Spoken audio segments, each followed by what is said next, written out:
Why? Why are they doing this to us? Sorry.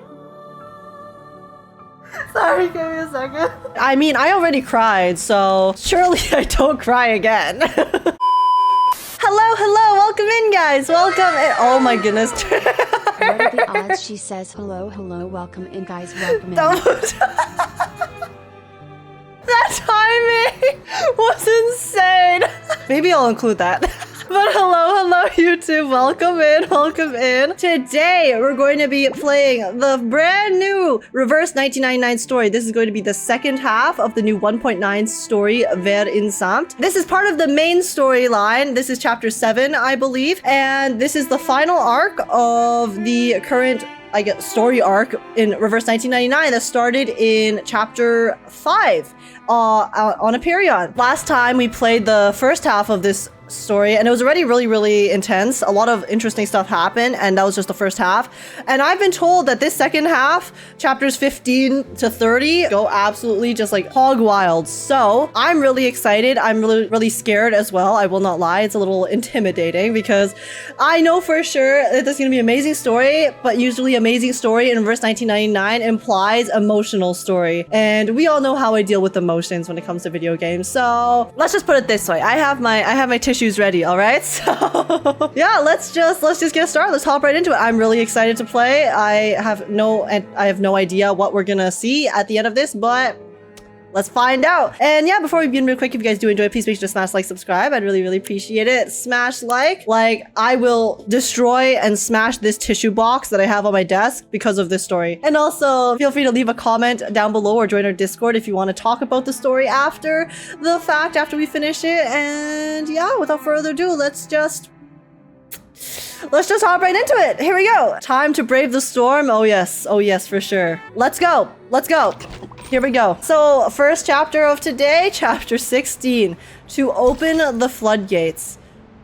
Throw wide the gates. So yeah, what happened the last time we left off? We were told that Medicine Pocket, like the absolute mad person that they are, has gone into the storm to test one of their new theories, which is questionable decision making, I would say, but you know, it's fine. Surely they'll be okay. They're playable, right? If they're playable, they're not dead, right? That's how Reverse 1999 works.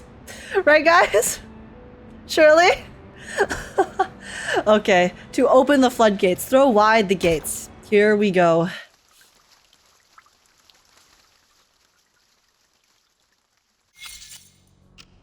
The storm arrives in 17 hours. Ha! Fresh air, green grass, the dew, the mud. This is what I'm talking about. A better world. A better world until the rain starts. They kick the muddy ground with their boot in ecstasy. The mud splatters on the Foundation staff member's jacket, but he remains professional and does not bat an eye.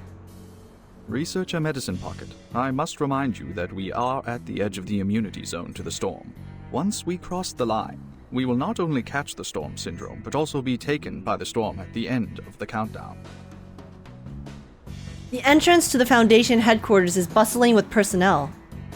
As the storm approaches, a long line of field investigators has formed at the gate, waiting to pass through security. Oh, true, because everyone has to get back in, right?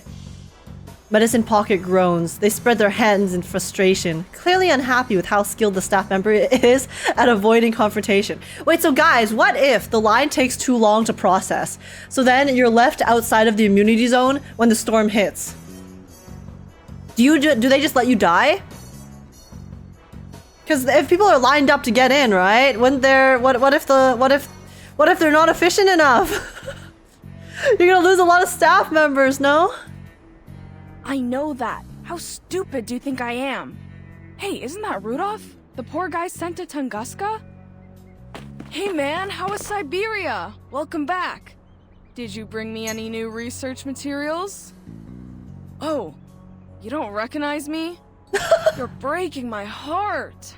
It's me, your best friend that you just met, Medicine Pocket. Oh.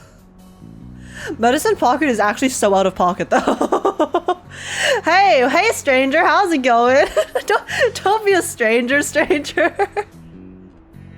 Medicine Pocket's attempt to approach the line is quickly thwarted. The staff member has to practically yank them back by their arms and legs. Researcher, I must make clear that you only applied for 15 minutes outside for research purposes. Your countdown starts from the moment when you cross this line. Oh, okay, so they get... Alright, that's interesting. So they will let Medicine Pocket outside of the immunity zone. So you can like apply for research stuff. Alright, but guys, what if you catch the storm syndrome in those 15 minutes? Isn't it just over? Do you remember Paulina? She passed the line. At least one of her hands did. Well, Paulina will forever be with us in a very... What are words used to describe hands? I don't even know. In a very hand form. Okay, safety first, I know. Get off me, you're hurting my arms. Medicine Pocket struggles desperately and finally manages to plant all 4 limbs back on the ground. All bounce as Very soon handy. as the storm syndrome hits. Even if I catch it, look at the syndromes of this era.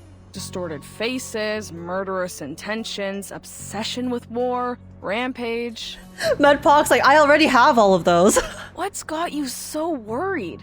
They aren't that bad. Well, the melting faces part is kind of gross. Yeah, it's just a little icky. Just a tiny bit. The staff member responds with a blank expression. Medicine Pocket shrugs. They kneel down and open up a leather case. 1 week is more than enough for a genius like them to upgrade an old apparatus. This is the second version of the sampling device for asymmetrical nuclide R, boasting improved sensitivity compared to its predecessor. I really wanted to test this in Vienna. Oh well, better than nothing. Alright, now, I'm gonna walk a little further from the immunity zone so the samples are easier to gather. The ideal distance is 1,500 kilometers, but, oh, don't worry, not gonna do that. Even I can't run that fast. Oh goddamn, okay. They hold the sampling device in their hands and step across the boundary. Behind them, the staff member starts his timer, a skeptical look on his face. Now behold, the important moment. Man, people actually do the most for science, don't they? I can't relate because I'm not a sciencey person. I was in the arts, so... When I prove the dorks in Laplace wrong about asymmetrical nuclide R. Ooh, resource room Laplace. Oh, it's back to Enigma's room! The room is dark and dusty as when Enigma last saw it. But to him, it's a sanctuary. It's a sanctuary of depression, because he's depressed. That's why he's so pessimistic. I mean, I don't blame him, you know, all the stuff he's been through, but... The towering piles of files and outdated equipment immediately isolate him from the rest of the world. Finally, he is back in his fortress. Now, hypothetically, if the storm research were to succeed, 2 things should have been done. He scribbles quickly on the dusty white board. 1. Safe usage of the ritual for arcanists. 2. Mass production of the ritual for humans. Safe way to use it, we have to...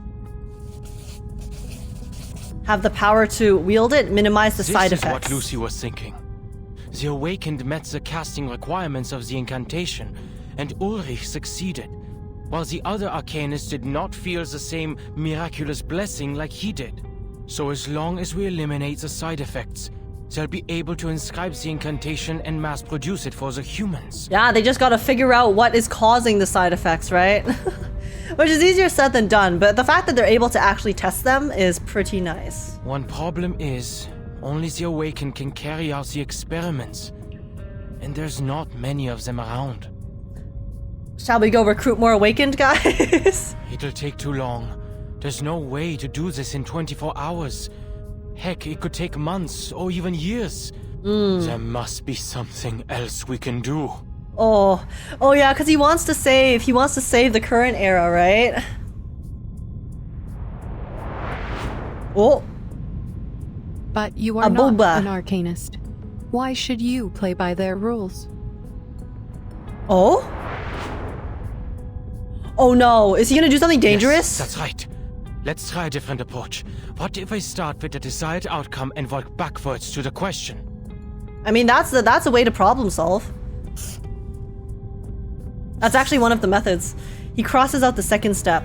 The quickest and most efficient way to save everyone is to make them qualified casters of the ritual. Turn everyone into awakened objects. They won't even need protective equipment if we can do that. The challenge is, how do we qualify the casting requirements? He looks at the papers on his desk in desperation. Medicine Pocket's theory is correct, and there's enough data and supplementary experiments to back it up. The power of Arcanists is directly tied to the purity of their bloodline. Wait, this is the energy, isn't it? Associated with the special cells in their bodies. Oh yeah, because this is the energy that we use in game. Like, because we use candy to regenerate it, but... Oh, that's smart. That's smart. The energy that we use to do stuff in game is actually the power of the Arcanists. So then it ties into canon as well. Oh, that's cool. Using arcane skills reduces the activity of the cells, but the Picrasma extract the Picrasma. Picrasma. However, the extract only provides endurance, not power. It is physiologically impossible for a low-ranked Arcanist to cast a high-ranked skill. That's the reality of it. No! No, why are they showing her? Compare the power of Arcanists I liked to household her. appliances, let's say their normal voltage is 230 volts, and if the storm immunity ritual were a high voltage source of 1,000 volts, no, millions of volts, like lightning. Oh, so yeah, so basically we just have to power up. We just don't have enough power. I mean, that's kind of what I guessed, right? One of the reasons maybe it doesn't work is because the Arcanists that we know are currently unable to wield that type of power, so it shatters them from existence. The household appliances would be 07 researcher Dora. Instant. Truly. I liked her. She was sweet. He is used to simplifying complicated arcane jargon into relatable examples for practical application. As for the humans, they're not even in the picture. We cannot cast to begin with, and I personally didn't feel any blessing or curse when I recited half of the incantations that day. Oh, so Enigma would have been fine if he recited it because he doesn't have any arcane power. So there's nothing to trigger it. It's just to him it would be regular words. Oh, alright, so he would have been fine because remember, Dora stopped him from reciting it, right? No, Dora. Oh. Me when I bite into a Popeye's biscuit, your entire body gets dry. Popeye's biscuits are pretty good though. She needs some water after. He falls back into his chair, rubbing at his temple. The researcher struggles against his defeatist mindset, but the hopelessness is hard to ignore. Think, how can I get everyone to meet the casting requirements of the ritual? Everyone needs to get good. Okay, what's theoretically impossible? The Arcanum never gave a damn about certainties. I've been reminded plenty that logic does not apply to things like this. Irritated, he pushes the papers aside and pulls a book of Arcanum from the mountain of clutter. It's a physically impossible spell, so it uses an infinite amount of energy until it kills you. Yeah, essentially, right? You don't have the power to wield it, but for some reason Arcana does. So there's clearly some way to harness it, harness the spell itself, or like at least put a cap on it, like a frame rate cap. Like if you have endless frame rates on your computer, right? It's gonna lag it like crazy, even if your monitor can't display that many frame rates. So you have to find a way to cap the number of frame rates in order for it to work properly and not overload your PC. Same concept. What about shortcuts? Are there records of transcendental rites? Significant celestial events? Sacrificial offerings? Or even Numa emanating ingredients that could boost the user's casting abilities? Nope. Are we doping up the Arcanist now? Wait. Numa emanating. Let's go get some steroids! A thought flashes across his mind. Where have I seen that word before? He rushes to the bookshelf and starts rummaging through the dusty volumes. It was in the files Ulrich told me to read. The Timekeeper's report from the Aegean Sea. Those islanders call the storm the emanation. Why? The emanation. Emanation. What does emanation actually mean? I actually don't know. Wait. Abstract but perceptible thing that issues or originates from a source. I guess that does describe the storm. Oh, sorry, you can't see it on the screen. That does describe the storm pretty well. Just what is emanating out? Chaos and destruction. Oh! The door swings open with a loud bang, causing him to jump in surprise. The towering stack of books next to the door tumbles over, as if nudged by an invisible force. Then he hears a familiar sound, shuffling footsteps from the hallway outside, sticky and wet.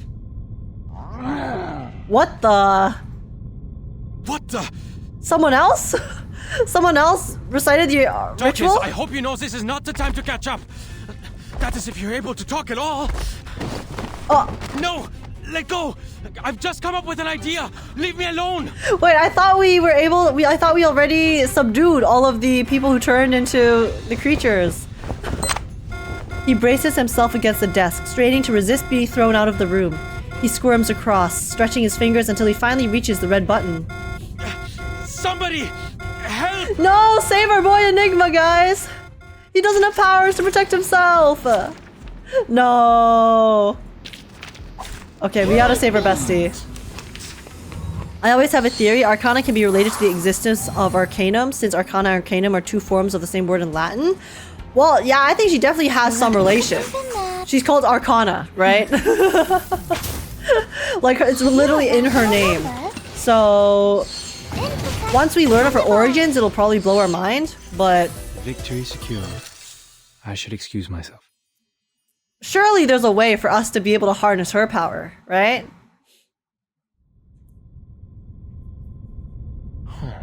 You're not really here for revenge. And it wasn't you who pushed away the books and opened the door. The invisible ghost. Victor, did you do that? The colossal muddy gingerbread man nods, surprisingly docile. Beside him, a whiteboard marker in the air begins to write on the wall. It's me. Oh, so Victor's still able to... He still exists. Like, I know he was invisible, right? But then... Clearly he's still of sound mind because he can communicate through that. Then the marker turns its tip and points at the door. Interesting. So why doesn't Victor just constantly hold a notepad in his hand? Wait, guys, wait, realistically, if Victor is not in existence, right? If he turned invisible, can't he still wear clothes so that people will be able to see him? Like, wearing his clothes? They won't see him, his skin and his flesh and his body, but they'll see the clothes on top of him, right? So you can literally have an invisible man walking around. Who knows? Who knows? Maybe there's some loophole that doesn't allow that. Outside, people are talking and laughing with genuine joy on their faces. Ah, Researcher Adler! A figure in a shiny uniform suddenly stops nearby. Enigma recognizes her as the unfortunate colleague who works with Medicine Pocket. The unfortunate colleague who works with Medpocket? What is Medpock's reputation in Laplace? What the hell? What happened? Any progress? Yes, Researcher Medicine Pocket has proved their theory right. They have successfully found the asymmetrical nuclide R in the air before the storm, even if only a trace. What did you say? They came up with the idea because the nuclide was initially found in the raindrop samples of the storm.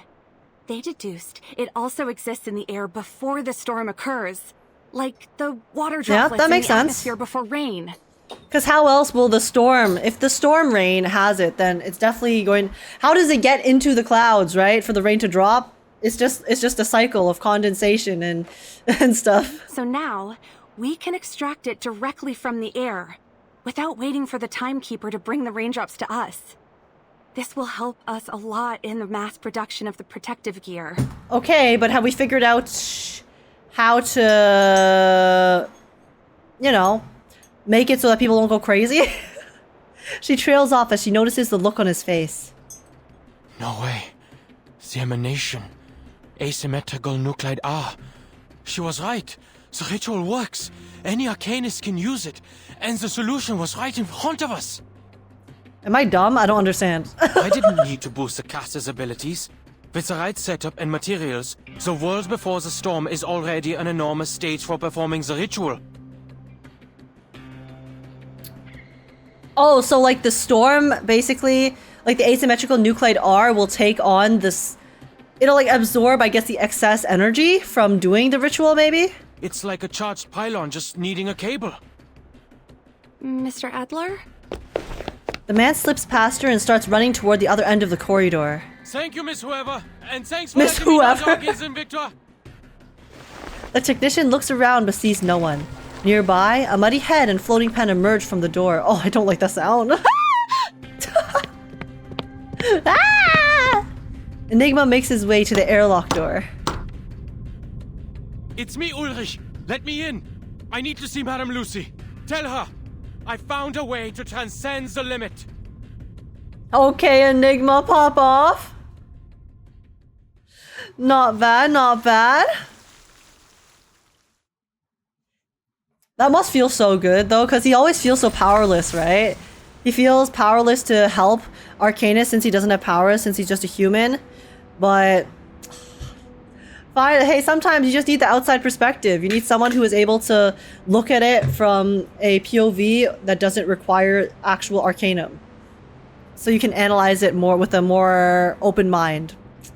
Very nice! Alright, second generation asymmetrical nuclide R sampling device test report. When the Guardian found Medicine Pocket outside the safety zone, they were crawled on all fours, frantically shouting that their hypothesis was correct. After confirming that they were not infected with the Storm Syndrome, but rather, it was merely a part of their personality, they were brought back by the Guardian. Oh, interesting. Oh, Medicine Pocket! Yeah, that's part of Medicine Pocket's personality. They're like, Medicine Pocket, are you a little crazy right now? No, that's just me on my regular. That's funny. This experiment proved that the outside air before the storm contained a large amount of asymmetrical nucleotide R, and the performance of the second generation sampling device was fully verified, confirming its ability to accurately record the concentration changes of asymmetric nucleotide R in the air per minute. That's a lot of R. Can we use it? Medicine Pocket, just overexcited, same as always. Arrow, a person who transcended the syndrome. Person? Guardian Rogue, in tons of muscle pain. Poor guy. Okay, I'm starting to feel for the people who have to work directly with Medicine Pocket all the time. Unlucky, unlucky. I'm just very happy for Enigma. Like, we've seen his struggle, right? Like, we understand his resentment, his pessimism, and why he's kind of come to this point. So the fact that he's able to have a nice, I guess, finally he's able to help. Finally he feels like he has some use and is able to contribute towards helping others. So very happy for him. This chapter was filled with science and math I did not understand. Yeah, I just kind of let the characters explain it to me, dumb it down for my silly brain. But okay. The Storm speech. We don't have time. I'll spare you the technicalities and explain it straight.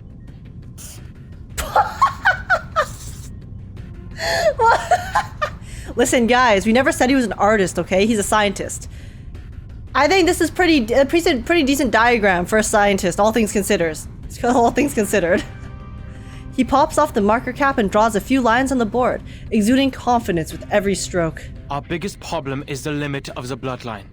Low-rank arcanists can't command high-rank arcane rituals, similar to how household appliances can't withstand what's beyond their designated voltage. Top-tier art Yenise in shambles right now. She needs to take lessons from Enigma.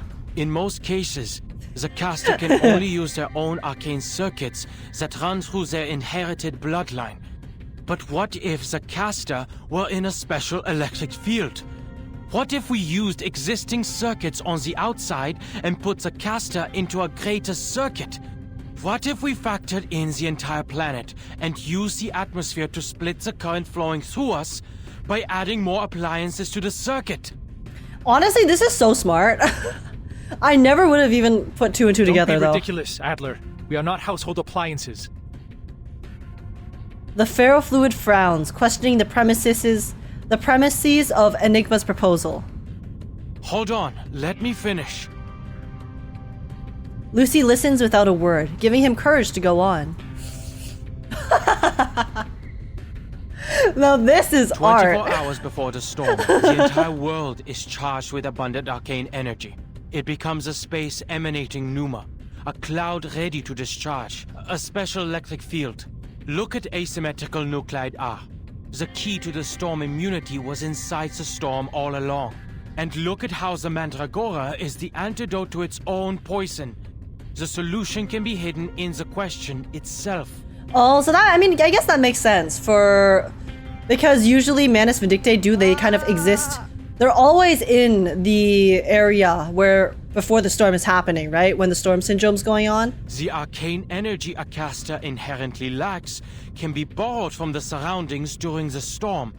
We just need a way to induct that energy. And Laplace happens to have all the data for the calculations. The observation systems we've built over the past 8 years have not been in vain. Look at him! He's smiling, guys! He's so happy! First, we derive a formula to determine the pneuma needed from the storm based on the Arcanist lineage. Then, we'll design a converter to transform the external pneuma into what they can use. They will no longer be bound by their limits. Look how happy he is, guys. He just wanted to help. With just one calculation and one conversion, we can turn anyone into a capable caster. He looks like a cat. He does. He has that kind of sly look to him. This is exactly how Nikola Tesla planned to distribute free energy to the world.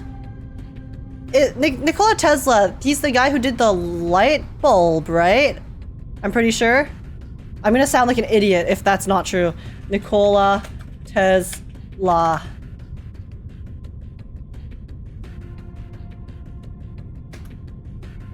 Light bulb. That's Edison. Fuck! Okay, no. Oh, Tesla's the guy who made that orb. He made the orb. Okay, guys. Okay, I'm gonna ignore that. You guys heard nothing. Why am I talking about science? Okay, that's actually so embarrassing. Zip it. You guys saw nothing. Heard nothing. Shh. I never claimed to be good at science, okay? I know this is just common knowledge. It has been so long since I took science. Leave me alone. He excitedly stretches out his arms and ends his epic monologue. The Tesla coil? That makes sense. Whenever I think about Tesla now, though, I just always think of the car. We're moving on, chat. It's a good thing that emotions cannot be read on an awakened being's face. I knew I shouldn't have wasted my time listening to you. What are you saying, Adler? You made up a confusing story, then drew conclusions from it. Yo, cryptography lead, listen. I thought we had some character development. Adler makes a very good point here. Why are you dismissing him? The second part is purely theoretical, I admit. But the basis of my theory is correct, and I have read Medicine Pocket's paper. But Arcanum is not electricity. You're too caught up in your excitement to remember the basics. You know nothing about Arcanum. Oh my god. It's still a form of energy, yes? No one here knows what the storm is, but we do know that it's a massive arcane energy field. We can harness it. Much baby like steps, Arcanists okay guys? use Baby rays steps. to amplify their incantations. They're taking baby steps towards understanding each other more. They took the first step, which was a bit of acknowledgement. They're still working on it. They're not there yet. It's not a perfect relationship. I see what researcher Adler is trying to say. A creative solution indeed. The director gets up from her chair and intervenes. But ma'am... Do not worry, Ulrich. I also have noticed that humans could be smart and stupid. Exactly, guys. See, Perhaps I can be smart and also dumb. Okay, leave me alone. Why is Lucy calling me out? Damn it. Saying? Holy backhanded compliment. She nods amicably, pleased that her recently improved interpersonal skills have come in handy. There is a type of electrophotography invented by Semyon Kirlian and his wife Valentina Kirlian in 1939 that depicts the energy field surrounding an object or body. It was later used by Laplace as a method of measuring arcane power, notably for the storm observation systems. Guys, you don't watch me for scientific knowledge, okay? You watch me for me being an idiot. So it's just an act. It's just an act, okay? I actually knew. I knew about the Tesla coil. I knew Thomas Edison is the one who made the light bulb. You think I'm dumb? I knew that. I was just pretending. I I didn't know. I got you, chat. I got you. I tricked you. Look how good at acting I am. Through it, we are able to capture and measure the arcane light or aura that is invisible to the naked eye. Wasting no more time on meditation, the robot comes to a conclusion. The plan of researcher Adler is feasible. Laplace also has the technology to support it. We have the storm observation stations, the capable casters, and the best mathematicians. Ulrich, please ask Miss Tider to lead the calculations, then experiment outside the safe zone and record the Pneuma constant needed for casting the incantation. Is H Loki PhD? Okay, I'm gonna go that far. I graduated undergrad, okay? That's the extent of my education. And do not give the I did undergrad and then anyone. a separate certificate, I but that's it. Resist trying it. Ulrich lets out a reluctant hum and leaves the room as instructed. Simone, please contact Researcher X. His balancing helmet could be the prototype for our converter. Oh my god, we get to see X! That helmet balances the energy field in and out of our bodies, and was once used to protect researchers working with dangerous arcane skills. We could boost its power and use it as a substitute for Adler's converter. But we should postpone their testing request until we have completed our experiments on the side effects. Her assistant gives a quick nod and begins drafting the notice. The tasks are quickly assigned to the right people in less than a minute. Only one person seems to have been left out. What about me, ma'am? Should I go with the calculations team or help with the converter? He takes a tentative step forward, curious about his role in this endeavor. I swear to God, if they say that he's not on the team anymore, that he has no more use, I'm gonna be so pissed. He's been working so hard. He's trying so hard to help. Right. I wanted to talk about that. Lucy? Let him on.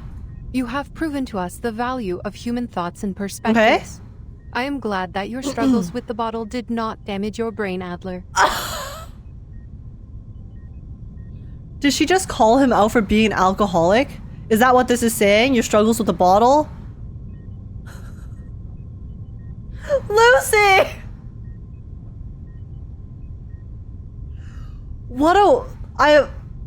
I've never heard it described that way before. That's so funny. Guys, whenever you talk about alcohol now, hey guys, are we gonna go have a date with the bottle? I am confident that your discoveries will save many lives in the storm once implemented. The bottle? But it's been 7 years. Oh. She just keeps on smiling.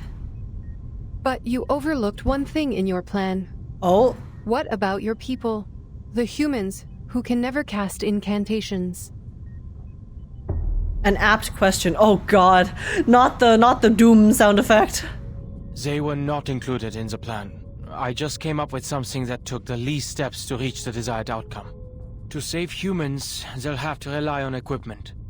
Only when we have better control over the ritual can we store it on arcane devices for mass production. That makes sense. That does check out. Then you should go perfect it. Huh? Oh? We only have 16 hours and 30 minutes until the storm. There's not enough time to... The feasible part of your plan is in motion, and all of Laplace will provide the help we need. We will make it work. Lucy's like, I believe in you. You can do it. 16 hours? Yourself, That's nothing. Perfect your plan so we can save everyone, including the humans. And we only have 16 hours and 30 minutes to find a solution. Well, I feel like we have a bit less than that, because, you know, it takes time to... Once you find the solution, you gotta put it into play, right? The directions are given. Clear, precise, with no room for ambiguity. Understood. I will think of something. You're right about this one. He turns and walks away with long, purposeful strides. Behind Lucy, Simone has finished drafting. There was no way he overlooked his own race. Yet, he still gave up his own people and brought this plan to us. Were we too hard on him? Yes! Well, he was being an asshole, but yes! Were we?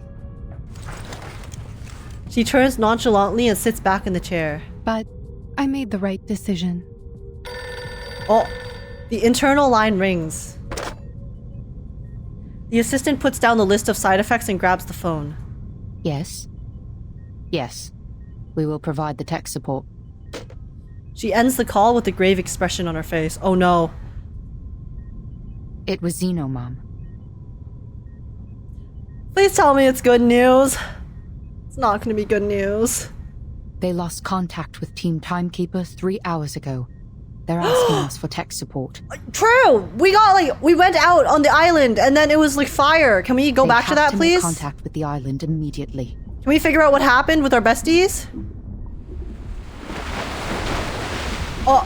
Oh god. Whenever I see water in this game, I get triggered. ...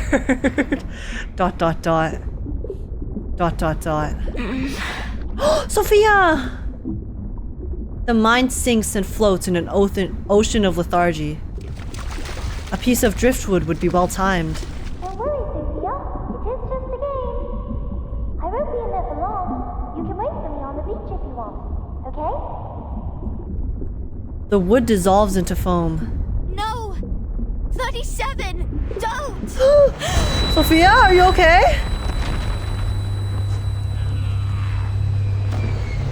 She wakes up on a cold piece of rock. ... Where?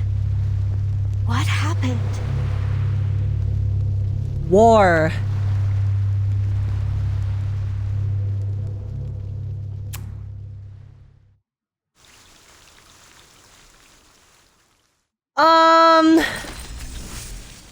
They'll be fine, right? Right? On the universal application of storm immunity. Inform all departments the experiment has made new progress. We will use the atmospheric asymmetrical nucleotide R to complete the storm immunity incantation for universal application. All personnel with computer programming experience and no specific duties should immediately assist Miss John Titor. Also, if anyone sees Researcher X, inform him to stop slacking off immediately. We need his inventions. Who wrote this? A ritual? Using Arcanum to steal electricity? Typical human thinking. It was suggested by Adler. His first real work in 8 years? Guys, why are they slandering him? He literally just made a breakthrough. Come on. Come on. Let's let's give some credit where credit is due. What's with these backhanded compliments?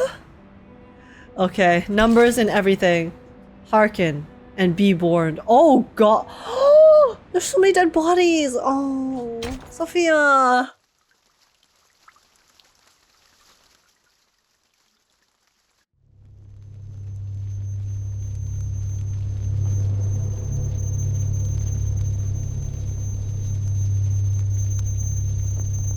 The smell of gunpowder hangs heavy in the air.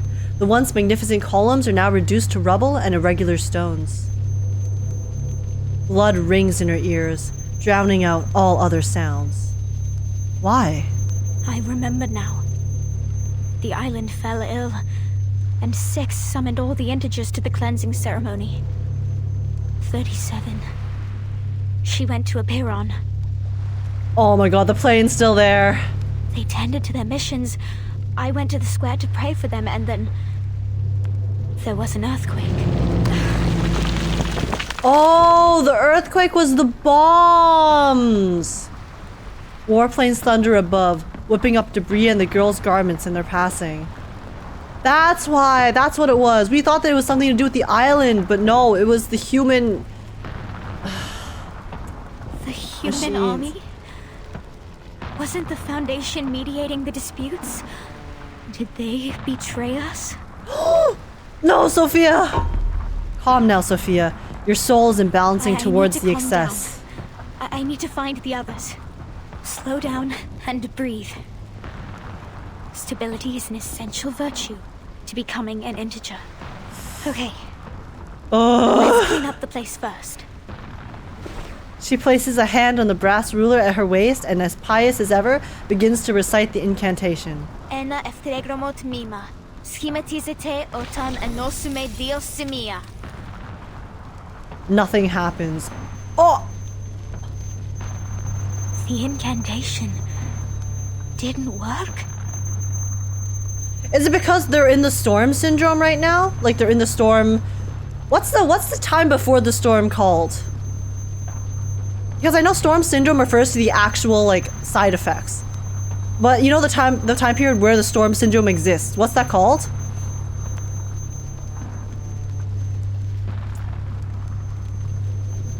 The circle is broken, Aperian's power is weakening.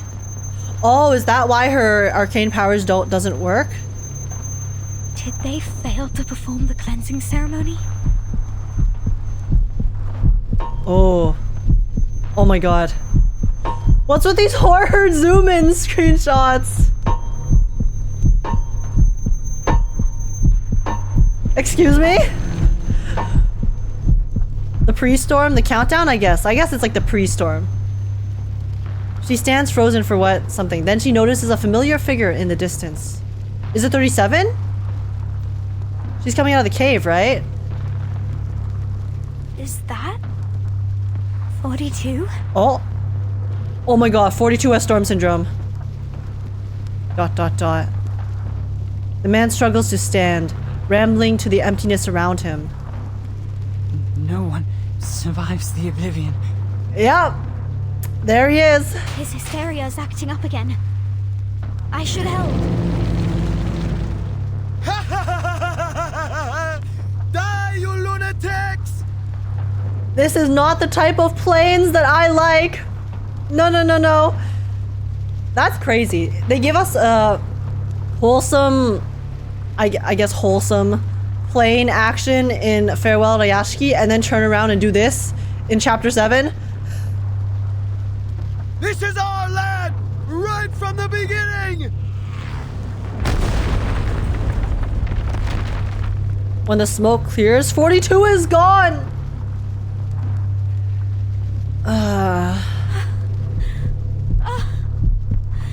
No.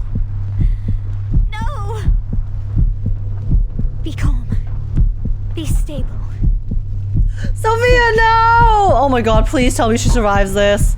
Integers are the living example of virtues, the standard of purification. It is the representation of a soul. Check on him. I can In the do world this. it forms a true being. Sorry, it's going too fast for me to read all at once. Oh no! Everything is a number. This is so creepy. Stay calm. He is just... He is divided into two numbers. 6 and 7. That's one way of putting it, Sophia, I guess. Yeah, he's also probably divided into more than 2 pieces. Oh my god, why the neck-breaking sound? I have to find the others. I have to tell them about 42. This feels like a horror game. Sophia! Yeah. What are you doing here? She hears a recognizable voice coming from the ruins. Up on the hill, a woman raises her hand and calls to her. Get to the shelter! It is that... No! Miss 18. No. This is horrifying. I can't... This can't be happening. Some of the sound effects! I have to keep it together. Move. Sophia. Get to the cave. Find... Sophia! Oh my god. A quiet sob comes from the bushes. A child cowers in the foliage, shaking in terror. No, don't kill the child. Oh, I swear to God, if they obliterate this child, I'm going to lose it. I'm so scared. I'm gonna lose it. Everyone's gone crazy. It's okay. I got you. Come out now, Lacey. We will go find the others. But the child stares at her in a panic, hugging her knees even closer to her chest. No, no, I don't want to see them. They will go crazy. Everyone. A droplet of paint emerges on her face!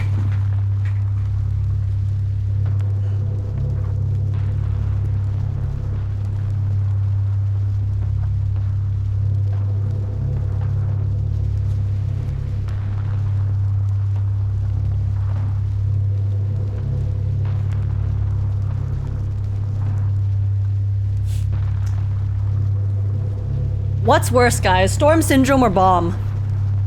At least with bomb, if you were lucky, you die instantly, right?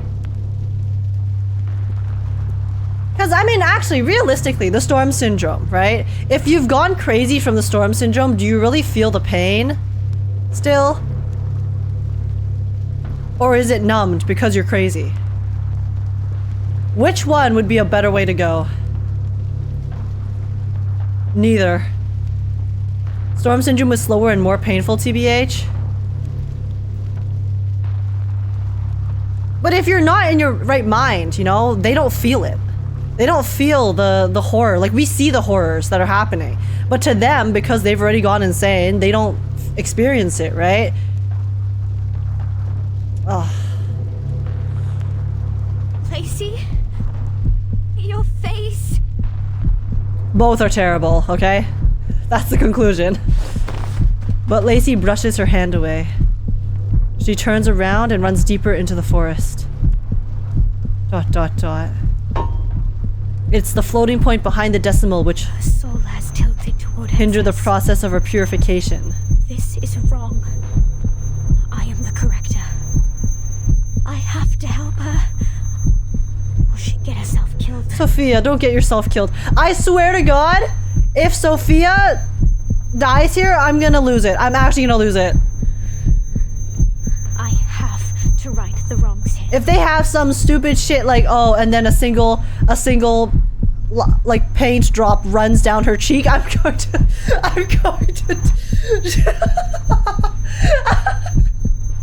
that better not happen. That better not happen. I'm going insane right now. This ringing in my ears is not helping.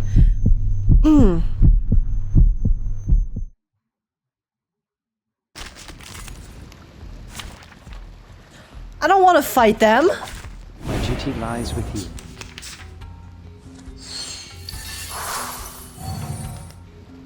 The moment of utterance. I think Age is having the storm syndrome too. I will if I have to keep playing this. Intersect and divide.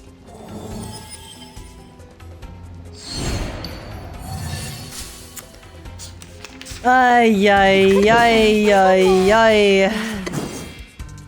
The ring is only bringing more pain? Like, the way that they're delivering it is horrifying. With the sound effects and everything, it's so bad. No, like, it's good, but it's so bad for my mental sanity. Man. Relax, no worries. Man. Silence. It's so painful, guys. Learn from silence. It's rough. Victory secured. It's a masterclass in storytelling. It's definitely making me feel things.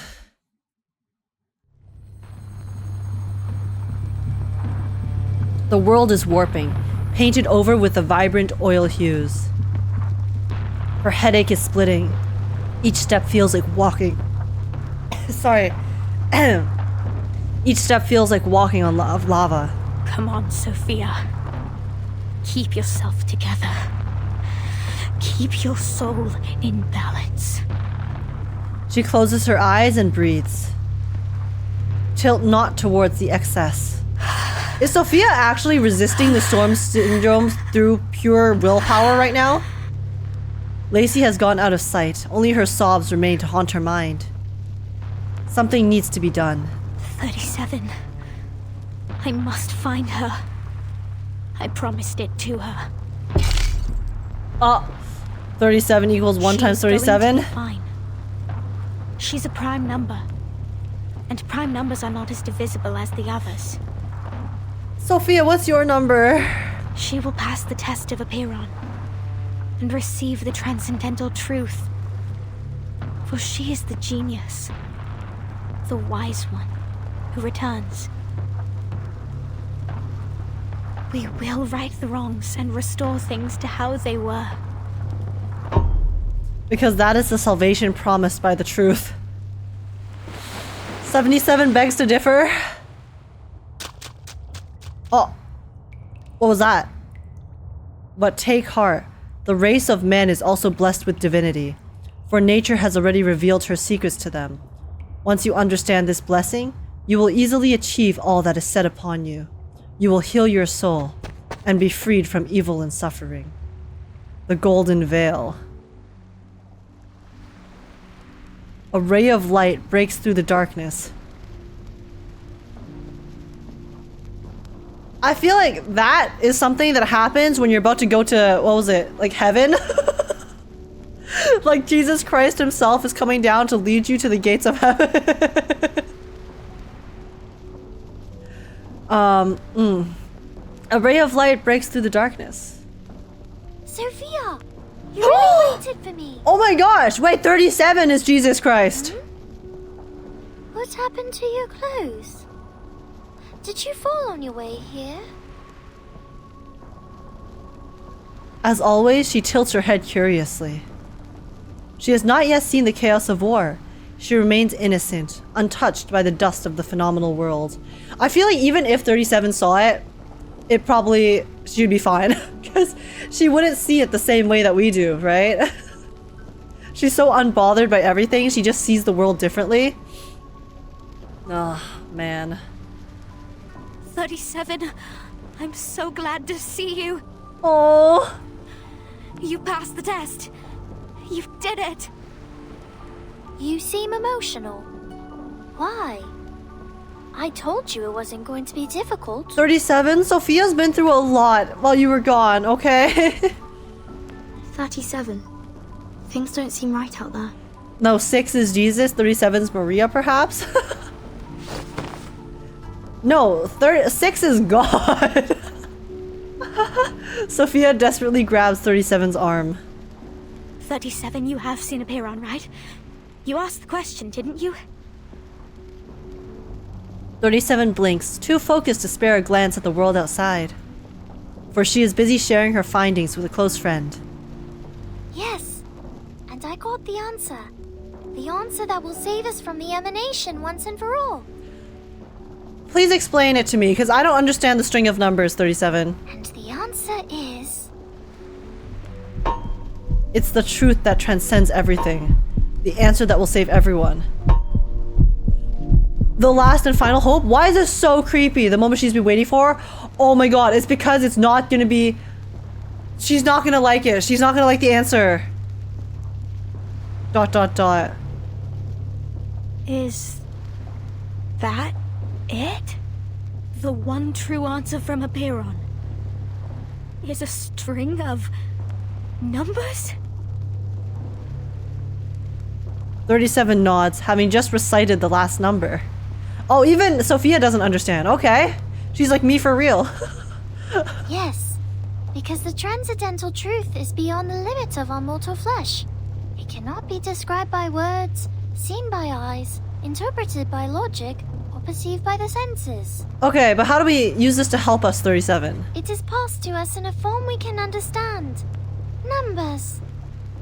So what is that form? This is the key to the truth. Or like what is the truth? Give me some time and I can decode it. Okay, so she does have to decode it herself as well. Time, though, is a little bit lacking at the moment, 37, I do have to say. Warplanes still roar in the sky. Smoke still chokes the air. Her lungs burn with every breath she takes. Time is ticking, and people are dying. Helplessly, mercilessly.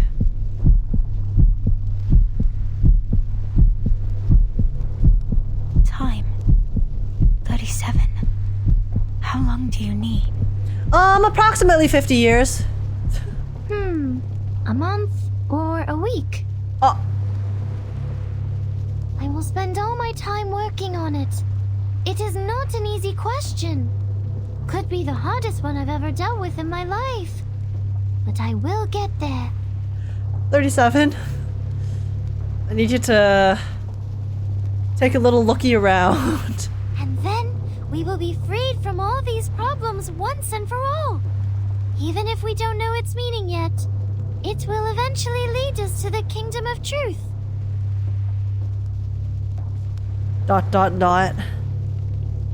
She stops her enthusiastic explanation and looks at her friend worriedly. Sophia? Why are you crying? Dot dot dot. No, Sophia! Sophia looks up at her. Tears stream down her cheeks. That long? 37. We need it now! A truth that distant won't change. What's in front of us now? Oh, why is the voice acting so good? She breaks free from her friend's grasp and races into the smoke and dust of the phenomenal world. Sophia! Come back! It's dangerous!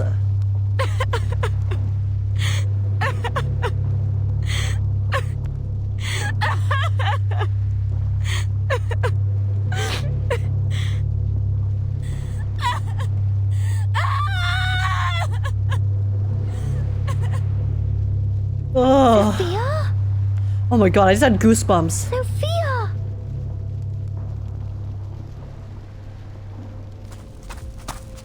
She no longer knows why she's running. She no longer knows the purpose of her existence. She only knows of the wild, fiery sensation rising in her chest. Everything is— oh my god!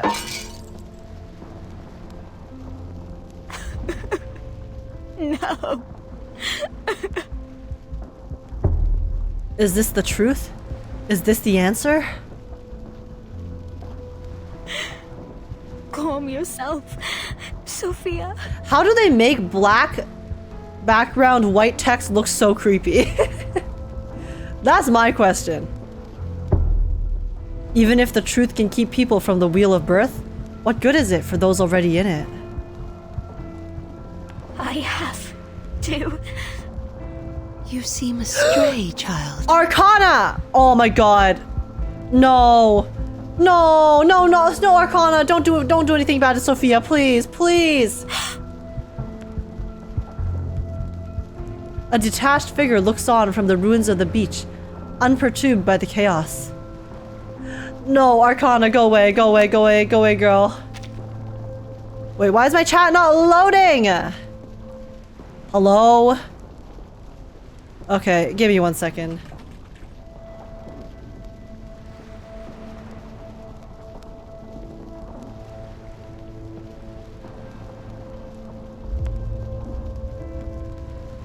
Okay, there we go.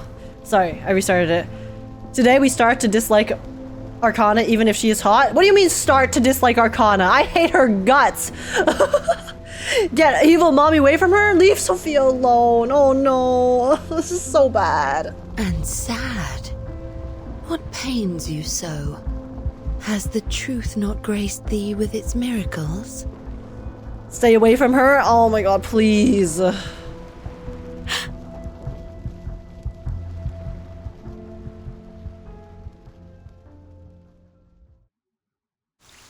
No! Let me continue!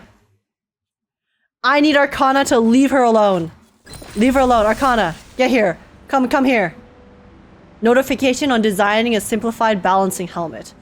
Prototypes of the balancing helmets developed by X have been distributed to each division to be used as afflatus balancing devices in the plan for mass production of the Storm Immunity Ritual. However, their structure is currently too complicated. Please start analyzing them immediately and simplify them to a mass-producible level. Also, since there are differences between the samples given to each group, there is no commonality in the related data, so each group must complete it independently. And due to the danger of the Storm Immunity experiment, do not privately test the reliability of the balance device outside. God, I hate X. We only have 16 hours left. X's useless thingamaboobs for mass production? This is insane! Why don't we just use the helmets directly? Make X work overtime to rush out a batch. X is— where is X? X is literally been chilling elsewhere. Oh god, okay. Okay. Arcana, leave Sophia alone, you stupid, stupid person. Oh my god. The fork in the road. Once you enter the temple, there's no turning back. What temple? What temple are we entering, guys? What temple? 37 stands dazed on the beach. She looks around at the familiar island. The once pristine shores are now cluttered with the debris of human weapons. How did this happen? I mean, she senses Yuri, she's here for it. Oh my god! You're right! You're right, guys! Guys, Arcana sensed the 37 Sophia, Yuri developing. And then she came to put an end to it because she's homophobic and hates lesbians. She came to ruin another Yuri couple. Oh, it's so over. It's so over, guys. I passed the test. I was granted the truth. I have the answer with me. What did I do wrong? Nothing, 37. It's fine. No, 37. None of this was your fault. Hysteria has come to this island, and people are caught up in it. It is the storm syndrome, taking the form of war. The mind is growing increasingly tense. The situation has gone far beyond expectations. Has it been 6 hours since we entered the cave? What a strange dream. It lasted longer than I thought. 6 gave 2 hours to leave, and now 6 hours have gone by. But the islanders and the visitors are all too wrapped up in their own misery to notice. This is bad. The plan we have with Zeno. This objective is of the utmost importance. But where is the team now? We lost contact. Whoopsies. 37. I have to go. I have to find Sophia. She dashes into the forest, desperately searching for any sign of her red-headed friend. Aww. 37, yes, please go save her from the clutches of that stupid, oh my god, that stupid blue-haired bitch. You're not you, 37, the other one. The other one. Just as she goes further, a faint call stops her. 37. Hello, 6. Oh my god, oh, is he okay? 6? He looks injured. 6, you seem... Oh my god, wait, no, wait, guys, surely 6 is fine. There's no way they get rid of Jesus Christ, right? The leader looks even paler than usual. But he's playable! He has to be fine, guys. Not our goat, no, not our goat, please. His robe is in tatters, and his crown is covered with dirt. He rests his back against a broken pillar, gazing up at her. Have you passed the test? On what question did you seek its knowledge? And what answer did it give you? Stunned by everything she's just been through, 37 recites the numbers for the 3rd time, still a little dazed. What if 37 forgets the numbers, guys? What if she ends up having goldfish memory and then all of this was for nothing?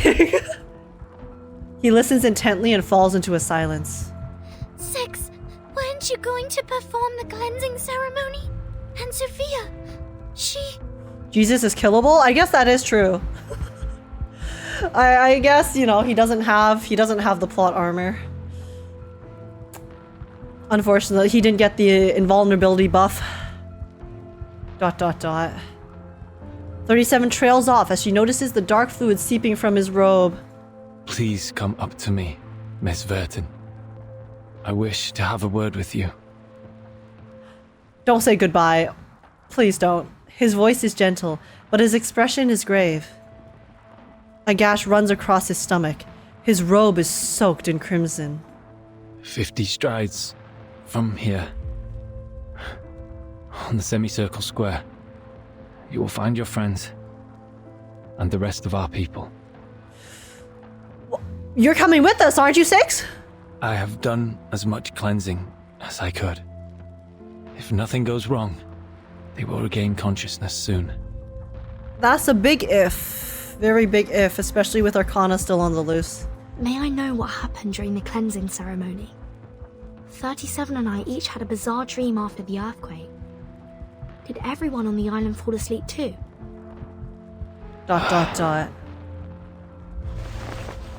The island's order is forged by our faith. Oh my god! Wait, so we were right. We were right. It's like the faith that kind of is what causes the island to be.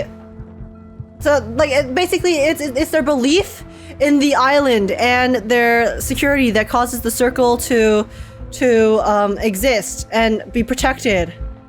But then because they lost faith in their island, I guess, or their beliefs, that's why that was what the wound was. So then when 6 told them about the truth, that is also, I guess it coincided with the bombing, but it kind of shattered the barrier and arcane ritual once and for all.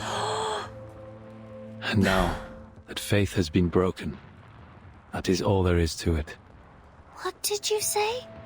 Upon our arrival, I sensed a large-scale ritual surrounding the island. Is that the circle you kept talking about? Was it broken during the ceremony? No, the ceremony was just a ceremony. It was never the source of our faith. Our journey was ended by the same thing that began it, Miss Verton.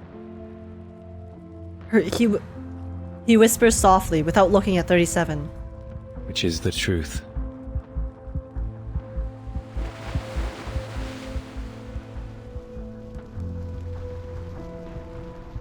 So, their journey started because they were given because they believed in the transcendental truth. But then the truth is that truth doesn't actually exist. So when they stopped believing in that truth, that ended their journey as well. The waves crash onto the shore, bringing debris from the planes with them. Oh, fuck these planes, man. It doth not surprise me. The wise, so blinded by their pursuit of What does she want? What does she want? They often neglect the harshness of reality. A common downfall of the contemplative. Pray tell, in the midst of such overwhelming destruction, where has their vaunted wisdom gone? And what good does it bring in this final hour? ... I can hear thy weeping and bellowing within, Miss Sophia.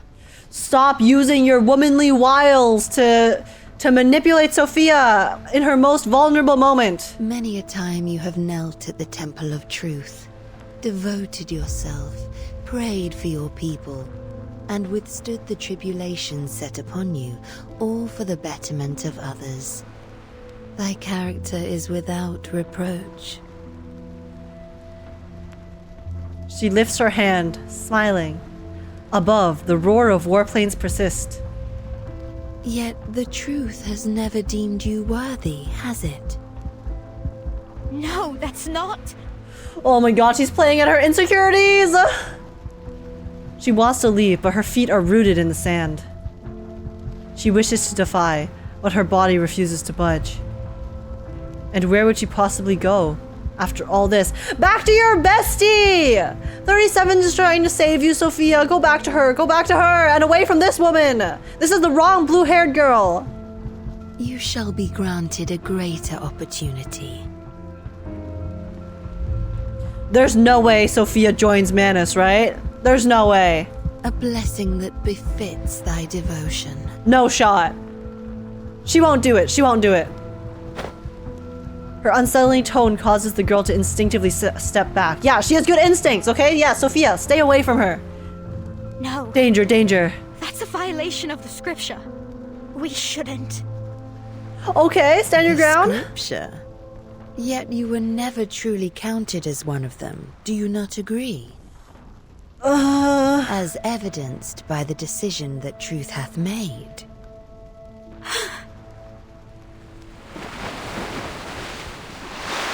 Oh. No one escapes their fate, as ever. ... Oh, is that her number from before? Because 37 wrote her number, right? And then threw it into the ocean? Square root of n? Wait, they talked about that before. Sorry, I don't know what that means exactly right now. I don't understand.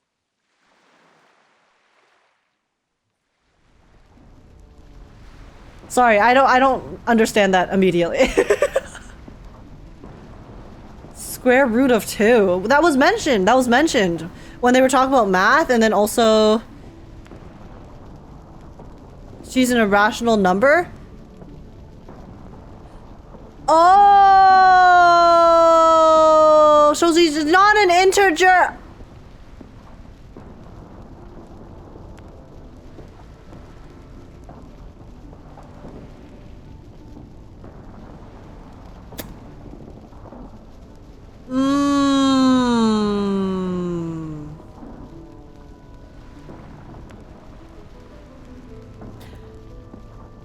That's not a very great thing for her to learn at this moment, I will not lie.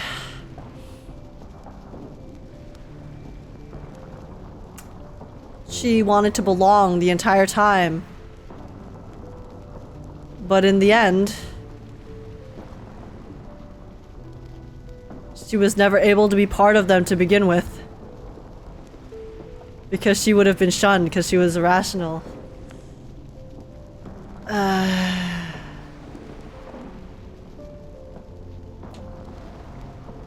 That's not very good news to hear at the moment. She looks up at 6, eyes wide in disbelief. He has just effectively declared that their faith is dead. But she is, like, the irrational number, I guess, but to Sophia, that's probably, that doesn't...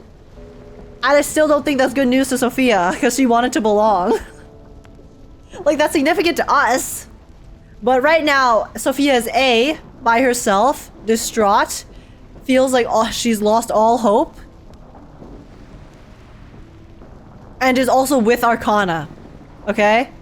So, with no one to explain to her just how special that number really is, and Arcana right beside her,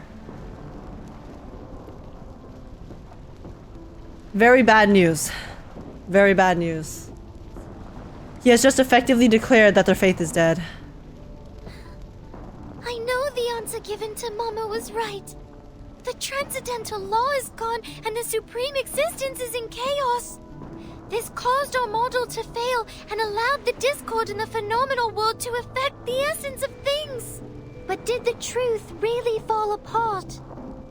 Chaos is also a form of truth, is it not? Just like how irrational numbers are numbers. Despite our dislike of them, they still exist and cannot be denied. Wait, so 37 knows that Sophia is an irrational number then? So 37, even with her opinions on irrational numbers, still has not treated Sophia any differently after finding her number. 37! Oh my gosh, she's a true friend. That's really heartwarming. But I'm also, oh my god, that's not a good thing for me to learn right now, because that's gonna make me so sad. That's gonna hurt even more if something bad happens to Sophia, which I feel like something bad is gonna happen to Sophia. She steps forward, hoping for an answer. But how? How did this become the destruction of our people's faith? ... 6 still does not look at her. You will hear no answer from me, 37, for that is not the question worthy of your attention. Do you still remember what you answered to me in the cave? She nods, holding back the whirlwind of questions in her mind. She kneels beside him and takes his hand in hers, gazing at him with intense focus. Her eyes are still glittering like the stars above, unaffected by the tumultuous waves below. That would be enough then. There's a hint of relief in his tone. Don't waste your time on the collapse of the faith. Don't question yourself because others think differently. Walk on, onto the path you have chosen. Since she's already kind of like... She essentially expressed her determination to give up her faith even in the cave, right? That's why she passed the trial. You have done nothing wrong. This is a lesson that takes time to understand, one that can't be grasped so quickly. She blinks softly, holding the lesson close to her heart. Miss Vertin, I'm afraid I must trouble you for a favor. He weakly places his hand over the wound, and a faint glow of his arcane power coalesces in his palm. But the glow lasts only a moment, like a shooting star disappearing into the night. Wait, does he actually die? As you can see, I can hardly take part in this matter for any longer. But he's playable! Should the situation turn for the worse, please take 37 to safety and assist her in decoding the numbers. You have my word. It is a weighty request with unspoken implications. The leader nods, looking on to the distant ruins. His empty blue eyes are getting dimmer by the minute. We are born facing a choice. Is he dying right now? Like for Either real? we restrain ourselves and strive for harmony and discipline, or succumb to destruction fueled by passion and madness. Though the former may be challenging, the latter will only plunge us into eternal darkness. From 1 to 10, each This is number goodbye. has its He's small saying purpose goodbye. And mission. Among them, only 6 was chosen to be the leader. Because 6 stands for balance.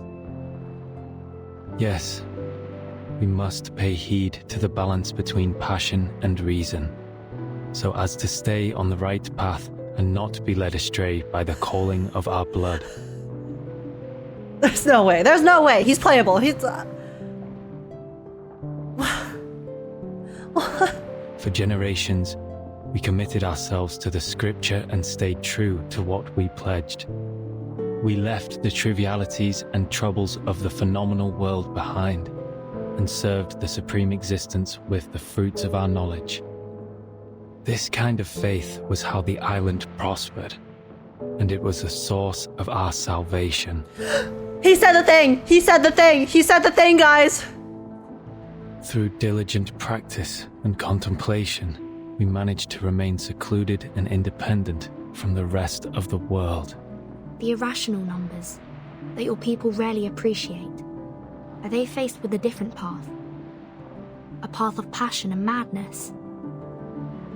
The leader nods slightly, acknowledging her speculation. We have been long isolated from the outside world by one emanation after another. Stop, why does he look so pretty in this CG? This can't be the last time I see him. 4 years ago, we tried to seek proof in the outside world, but failed. We regrettably lost some of our best scholars and friends in the process. However, it was not the failed attempt that led to this upsetting situation, but a crisis from within. Now with our ship capsized and our scale fallen, I am no longer able to reconcile the tilt of people's hearts and souls. And then he disappears like Master Oogway. Shimmers into the night. We will be divided. The fanatics from the foreign lands can finally spread their hatred amongst the ruins of our shattered beliefs. No! Why would you say that? Why would you say that? No, he's talking about Manus, right? Manus Vindictae? That is foul. That is a foul thing to say on your deathbed. Why? Why would you do this to me, Six? I will stop Manus Vindictae. Six closes his eyes. His face is now pale as the pillar behind him. Forget not your promise, Miss Verton.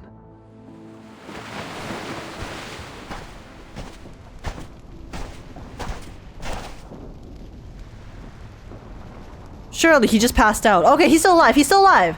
Six recognizes them. They are the fractions who weren't taken to the cleansing ceremony, and the apprentices still seeking their numbers. But they're dressed completely different now. Oh my god, are they dressed like Manus Vindictae? 6. We came to bid you farewell. Did these bitches come to murder him? Are you kidding me? We're having a very sad moment right now, and then you traitors! You absolute oh my god. Everything here proves you to be an incapable leader. Oh, shut the Your fuck. preachings of moderation and reconciliation were nothing but excuses for cowardice. Where were you when the humans dropped bombs on us? What did your cleansing do to help us? If those virtues are meant to be the virtues of an integer, then I would prefer to be a fraction. Oh. Oh, yeah? Well, now you're Manus Believer 1! You don't even have a name, you stupid NPC idiot! Please listen. The integers were unconscious during the attack because the ceremony was... Out of my way, 37. You knew nothing about what happened. You were in that cave having fun with your little games. Oh my god. The envoy from Manus Vindicte was right. We have grown too complacent on the island and have forgotten how to fight.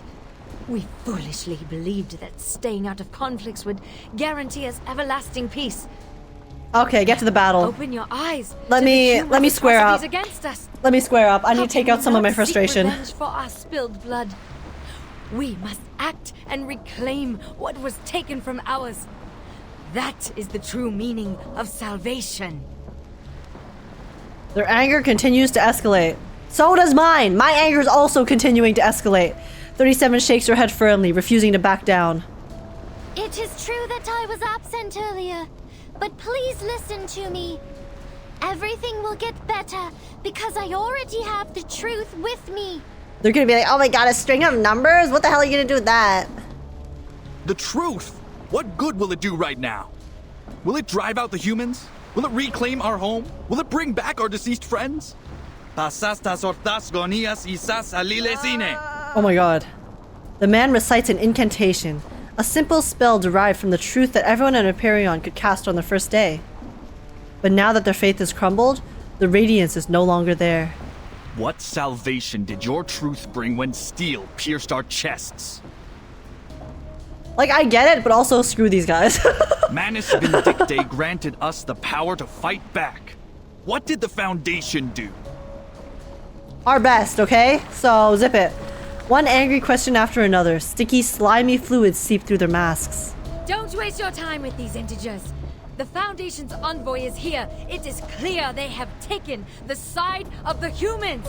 Kill the envoy, cut off her head, and bring it to our mother. You guys think you can touch Vertin? Like Arcana would let you actually touch Vertin. Okay, good joke. Good joke, Manus Believer 2. What? You? The mask has robbed them of reason. There's no point in talking further. Take 6 to safety, 37. I'm the one they are after. Vertin's about to square up herself, okay. Then how are you going to... I will meet with Sinetta at the square. Miss Radio is with them, and we will contact our people from there. Okay. Don't worry. We had a plan against the Manus, and we can still carry it out. Let's go. Now, on my mark. Run! Oh, smoke bomb? Let me solo them, Vertin. Hell yeah! Okay, okay. Peace out, idiots. Come here, come here. Okay, let's do this. Die. The puppy wishes to come Yeah, look along. at them. Okay, I hate the fact that they look really good in these outfits, but you guys are going down. It's newly made another jar. Doesn't matter how good you look if you guys are dumb. Peace There out. we are. The smoke bomb from chapter 1? Yeah, it's a nice callback. Let's get it on the I didn't even remember that until you brought it up. When we smoke bombed when we were trying to get Regulus at first. For nah, I'd win. Well, she literally will, because I chose peaceful mode.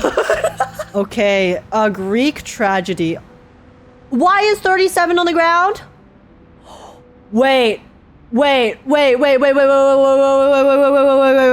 hair wearing a black robe. Did Sophia actually join? No, there's no way. There's no way she's gonna... No. I refuse to believe it. A Greek tragedy. Thus people make the choices they ought to make and they walk the paths they ought to walk. No.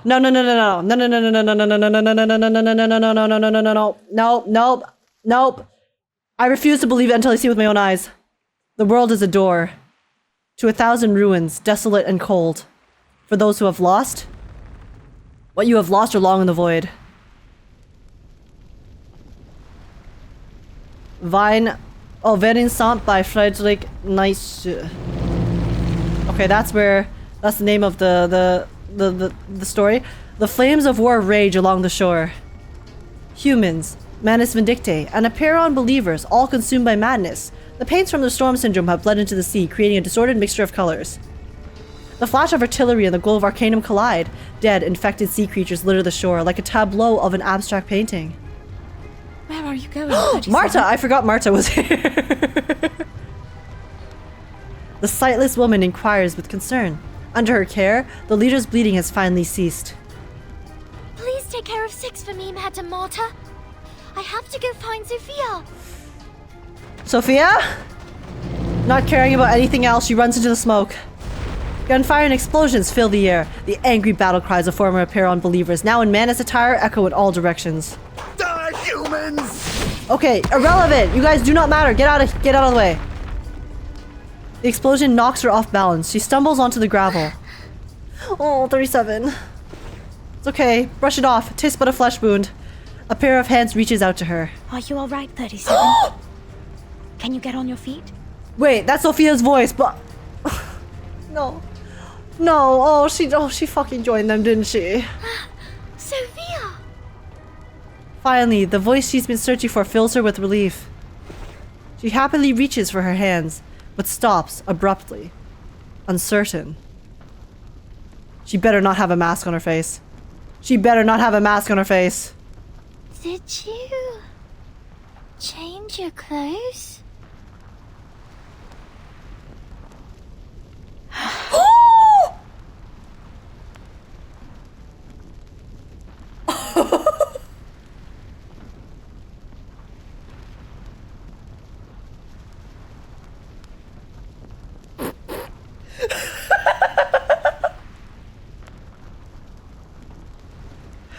Okay, guys, listen. I know this is very bad, and I'm very sad that she joined Manus, and this means terrible things for my heart. But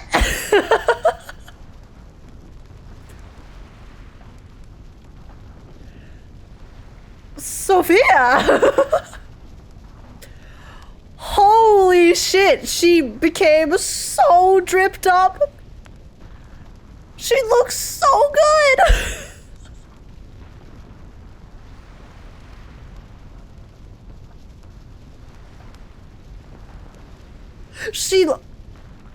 I'm speechless. I'm actually just speechless. Why does she look so good? Why does she look so good? Oh my god! Wait, guys, if I join the Manus, do I get to become this dripped up? Okay, never mind. Sign me up, guys. Sign me up, boys. Yo! Oh my god! If evil, why hot? If evil, why hot? See, my heart, I'm so conflicted right now. I'm so conflicted because she looks so good. She looks so good, guys. But this means terrible things for my heart. Terrible, because of what it represents, and Arcana and Manus Vindictae.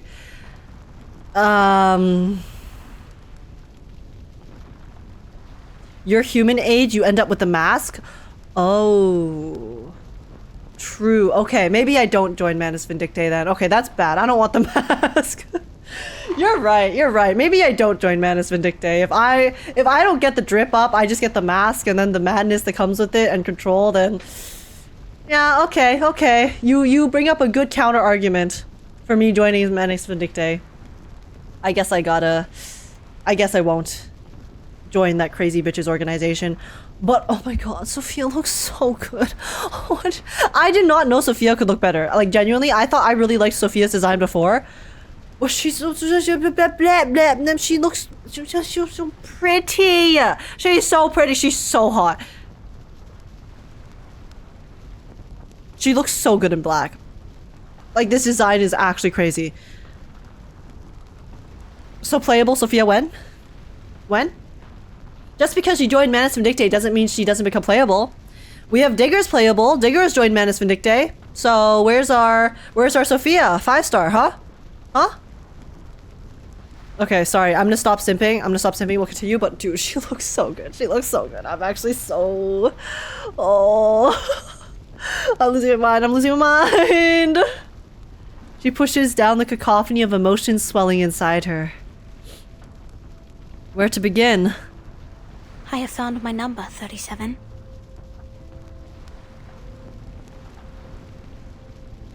Right, she's an irrational number.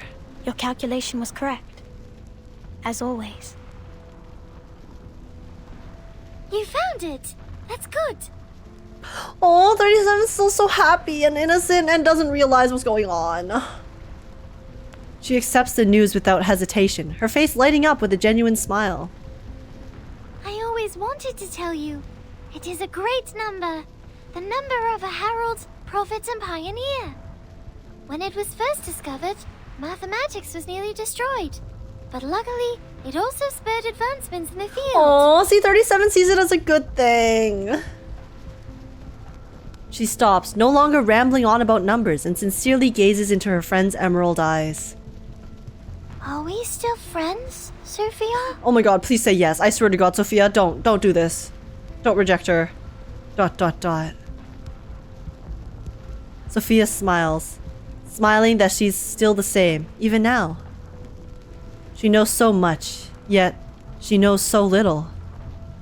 Yes, 37. We still are. Okay. But there are more important matters I must tend to. Like joining a crazy bitch in her quest for whatever the hell she wants? I don't know what she wants. It's not world domination. No one knows Arcana's motives. A bomber howls over their heads, the pilot laughing hysterically. The plane is covered in thick layers of paint, its wings curled and twisted. This is ours! The land we discovered! Oh my god, colonialism! Yeah! The pilot has spotted the 2 targets on the barren rocks below, with 2 explosives prepared for release. Sophia does not flinch or retreat. Instead, her fingers wrap gently around the tiny idol. Oh! The bomber detonates in the sky, taking the young pilot with it! Okay, I understand that was self-defense, but... she did that unflinchingly! Oh no. So, wait, she's changed. She's already changed. She... Sophia, your power and your luck. I must leave now, 37. No! Stay with... Lady Arcana has shown me another path. Lady Arcana! No! Why are you leaving too? Is it because our circle has been broken? But I found the truth. I have the final solution. Just give me a little more time and everything will be fine again, I promise. ...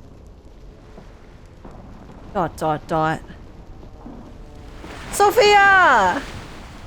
She closes her eyes. The scripture still lingers in her mind. There are 3 kinds of people who come to the Olympic Games. The lowest class is made up of those who come to buy and sell. The next above them are those who come to compete. But the most esteemed, however, are those who come to look on. Oh, damn. That's kinda... profound. Only these wise pursuers of knowledge may release themselves from the wheel of birth.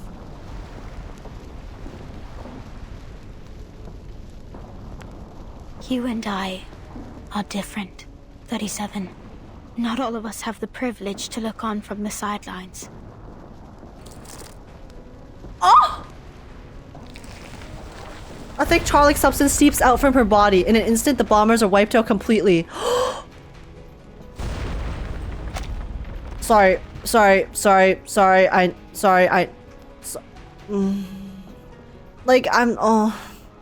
like, she looks so good, but I'm so upset. She looks so good, but I'm... Sophia, you... She can't prolong the inevitable any longer. She knows that. Sophia! This is the last thing she wants. I will join Manus Vindictae, take others with me, and leave. No! I will renounce the scripture and seek vengeance in the phenomenal world. Revenge is not the answer, girl. It's never... She's crying. 37. She's crying. She's asking her to come with her. She's asking her to come with her. Tears roll down her eyes. If you really are the genius who can overcome anything. She's asking her to come with her, guys. No. Stop me. Transcend me. No. Defeat me. Crush me to dust. No.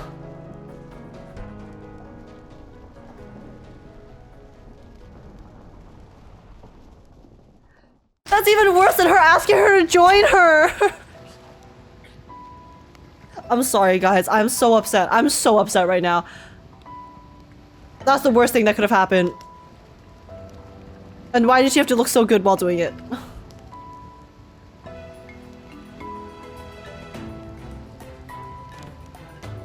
Hey, at least Sophia's alive, right?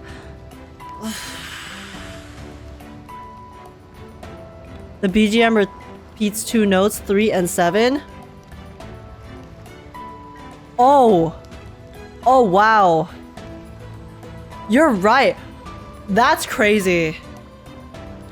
Ugh. It's an honor to meet Boss. you. She's the boss! Why, Sophia? Why must we fight each other? I don't want to fight her. This was preordained. I am an irrational number. An obstacle in the pursuit of truth. I have accepted my fate, abandoned my scriptures, and embraced the path I should have chosen. Let neither side hold back, 37. She better survive this fight, otherwise I'm gonna lose my shit. That's all I'm saying. Another chef that's newly made this year. She better not die here. We better not be the ones to kill her.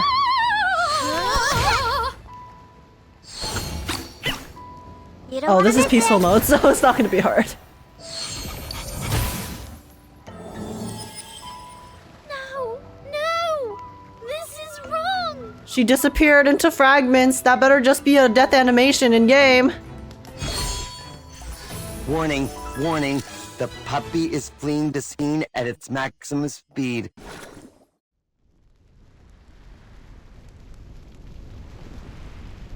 The explosions have finally ceased. The planes rest alongside the geometric bodies in the sea, sinking into an everlasting sleep. The roars of battle are no more. All that remains is the crashing of the waves against the shore. Why? What do you mean, why? You told us to fight you! Why did you spare me, Oh, 37? okay. Why did you show mercy? You weren't supposed to! But you're our friend, Sophia! The battle ended quickly. 37's geometric brilliance has left only a tear on her, only a tear on her friend's robe. Because I don't want to fight you, Sophia! Why? Why do we have to do this? Oh, I think that's the first time I've heard her like sound this emotional. Her voice is filled with anguish. ... Sophia looks down in a long silence. Then she gently shakes her head. I'm sorry, 37. I have gone beyond reason. Beyond cure. No, you haven't. You can literally just stop. You can literally just stop, Sophia. Just take off the really cool drip, okay? It looks nice, but I'm sure there's lots of weird tricks and traps in it because it's Arcana stuff. You can literally stop. I must have been out of my mind to make you fight me. Your hands were never meant for violence. They were meant for upholding the truth. Why does she sound like she's saying goodbye? As for me, I'm the one who clears the dust off the path, as fate foretold. Goodbye, my beloved friend. Okay, she's leaving. She's not dying. She no longer waves or looks back. Her shoulders tremble, but she strides toward the Manus with determination.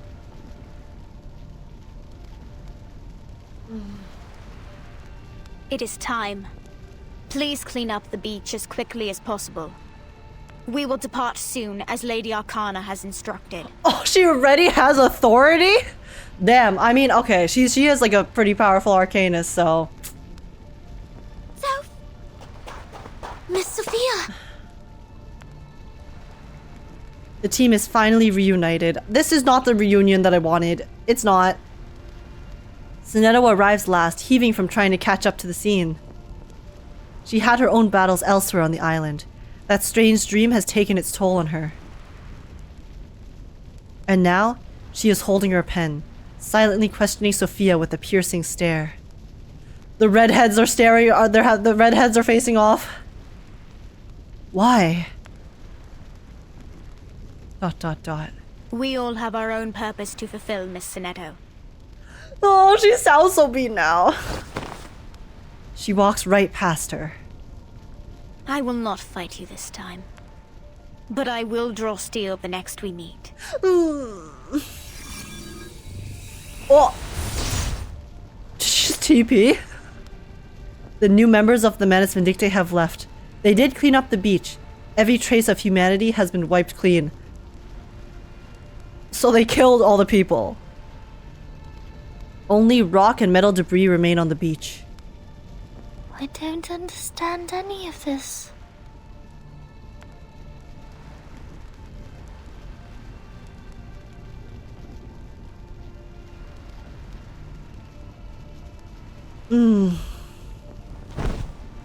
She slumps to the ground and stares blankly into the distance. The truth transcends all and is above all trivial matters of a phenomenal world.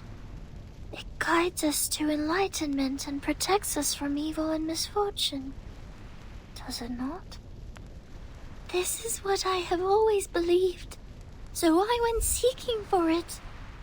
It is finally in my hands. But now...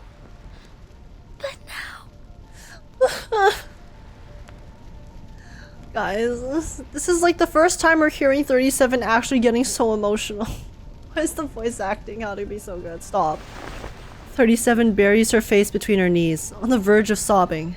What went wrong? Was it my fault? Isn't this how the truth is supposed to work? ...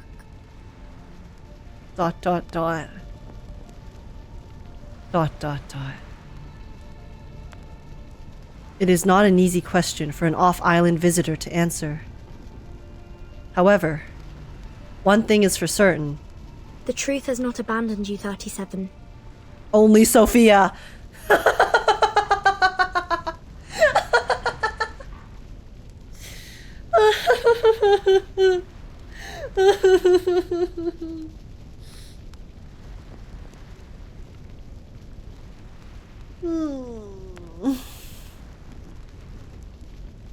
You haven't used the key yet, have you?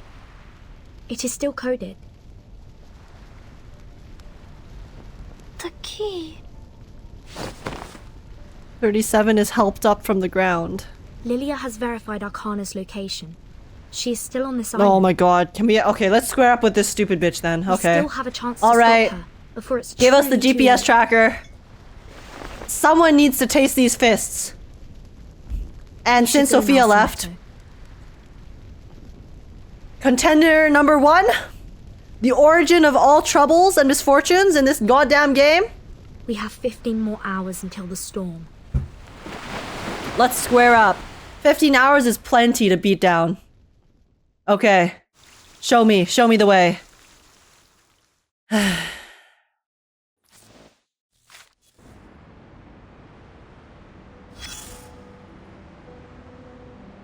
Grandma?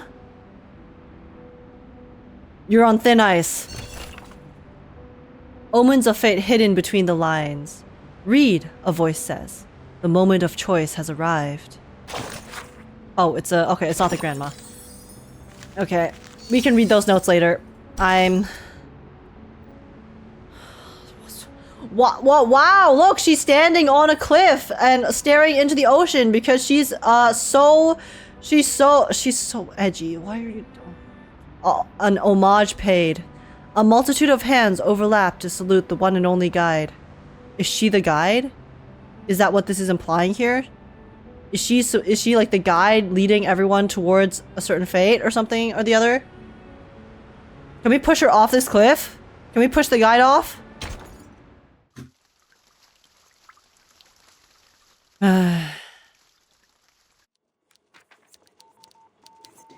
We've got signal. I need to Xeno not has be at restored Xeno right now. communications with Team Timekeeper. Oh, okay. Very well. We will leave you to it. She sighs with relief. Please bring me to Arcana. Before she hangs up, she has one more question. Just to confirm before we go, the operation Xeno is currently undertaking has been approved by the PAC Security Council, right? Right? The internal call falls silent, as if the question is too absurd to answer. Gotta laugh the pain away. If only it was that simple. Certainly, miss. Who is this? We're soldiers. Soldiers Oh, are okay. on Random orders. NPC. Okay. Show me Arcana and show me a square up. Overlook the island. This is the only part of the island untouched by war. I wonder why. Where the foliage is thriving and the view is stunning. I am most pleased to see you. And I am also most pleased to see you for the first time in my life. So can we finally fight you? Had you a pleasant stay on this island, Ms. Vertin? ...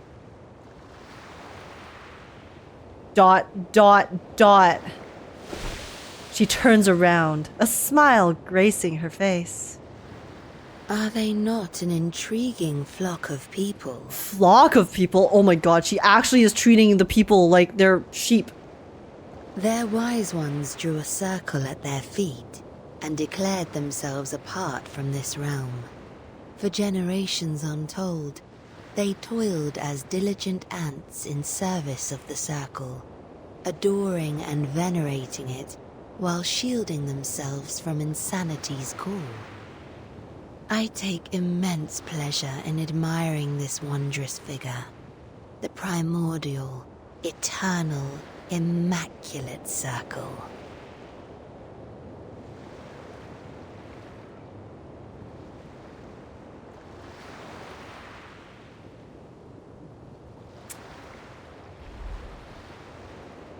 This fucking sadist. The more pity that it was etched upon sand. Below, the bombed-out beach is in a state of disarray. I disagree. What a kind way of putting it, Vern. The fragility and impermanence of sand is precisely why people strive for something eternal. Believing in perfection is not a flaw. I noticed the human aircrafts were loaded with weapons, not from this era. Yeah, I wonder who supplied those to the humans, How peculiar. Did Manus Vindictae provide them with the technology? Arcana smiles, the silence confirming the disturbing revelation. I can't fathom your motives. If you came here to incite hatred and recruit the pure-blood arcanists on this island, you may now walk away with satisfaction. If you wanted to take the island as one of your bases, you could have done so after the cleansing ceremony failed. But you did nothing. You just stood there. Why? 'Cause it's fun!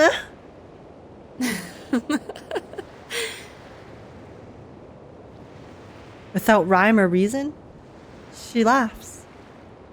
Do you struggle to comprehend, sweet Vertin? I was waiting for you.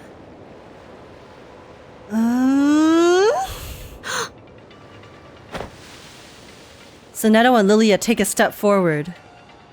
Enough talk, Vertin. It's time for action. Yes, I agree! I agree, Lilia! Mind Based. resistance. Arcana has power over people's minds at a close range. Very based, Lilia. A pity. She raises her arm, the stone bangle still intact on her wrist. The next moment, it slides off and falls to the grass, dissolving into thin air, so she could have taken off the bangle at any given time? I did wish to keep this bangle. Mine and yours, a pair in perfect match. Why is she so obsessed with Vertin? How will you remove yours, Vertin? Dot dot dot. The bangle burns, a reminder of those who still believe in the teachings of truth and Aperon, and those who remained until the end of the cleansing ceremony. The symbol of faith remains true to its purpose. The peace agreement is still in effect. That is so unfair. Arcana literally took hers off. What? The island's been blasted to smithereens. How come the bangle still has its power? What is it made of? Why she doesn't want a fair fight? She literally is already so OP. Don't worry, Regulus. We have foreseen this. Oh my god. The chief assistant shows no signs of worry. When we first arrived, I was bewildered by the rules on this island. But as I learned more about their scriptures, things began to make sense. So there's loopholes. Is this what you're building up to, Sonetto? There's loopholes that you can exploit? Language is an unreliable means of communication. Information can become muddled and vague wording can lead to mistakes and contradictions. That's why the island values math as a more precise and truthful language. They mock language for its ambiguity, scorn its flaws, and ruthlessly expose its inconsistencies, like they did during that debate. The pact on this bangle is of a similar nature. I see. It forbids us from actively attacking, but what is considered an attack? The rulemaker did not specify that. An act without the intent to attack will not be seen as an attack. Okay, but how do you attack without intending to? That is the unspoken rule of the peace agreement. An adorable attempt. Don't condescend me. Are you truly prepared to gamble the life of thy sworn companion, little pup of the Foundation? Little pup? Behind her, an unidentifiable form materializes. Sonetto shakes her head. Her wand remains steady. I will not make the same mistake again, Miss Arcana. I know perfectly well what I'm doing. Your provocations will not work on me. Just cast random stuff? That's so funny. So they're like, okay, so I'm not going to intend to attack you, so I'm just going to cast random spells, and then, you know, fingers crossed in the back of my mind, hope they hit. For the peace of this world, I will stop you. Okay, Sonetto! The wand radiates an intense brilliance. Oh? Now, what the? Vertin, whoa! Show me how you have changed since last we met. Whoa, what's going on here? The battlefield. It transformed. Prepare for engagement. Arcana is dangerous. We may not be able to defeat her. But right now, that's not our goal. Please lead me, Timekeeper. I am ready. Relax! I've got the whole battle plan all up here in my head. I shall relegate captain duties to you for today, Vertin. Okay. Deployment. Action. You have made new friends, aye. Have they changed you? Perhaps it's time you met my old friends. Come, they await thy greetings. Timekeeper! Arcana has disappeared, and monsters are pouring out of the portal she created. So I just have to attack all of these, I'm guessing? She's running away! All the different enemies? That was quite the grand escape. No, I can sense her. She's still there, looking down at us through that portal. Yeah, because she's obsessed with Vertin. She's waiting for something. Everyone, it's almost time. Xeno will start any minute. We need to complete our preparations as planned and force Arcana to show up. Okay. Easy. If we finish off all her minions, there's no way she'll just stand by and watch. Gotta get the ads first. The big guy up there is mine. You deal with the rest. Okay. Trying to gain air supremacy? Not under my watch. Okay, Lilia. Freedom, ideals, and honor are all in the sky. And of course, safety is also a part of it. I'll send that outdated hunk of scrap metal crashing to the bottom of the ocean. Okay. Alrighty. Also, is this like 3 kind of boss fights? I mean, it's not like a full boss, but... Well, let's see. This is really cool though. They added like an entire new mode. I know it's just battles in the end, but still. They didn't have to do that. They could just make it a regular mode in the middle of the story, right? So pretty cool. Pretty cool indeed. Well, there we go. Airspace cleared. Preparing now. I remember it's called... Okay. Just like the battle simulations. Well, let's see. Puppy fight. The puppy leaps over the muddy walls, determined to claim its triumph. I will not allow the tragedy in Chicago to happen again. Timekeeper, it's time I showed you what my training's been for. Okay, Sonetto. I believe in you. Battlefield, beach. Let's go to the beach, beach. Let's go get away. What you say? Say what you're gonna say. Have a drink. Grab the Bud Light. Bitches like me are hard to come by. I can hear it. Thank you for your cooperation. All right. Let's see. Let's see. Timekeeper, I've defeated the enemy. Beginning Warning, warning. The puppy is fleeing. Okay, next boss. Be careful, Captain. It appears that Hey, some Abraxas are being Regulus! affected by the storm. They're attacking indiscriminately. Alright, then don't draw their attention. Let them attack the Manus. All eyes on me. We were so quiet. Why are they coming for us? It seems that the storm cannot entirely change their instinct. Okay. Finally got rid of them. Now, how am I going to deal with this? Oh. Warning, warning. The puppy is fleeing. Okay. And then... Oh, okay, that's all of them. Start, breakout. Timekeeper, the first preparation stage is complete. Great. Next, we destroy the portal. Marvelous, Burton. You have put on a magnificent performance. As a gesture of gratitude, I shall bestow unto you these gifts. I don't want your gifts, woman. She just showed up of her own volition. Any gift that Arcana could possibly bestow upon us is like the ultimate monkey's paw type beat. No, something's not right. The arcane skill in that portal is fluctuating strangely. She's casting a ritual. Burton, retreat! Literally everything she does is a trap. No time to think. Prepare for the final confrontation. Interception point. Overlook. Okay. Oh? Did she... Oh my god. What the... What is this? Did she just yoink that out of her head? And all the members of a band combined. Oh, that was pretty cool. Timekeeper, there's a gigantic creature emerging from the portal. We must complete stage 2 as soon as possible. Yo, look at this. Look at this sexy goop lady. We better finish it off before we start stage 3. There's lots of Gyat. It's true, but the Gyat's trying to kill us right now, so... Copy that. Let's try This is a to... critical moment. Everyone stay alert and Let's await my defend command. ourselves. The puppy wishes to come along. Oh, it's called a Harbinger? Timekeeper, I love Harbingers. please allow me to assist you. The Guiding One's Harbinger takes a reduced damage from attacks of non-stronger Afflatus and changes Afflatus to the same as the source of the damage. Oh. So I want mixed damage on this team. Interesting. Well. Alright. Use your ult, bestie.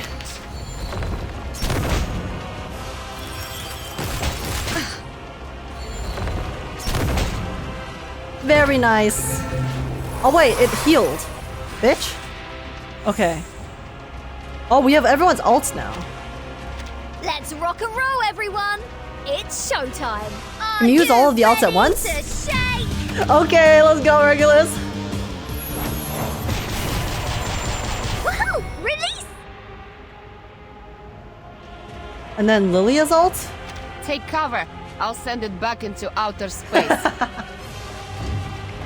Whoa. What the hell? I honestly have never seen Lilia's ult. Oh, it stunned everyone. Very nice. Her NPC ult is so much better than her actual ult. Oh, is that her NPC? True! Chapter 3, she used it in the sky, right? When she was fighting? Oh. The creature is defeated and Arcana has emerged once again. Timekeeper, stage 2 is complete. I'm a genius. Cool. Now, we just have to activate Let's it. go. On the ground? No. Things are going too well. like this has been rehearsed. Are we just playing into her hand? What on earth is she trying to do? There's no time, Vereinsamt. You're right. We've put too much time and effort into this plan to not carry it out now. Sonetto, Lilia, Regulus, assume your positions. It's time to enact the final stage. There's another stage? Red 38 is about I thought that was gonna be the final stage. Oh? Wait, we're on a ship. The ship sways gently in the waves. It is set for a new world, and there's no turning back. Oh! Hi, Sophia. She hasn't spoken a word since they sailed. The situation is final, and the board is set. There's nothing for her to do but stay silent. Miss Sophia, is the Guiding One really not coming with us? She... ... Ignored! Donowald! She doesn't answer, absent-mindedly caressing the tiny idol. She still remembers the moment she received it. Oh. Are you saying? Fret not, my child. You heard me true. I shall die today. Huh?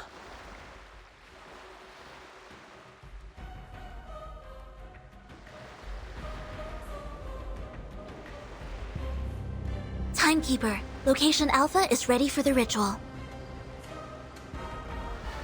That has to be like a metaphorical death, right? Or she's gonna die and then come back because she's actually like this ancient god of arcane energy.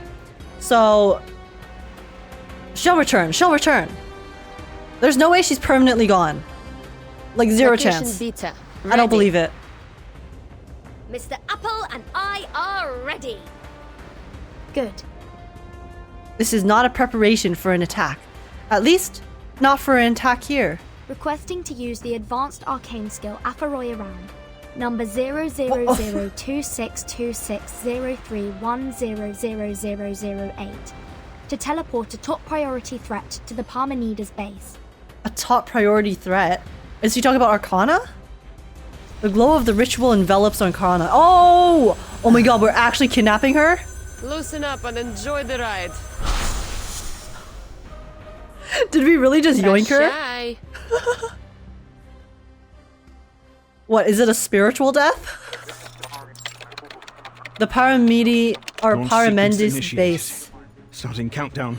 30, Who are these guys? 29, 28. The target has not reached the designated location. I repeat, the target has... 15, 14, 13. Large-scale arcane ritual detected.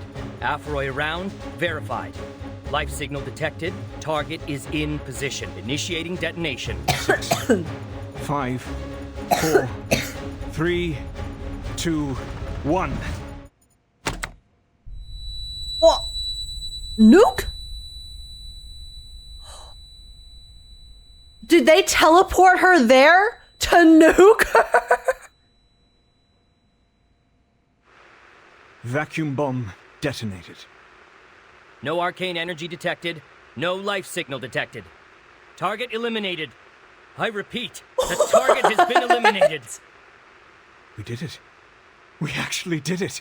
Admiral, Hans, we made up for what we didn't do in 99. Did we win?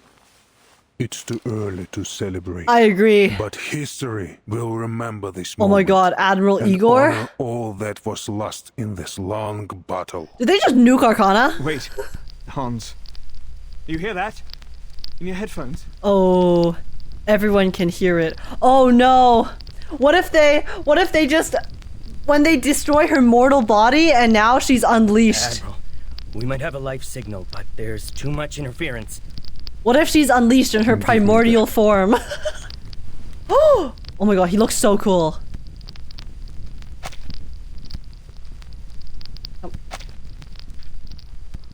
The plan was made with little time to spare, and the location chosen was... But soon enough, the strange sound in the room subsides. ... No,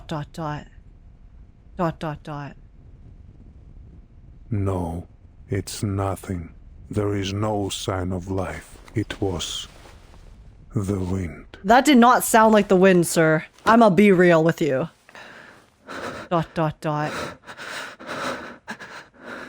So, that means... We did it, everyone. A triumphant victory! A salute to you, Admiral, and to the Timekeeper. Our efforts for peace have prevailed, and we have emerged victorious. Let us forever remember this day for its greatness. Small issue, there's 8 chapters left. Glory to all who fought for this moment! We did it! Whoa! Woo! Yeah! What are these goons? The observation room erupts in triumph. Arcana deceased. That was the same drum from all of the text panels earlier.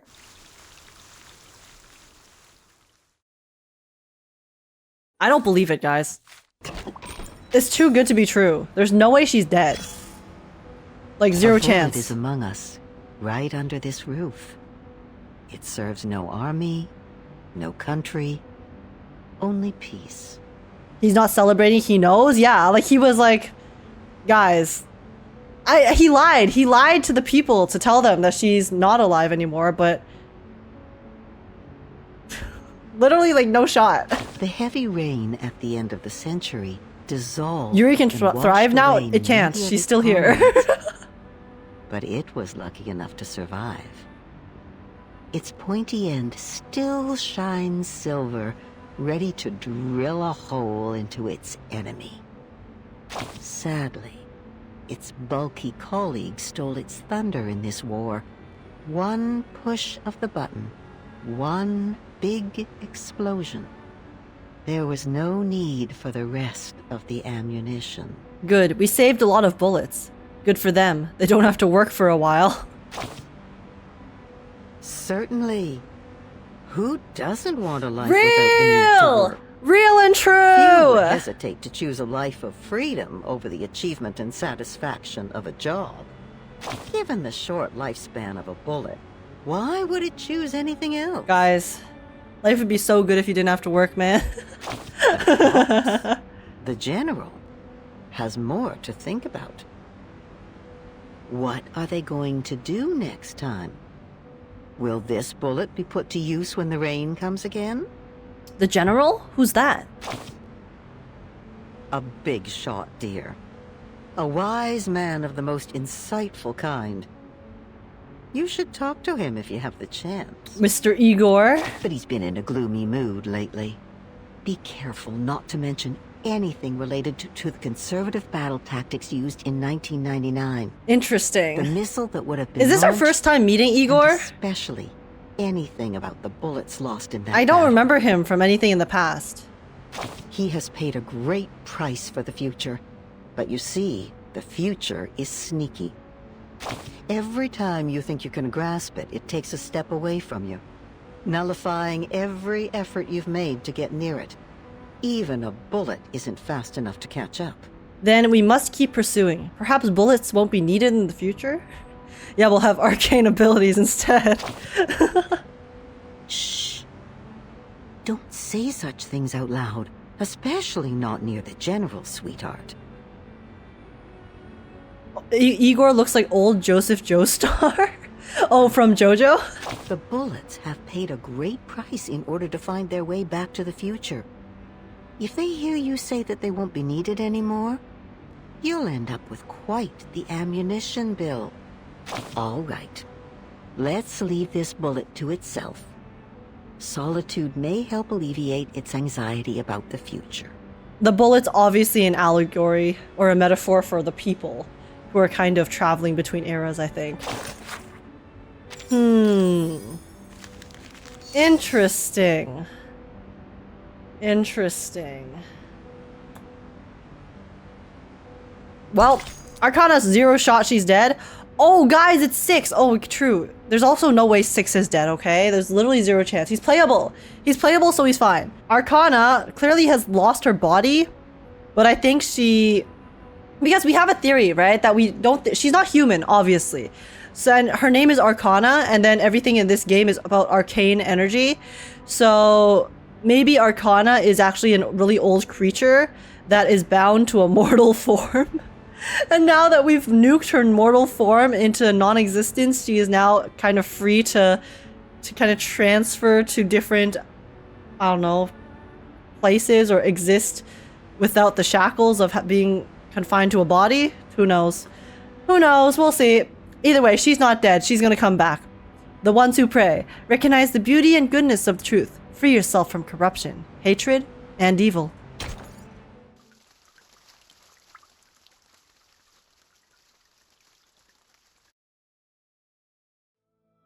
Here on the level sand, between the sea and land, what shall I build or write against the fall of night? Tell me of runes to grave that hold the bursting wave. Drink this. It will help relieve. 210, I wasn't done! Worry not. It's not made from the grapes on You my interrupted me! Tell me of runes to grave that hold the bursting wave, or bastions to design for a longer date than mine. Alfred Hausmann. Whoa! Oh my god, the hall with all of the storm syndrome. The war may have ended, but its scars remain in this place. The Hall of Truth, once the Palace of Knowledge, now stands in ruins. 210 examines the injured man's face closely, making sure his pain is eased. Then, he stands and watches as more people are brought through the gate. Hang in there, 29. 888 makes her way into the hall, carrying an incapacitated believer on her back. She carefully lowers the person to the floor. Her own arms are wounded from the attack, but fortunately, they're not fatal. Yet. Since the integers awakened, this has been the only thing they've been doing. Are there any other injured that have not been found yet? The music's so I sad. scouted the island. Every remaining member should be here. So you have. He sighs, the ramifications of the situation weighing down on them. It means the members not here have joined Manus Vindictae. Yeah. Yeah.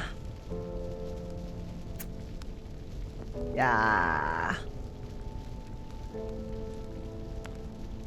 The hall is dead silent. Just a few hours ago, it was alive with debates, ideas, and passion. But now, one half of the hall is gone, its seats buried under the shattered dome and crumbling walls. Is Six still in a coma, Miss Marta? The blind woman nods, concern etched on her face. The Banshee doesn't say anything else. She needs to clean out her own wounds. The last few hours have been a whirlwind. Their faith has crumbled. The humans have invaded their island, and Manus Vindictae has turned them against each other. But now, everything's gone. Enemies, friends, and even the truth. All that's left are the moans and groans that fill the hall. In the midst of the hushed void, some begin to pray. To you, O the alone infinite, the non-subsistent, the ineffable, I call. Grant me inspiration of nature. Guide my soul with truth. These are the words of both sorrow and hope.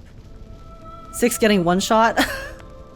Well, I mean, listen, Six didn't just get one shot, okay? He was already weakened because I think he spent a lot of energy and power to try to do the restoration ritual thingy-mabobber, the cleansing ceremony, but then probably got hit by some debris, unfortunately. Unlucky, bro.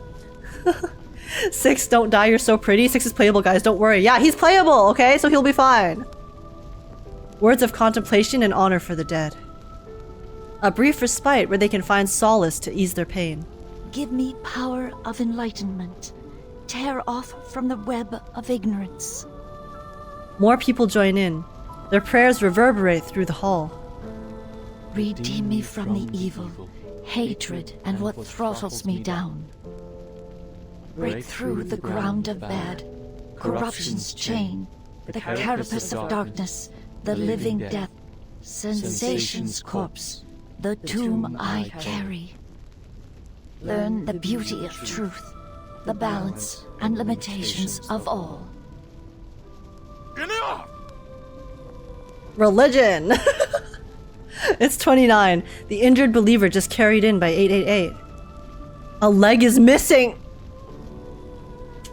Oh, but he manages to get up and sit down against the wall. Why are you still praying? The truth is gone! Actually, beautiful prayer. It's pretty nice. I'm not religious, so... Who are we praying to? Who will answer us? His outburst falters, turning into a bitter sob. For generations, we have searched for purpose and meaning. But now that the truth is lost, what is left for us to live for? Life? No, I get it. No, the truth is still there. A crisp voice echoes throughout the hall. Yeah, she just needs a week to decode it, guys, okay? 37 arrives panting at the door, accompanied by members of the Timekeeper's team. I passed a Perron's test and it showed me the answer. It will free us from the Wheel of Birth once and for all. I just need some time to decode it. She feels their stares weigh heavily on her. The wounded, the desperate, those who have lost their faith and their souls in the last few hours. The custodian walks up to her, still composed and steady. We will do our best to help, but how much time do you need? A week, a month, you know, just a little bit of time. It's she'll work hard, okay? She'll work very hard. She'll do it ASAP. A crucial question. The girl averts her eyes. Her confidence has waned since the last time she answered this question. I have someone in mind that can help us decode faster. Oh? Elsewhere in this world, some people are also making the same efforts at all costs. Yeah, true! Bring 37 back to the Foundation! They too are studying the immunity to the storm. But I need your approval before I ask them for help. This will require some finesse. What's about to be asked might rattle the founding principles of their belief system. May I share the truth with the others, 37? Oh? Ooh. Ooh, how will they take it? Let's find out. 9 hours? Oh god. The experiments on the side effects of the ritual are ongoing. The list of conditions they've encountered stretches down the pages like a long, winding snake. The side effects are completely random. Among the current samples, the probability of no side effects occurring is 0.52%. God damn. How many bodies did they go through? Holy shit. And of the 81 recorded side effects, 39 of them will cause irreversible damage to the biological body. 24 will permanently alter the composition of the caster's body functioning. And 18 minor effects will cause only minor, superficial injuries that do not affect daily functioning. Laplace's archives has enough rituals to protect casters from the minor effects, but the other two categories are highly lethal. Yeah. Unfortunate. It's the curse gotcha. Yeah, guys, just hit the 0.52%. How hard is it to get pity, guys, in the curse gotcha? Oh, yo. Imagine, though, actually gambling with your life like that. I couldn't do it. As much as I joke about gamba, that, you know, when it comes to actual consequences, it's so much scarier. I would? That's a lie. After 72 experiments, the diversity of side effects has decreased significantly. It is unclear if this is due to repeated testing on a single subject or due to a limited range of possible side effects. Hey, maybe we could test the curse gotcha if they give us a rate up banner. You know? Rate up banner would be not bad. Then we'd have a full 1%, you know? Not too shabby. More than 90% of these effects are related to concepts such as dirt and dust. Oh. Okay, interesting. Is it because of the origins of this ritual's power? She stops briefly, scanning through the list again. The number of recorded side effects is 86, not 81. Oh. When did I write these 5 down? A knock at the door interrupts her thoughts. Simone walks in. Madam Lucy, Zeno's plan was a success. With the help of Team Timekeeper, the leader of Manus Vindictae was teleported to a deserted military base and targeted with a thermobaric weapon. Nuked. It was a direct hit with no signs of life detected. The momentous event was captured on camera in the observation room. The director nods in approval. It is good news, but she can't devote much of her processing power to expressing joy when she's focused on research. A tremendous victory. Please extend my congratulations to the Admiral for this remarkable feat. Also, you have 2 call requests. One is from the Timekeeper, which Laplace received shortly after the battle with Manus Vindictae. Okay. She is requesting remote assistance to help the Apiron decode a numerical code related to the storm immunity. Okay, surely they say yes. This information demands attention. The director's head snaps up. Put her through immediately. Simone nods, but her shoulders remain tense. There's more. And the other call? It's Kakania, the Viennese arcanist who helped Kakania? investigate Marcus in acquiring the Oh my god, ritual. are we finally going back to Vienna? A hint of hesitation appears in her eyes. We have updated her the progress of the study and the potential side effects of the incantation. But she insists on knowing the right pronunciation. Oh, Kakania!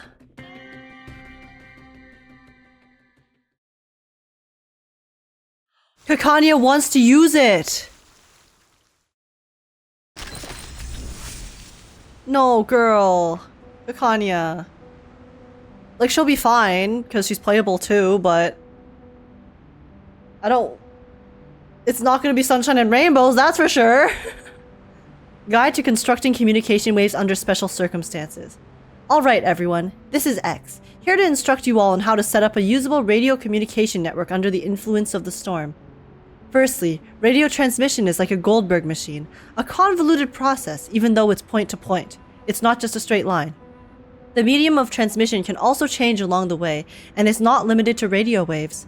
With a little imagination and well-calculated paths, information can be transmitted from any point to any other point, and multiple complex paths can prevent information from being hijacked during transmission due to the storm. The theory involved can be found in my earlier paper, How to Send Transoceanic Mail with Pigeons and Catapults. Call me when someone gets it right. I'm on my way to being busy. What's X busy with, huh? Taking a nap? Man, people die if they are killed. Shit. That's rough. Have they ever considered not dying? You know? Just don't get killed. It's that easy.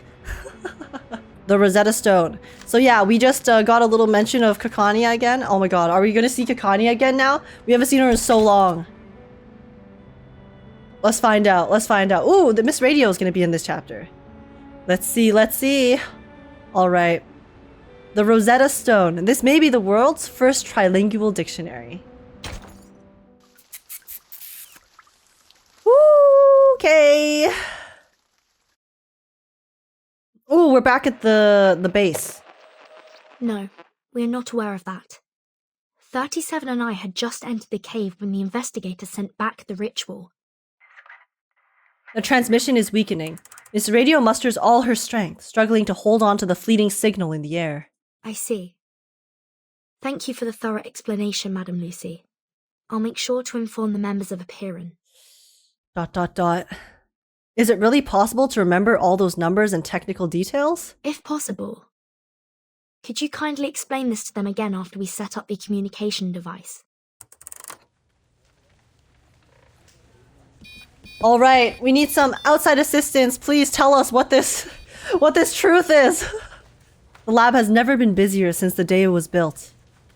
The scattered files are neatly gathered, and more integers have come to help sort through the years of documents.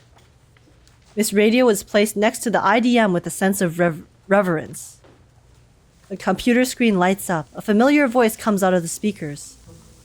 The next thing is the acoustic components. Totally My boy! understandable if you don't have any on hand. Regulus, can you help me find some... Oh my god, X is so cute.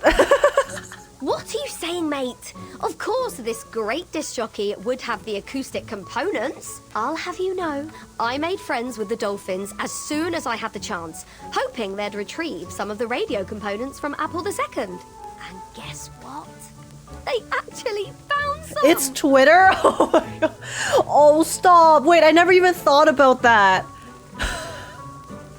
Now every time I see X, I'm gonna think of Twitter. Oh my god, why would you do this? Why would you say that to me?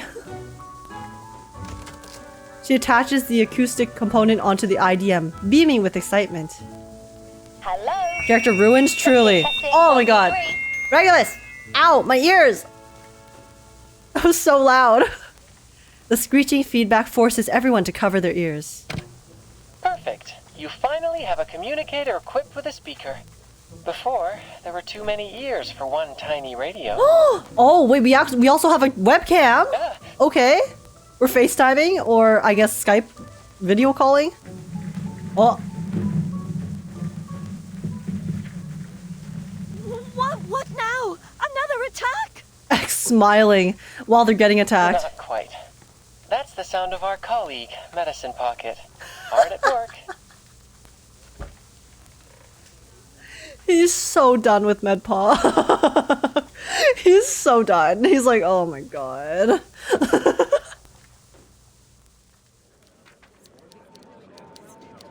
Of course it's MedPaw.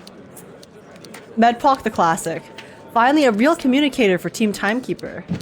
X gets up, skirts around Medicine Pocket's mess on the floor, and casually makes himself a cappuccino. How goes it on your end, Vertin? The storm is only 8 hours away. Has the immunity zone on the island stopped shrinking? Why is X so pretty though? I think so. No one in the Hall of Appearance affected by the storm syndrome so far. The immunity Like, he's such a soft boy. now. Manus Vindictae and the humans have left. There should be no further destruction on the island. So the decay of the immunity zone is not linear. It seems to be influenced by the islanders' mindset toward the truth, and it eventually reaches a stopping point. He puts down the cup and thinks about everything he heard from the call. I've never thought of X as pretty. Well, he is. Okay? Could it be that the And he's also so ritual on funny. this He's so island, done with everything rooted all in the time. Power of faith He's such a and mood. belief, serves to amplify only the radius of the storm immunity. Fascinating. He's a mood if I was smart, which I'm not, so... That can wait, Researcher X. Ulrich, impatient as ever, interrupts his musings with a more important concern. There are still pressing matters to discuss with the Timekeeper through the device. There's one thing I'd like to confirm, Timekeeper. X or Avgust, pick your favorite? Favorite in what way? Like, Avgust is... I want to give him a hug. He's so cute. He's so adorable. I want to protect him with my life. But X, it's like different. I like them for different reasons. Like, X is very boyfriend, you know? About the question Miss 37 asked in the cave, how can we escape the darkness of the phenomenal world and be freed from the emanation forever? To my understanding, that is almost the same as asking how we can be immune to the storm. Yes. And 37 also said the transcendental That was truth kind of was spooky. beyond the limits of her mortal flesh. Appearant answered her with Why an was there eerie a zinging sound? one that could drive anyone mad just by hearing it. It was then that the Scroll 6 gave her unfurled and transcribed the sound into a string of numbers, providing us with the code. Yes, that's the key to our problem. We both received a solution to the same question simultaneously. Immunity against the storm. This could be our Rosetta Stone, Timekeeper. What is the Rosetta Stone? Rosetta Stone! I don't remember what the Rosetta Stone is. 1 second. Rosetta Stone is a stele of granodiorite inscribed with 3 versions of a decree issued in 196 BC during the... Okay, what? Rosetta Stone, what is it? Its significance. What is its significance? It is important because it allowed researchers to translate ancient Egyptian hieroglyphic writing for the first time. Oh, okay. I see. I see. So it's kind of like a... it's not exactly the same, but it's like a key, in a way. His voice rises in excitement and he becomes fully immersed in his thoughts. Meanwhile, his listener's mind is starting to wander with a big question mark in the air. Rosetta Stone. Allow me to explain. The director interjects with a well-timed explanation. The Rosetta Stone is a stone tablet inscribed with a decree in 3 different languages. Okay, this is what I just googled. And ancient Greek. Hieroglyphs were the sacred writing for the divine, while Demotic script was known as the language of the people. Both scripts were ancient Egyptian, lost to time when the tablet was discovered. However, because scholars were still able to read ancient Greek, and through comparing the 3 inscriptions that all said the same thing, they were finally able to understand the hieroglyphs. They could hieroglyphs. Decipher the other languages that were lost. And now, we too have our Very own set cool. of inscriptions to decode. The first is similar to hieroglyphs, as the truth Miss 37 heard in the cave is completely unintelligible and can drive people insane just by listening to it. Yep. The second is like Demotic script, a ritual we obtain from Arcana that can place a curse upon those who read it aloud. It cannot be handled by ordinary people. Okay, what's the third? Finally, the numerical code you shared with us is like the readable ancient Oh. Greek, without any divine powers, but crucial in deciphering the other 2 inscriptions. Okay, I still don't understand how we can possibly do anything with that, but I'll let them. They're the researchers for a reason, okay? I'm not. I'm a gotcha gamer. How intriguing! 37's voice chimed in over the line, clearly excited by the analogy. That is to say, if we work together and combine our research, we may unlock even deeper knowledge that only belongs to the divine? True. There's a possibility. Exactly. We're looking for the same answer to the same question, like how the same decree is inscribed onto the tablet in different forms. And just like the inscriptions on the tablet, we have 3 versions of the ritual. If we can delve into the essence of the ritual and master its inner workings, we may eventually transcribe it into a side effect-free ritual that can be used by everyone.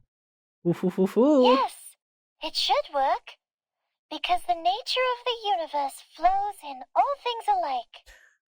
Look how happy she looks. I'm glad you think so, Miss 37. They're getting along so well. The girl on the other end of the phone is equally ecstatic. There's no question that they're in sync on this incredible idea. The ferrofluid happily swirls around in its fishbowl. Regrettably, his boss is a practical thinker. Regrettably. Your hypothesis is based on too many assumptions, Ulrich. It requires further refinement and confirmation. We now have valid incantations. We should continue in this direction. Her words are like a bucket of ice water dumped over their heads. As always, the robot steers them on a more practical path. You mentioned the word transcribe just like the Timekeeper did. It holds the answer to improving the ritual. You mean? The scroll you mentioned that can bridge the gap between you and the Supreme Existence during communion.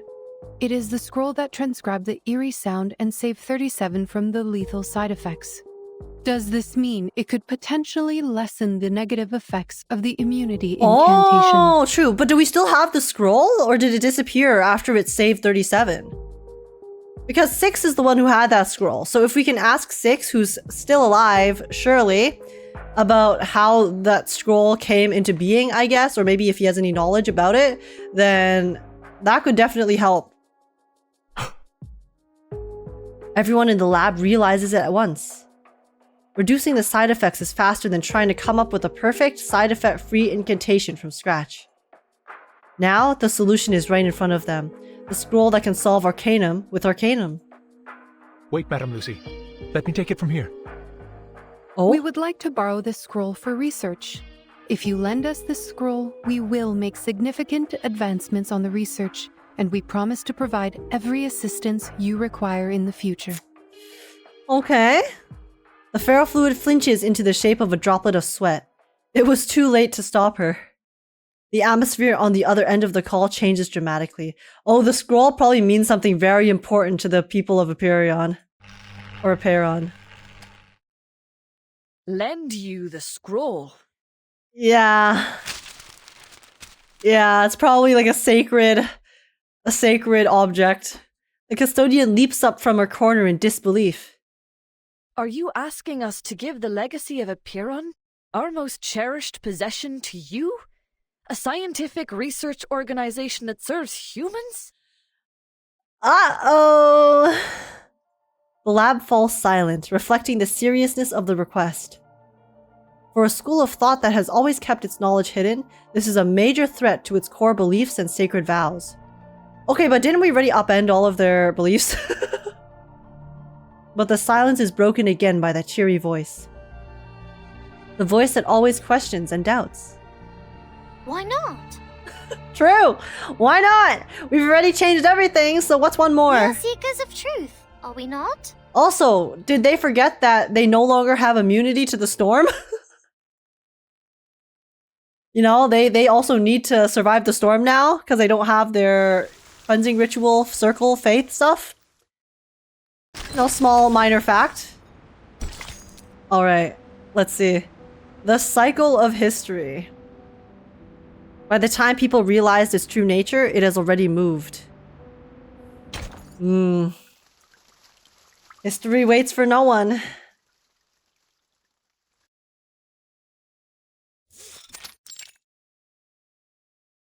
There are still Heed some my believers words, there. 37. I know there's still some believers, but like in general, they don't have immunity to, like they don't have full immunity to the storm, remember? They had like one non-believer, which was 77, and then that already started to shatter everything that they had.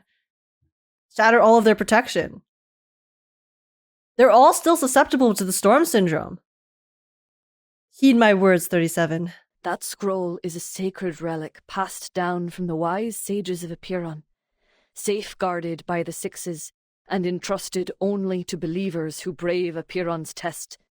It has the power of harmonization and reconciliation.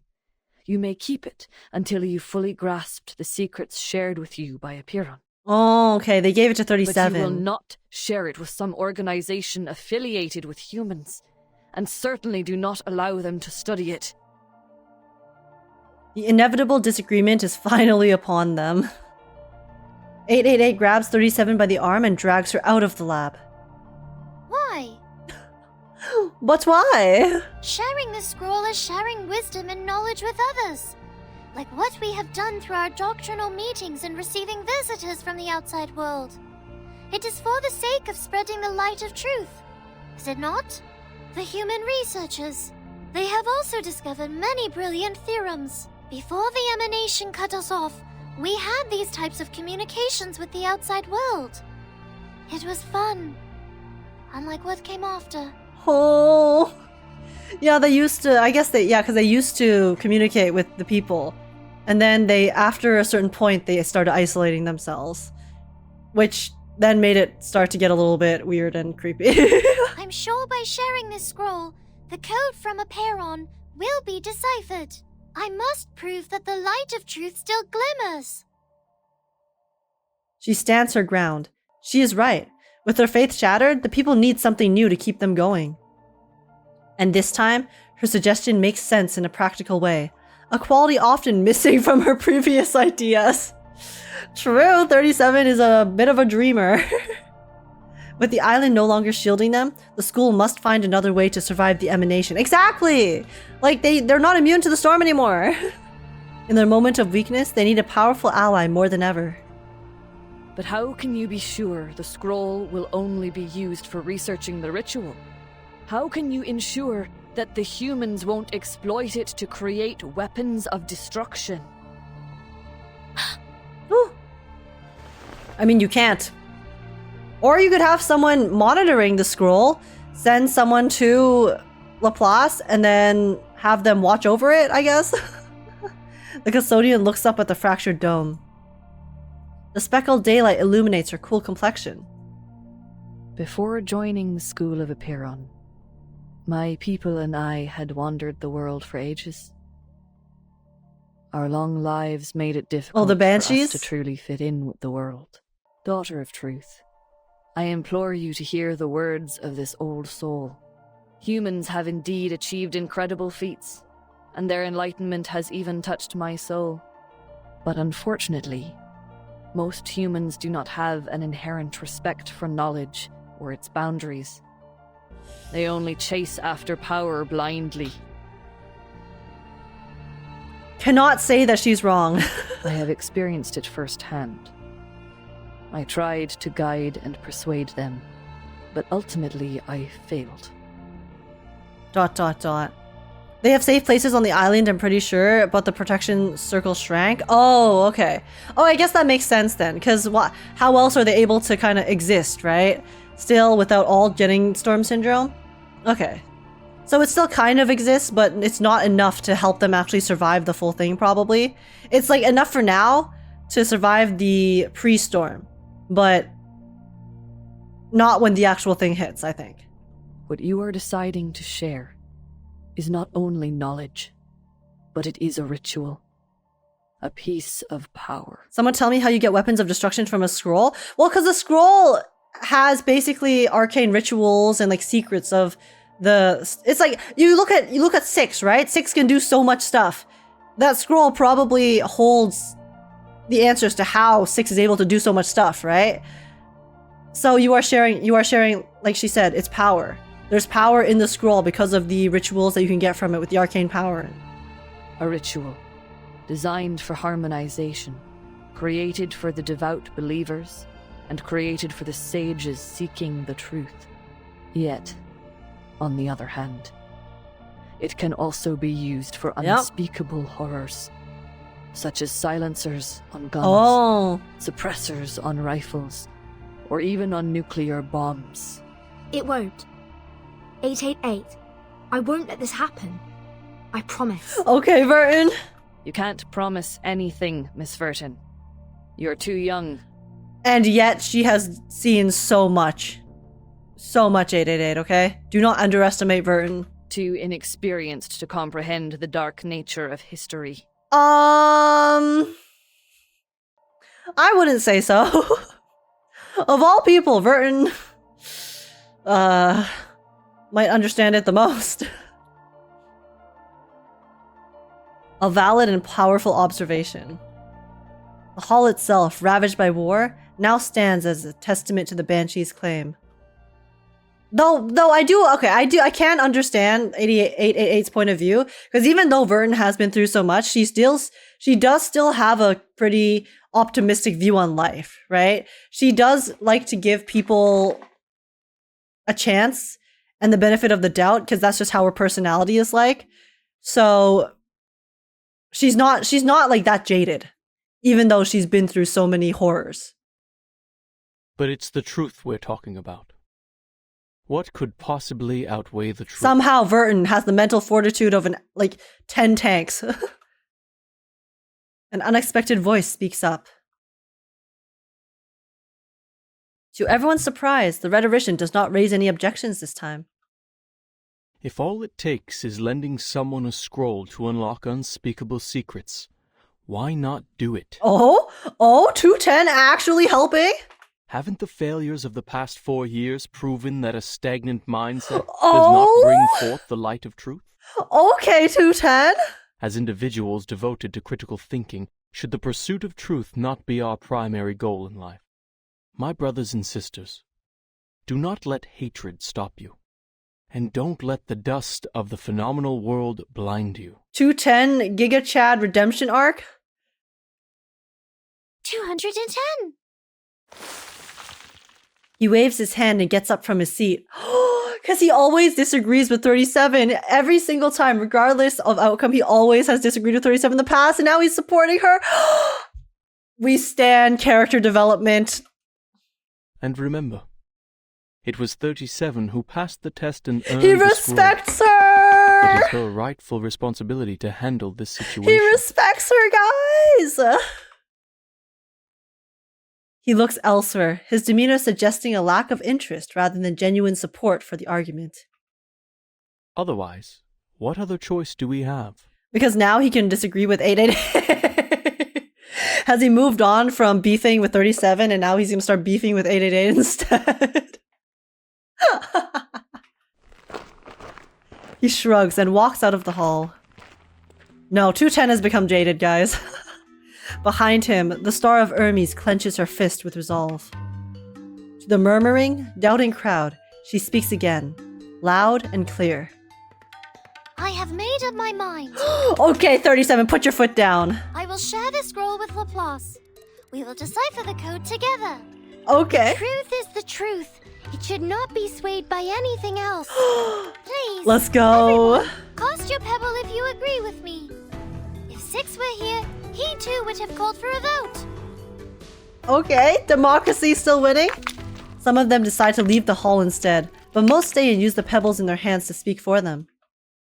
Her victory arrives with a gentle sigh from the corner.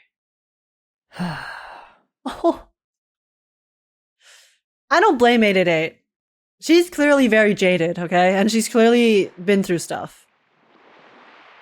Like, she's seen people abuse that power and the destruction it can bring. So, her worries are not unfounded, because they're very, very possible. War and smoke have long left this place. An area has been cleared for takeoff. Miss Lilia, are you certain about this? Absolutely. See the nice weather today? Much better than the day we landed. No wind, That no is true. cloud, the clear sky, and that giant moon. You know, the weather that crashed our ship. Sitting tight on her Su-01B. I don't know if that's even how you pronounce it. She gives a quick pat to the scroll secured on her belt. Oh, she's gonna travel it back to Laplace, the Foundation. This is the essence of Aperon's goodwill in their newfound alliance with Laplace. Can't find a better day to deliver the package. It's just to the headquarters, not even going outside of Europe. 3 hours is more than enough. Okay, okay. I'm done being stuck on this suffocating island. Nobody can stop me from taking this flight. Lilia's like, bro, I ran out of vodka 3 weeks ago, okay? Get me out. The headquarters are at least 768 nautical miles away, and you have no protection during the long flight. It's dangerous. And we have only 7 hours until the storm. Dangerous? Maybe. But this is an exhilarating flight in the storm, Saneto. What better chance than now to push Zeno into updating their flying manual? Dude, Lilia's such a giga chad. She takes a few long gulps from her canteen and warms up her broomstick, brimming with anticipation as if she were going to a carnival. Lilia gives no fucks ever since she was a child, and I love that for her. Besides, what's wrong with a bit of oil painting on me? Should be a nice badge of honor. Lilia, I really hope that doesn't happen to you, okay? Mate, that's quite a distance. Just be sure not to go toppling into the Mediterranean Sea. Mate. Red 38 is no way an Apple II. Did she just slander Apple? She soars higher and higher until Regulus shrinks into a tiny red dot on the beach. From the corner of her eye, she notices shadows slowly creeping towards her. Uh-oh. Manus Alitius? We didn't kill them all off? I don't have time for you, little stingray rats. She's like GTFO. The Oleatis trail closed behind her. Still got your speed, huh? I guess the death of your boss didn't faze you much. Oh. A swollen blimp comes into view, filled with a dark substance and throbbing like a beating heart. Ew! Oh, I did not like that sound. The creature's soft, tentacle-like turrets slowly rise and lock onto Lilia. A Manus aircraft? Worth a fight. Lilia's so unbothered. Haha! Bring it on! Your downfall will be an explosive orchestra over the waters.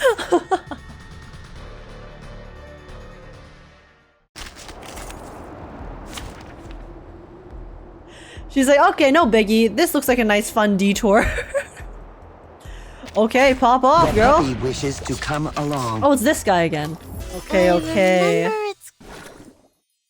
Let's go. To safely cast the immunity ritual, 2 conditions must be met. 1. Have the power to wield it. Yes, Miss Tyder has derived What's the number formula, 2? and my team has finished designing the prototype converter. Well, now we just need the bigwigs upstairs to approve the experiment application. oh my god, what if they don't approve it? This is an unprecedented chance to rob the storm of its energy. I wouldn't miss this for anything. Look how happy he is. Like a little puppy. 2. Minimize the side effects. The Scroll of Aperon has shown great potential in protecting casters from the ritual. It is expected to outperform the Coleman protection rituals. The sheer variety of side effects is concerning, but we already have a list of 122 curses and their effects. Once the scroll arrives, we will test and record its reactions to each of the effects. Gotcha, curse, gotcha. This should speed up our analysis considerably. Okay. But this isn't enough. Oh, we're going back to Enigma, because Enigma's trying to solve it for the humans. How can we get humans to make use of this ritual? Yes. He stands up and paces around the cluttered room. Ideally, the incantation is made into a tool like the Manus Mask or Laplace's incantation soft disk. However, this would require a thorough analysis and mastery of the ritual. Manus Vindicte could create the mask because Arcana is just that excellent of a caster. Yeah, I mean, Arcana's a little OP, okay? So I think it's fine if we're not incomparable to her. But we don't have But that hey, now kind she of got excellence nuked. all the time. That's why I came up with a clever alternative. So no more masks, maybe? To let everyone be a caster instead. The problem is, humans can't cast it all to begin with. Ugh.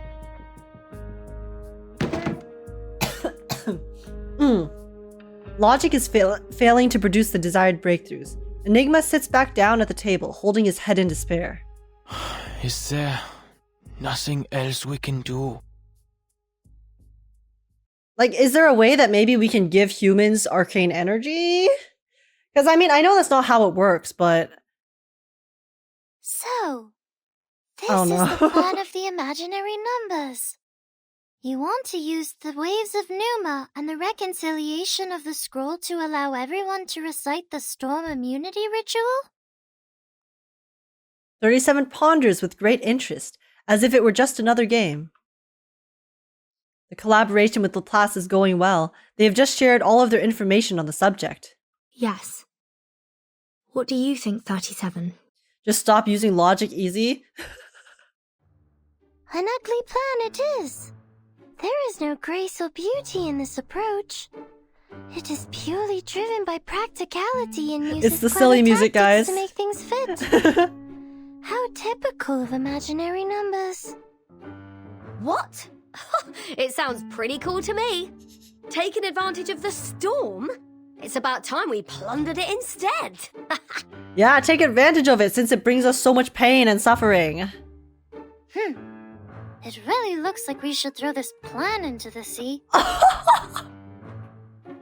37! 37 insists, subtly shifting her seat away from Regulus. You're not trying to comprehend the ritual, Vertin, but scrambling to make use of it before the emanation arrives. Yes, because we do want to make use of it before it arrives. Isn't making use of it enough for our purposes? No, the theory is incomplete. You will Mm. be hindered by impossible obstacles in no time. Interesting. Mister, could you show me the incantation? I want to see it too. 37 just roasted Enigma. 37's like, I can do better. She probably can't. Let's be real, okay? She glances at the device, hoping for an answer, but the other end of the call has been silent for a while. Laplace is looking for a safe method to deliver the incantation. Given the incidents before, some time is required for the application procedure. So they can't, I know they can't recite it, but I guess they can't even transfer it through text? But they don't have text, right? They just have video call and then they have the voice. But can't they like basically write it on a paper and then show them? You know?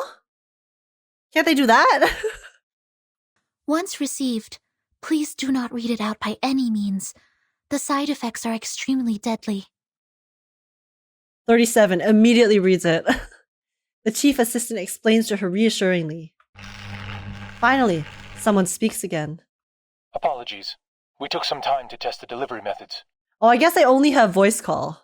For your safety, only the text of the incantation will be delivered. The exact pronunciation will be sent to the Timekeeper later. Oh. Thanks, mate.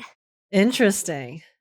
Since the island has no visual communication, we will send the incantation okay, letter by there we letter go. through a Chladni plate, a technique that converts simple patterns to sound waves. Okay, we don't have visual communication. They confirmed it here.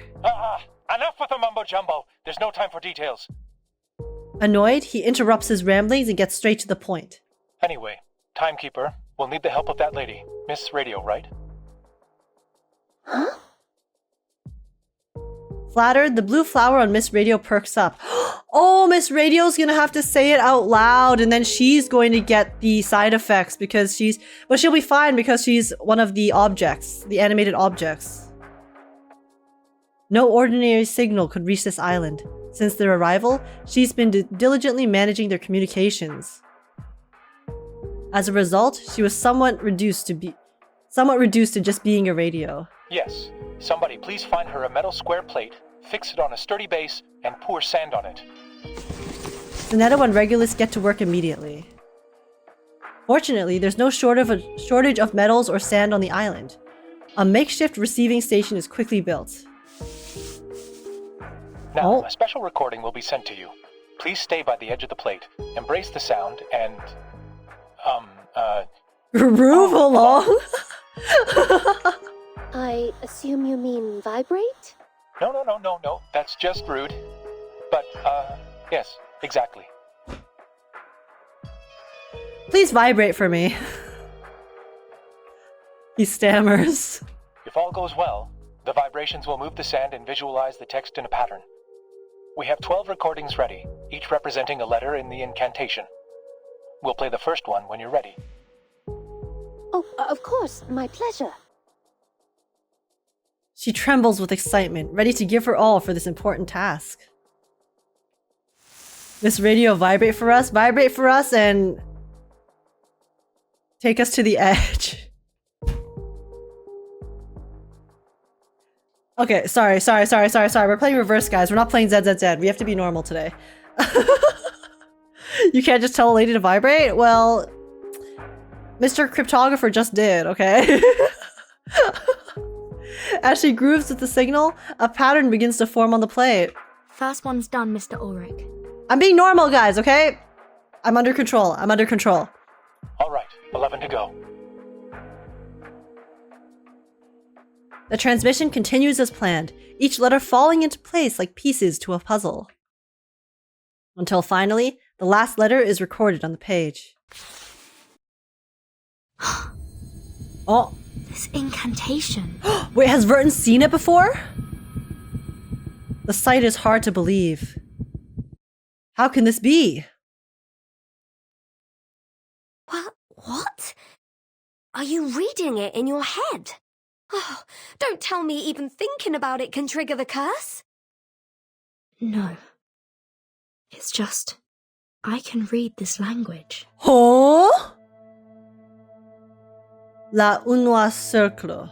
I'm human, guys, so I'm immune. It's fine. The language is not unfamiliar. The incantation for unlocking the suitcase is inscribed in the same... Huh? The questions are, who taught this? And when? Wait, that's actually mind-blowing. Was it on the eve of the new millennium when everything was a blank? Was it... Mother? A myriad of thoughts flood the mind. 37. I think I know what it says. Oh my god, Verton. Verton, what does it say? It means the first circle. Wouldn't that be referring to arcane power? Like in its original form? Because that was what Arcana was talking about. Remember her story? The first circle was arcane power when it first came into existence.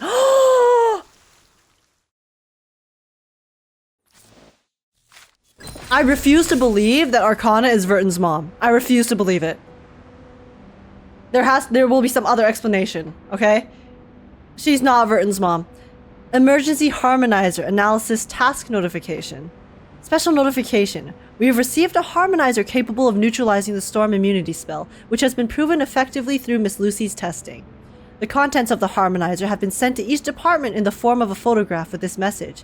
Please begin analysis for mass replication immediately upon receipt. I'll call back the people from John Titor's place. You all keep busy. Dude. Vertin can read the language? I did not even, that thought did not even cross my mind that was possible.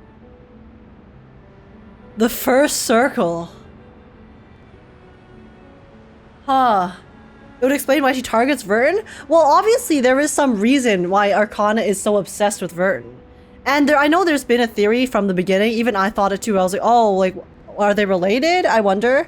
But no, it's too easy. It's too easy if she's just her mom. They have some relation, but it's probably going to be more complicated than that. Also, I think if Arcana was Vertin's mom, she would have known. So they're definitely not actually like mother-daughter, but they have some other sort of relation that we are unaware of at the moment. Arcana alternate universe Vertin? No, Vertin would never do that in any universe, okay? She would never be like Arcana. No shot. It would be cool if Arcana's just Vertin from the future? No! No, she's not, okay? Vertin doesn't have yellow eyes, nor is she a crazy bitch. I refuse to believe it. Leave Vertin alone. Besmert is either Vertin's mom or Vertin trapped in a time loop. That's my running theory. I'm pretty sure that 100% Besmert is related to Vertin. I mean, it's very obvious. I don't think it takes a genius to put two and two together. Besmert, they have the same hair. They have the same kind of speaking tone, the same energy to them. So we'll see. We'll see. Okay. The first circle. Thus, the proof is complete.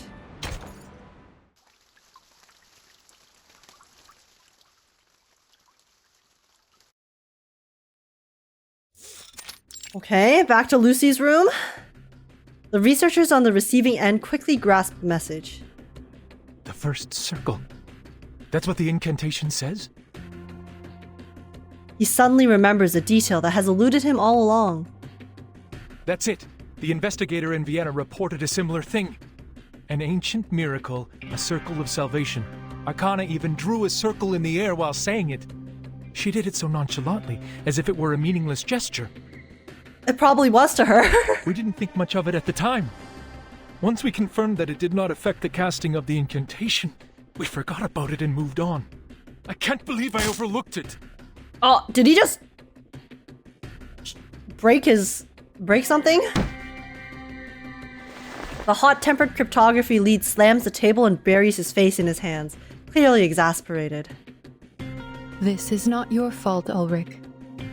The gesture was overlooked because it did not really help the research.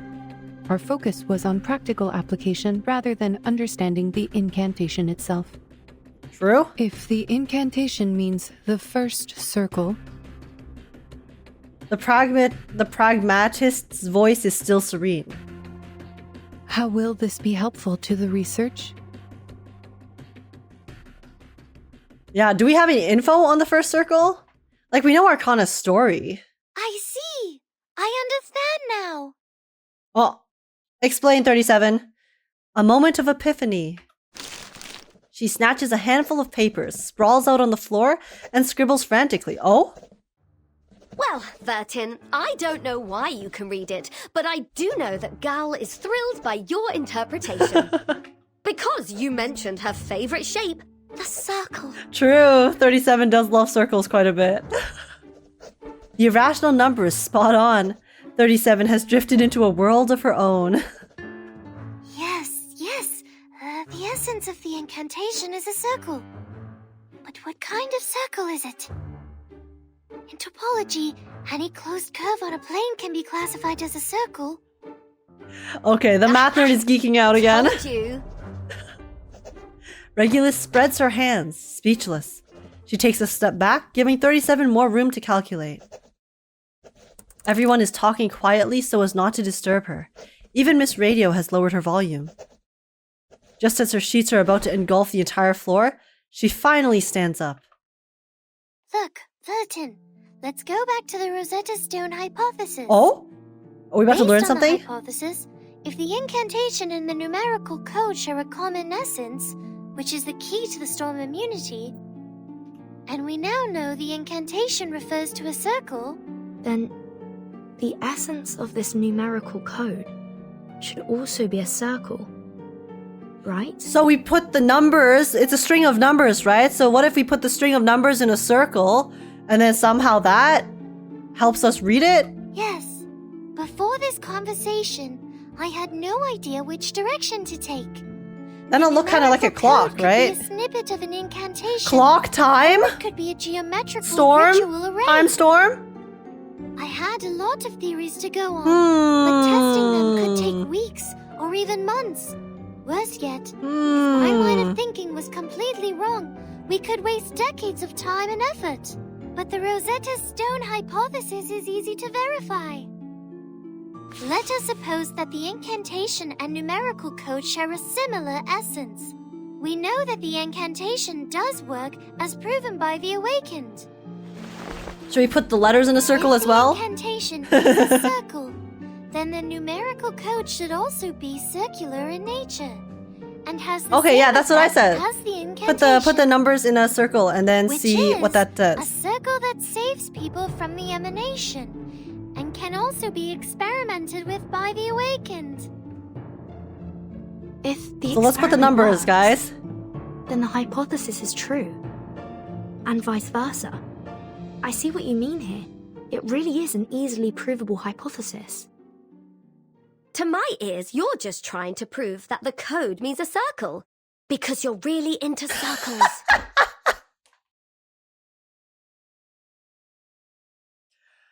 Regulus, never change. Oh my god, why is Regulus so funny? She's like, okay, you're just doing, this is just confirmation bias then, because you like circles. Not specifically. I simply like it because it's a great shape. 37 does not take the slander. It goes in one ear, out the other. I don't understand. Sonetto's us for real. She picks up the numerical code and studies it carefully. +1, -1, +2, -3, 3, -3, +2, -1, +1. Well, I mean, it's the exact same forwards and backwards, right? How do these numbers relate to the circle? Let's put them in the shape. The first circle. Enigma narrows his brows, spinning a pen between his fingers.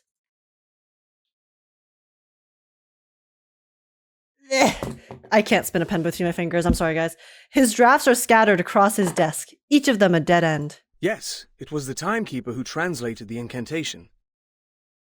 And according to the investigator in Vienna, Arcana also drew a circle when she cast the ritual. Oh, I dropped my pen. Ah! I was trying to spin it. It was not working. I'm sorry. But experiments have shown that the gesture has no effect on the ritual. We thought maybe it was a symbolic gesture. No. It is no way just symbolic. He jumps to his feet. The cryptographer sneezes at the cloud of dust he just stirred up. Arcanists excel at condensing their experiences into symbolic representations. Signs, totems, elements, these are primitive symbols. And oh wow, he's actually so knowledgeable about it. Arcanum. At least that's what the Foundation's textbooks tell me. Yo, he's been studying? Why arcane skills can only be enhanced by mediums that align with their symbolic nature. Precise materials are required when creating soft discs for each incantation. Maybe Arcana just likes circles too? It is a very round shape. Arcana does have two very big circles, okay? So she's probably very fond. He stops spinning his pen. If the incantation symbolizes the first circle, and if we were to create a physical form that could be mass-produced for everyone, Will that form have to be a circle too? Probably.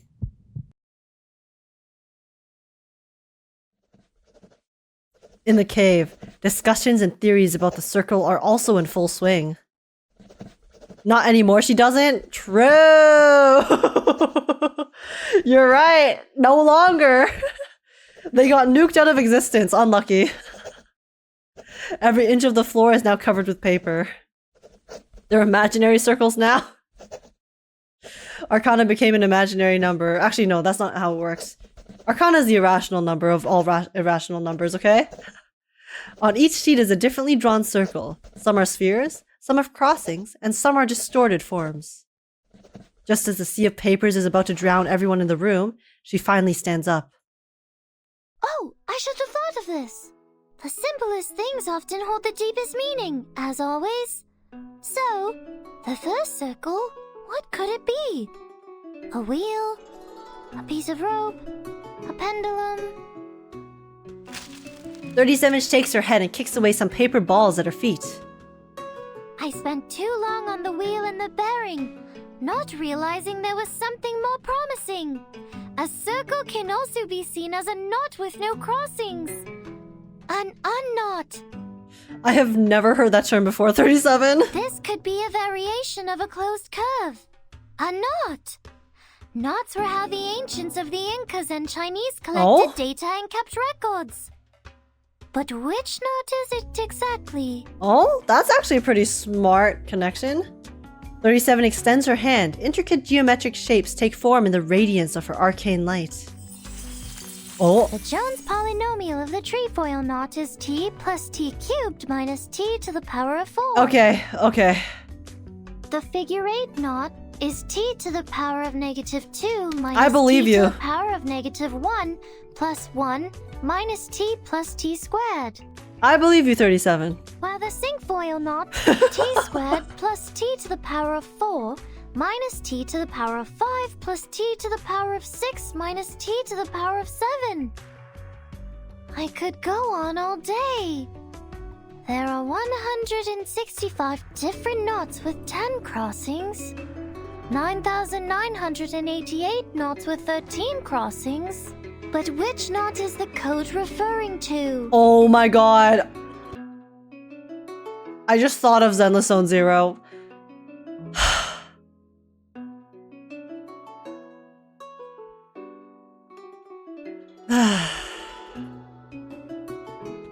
Okay.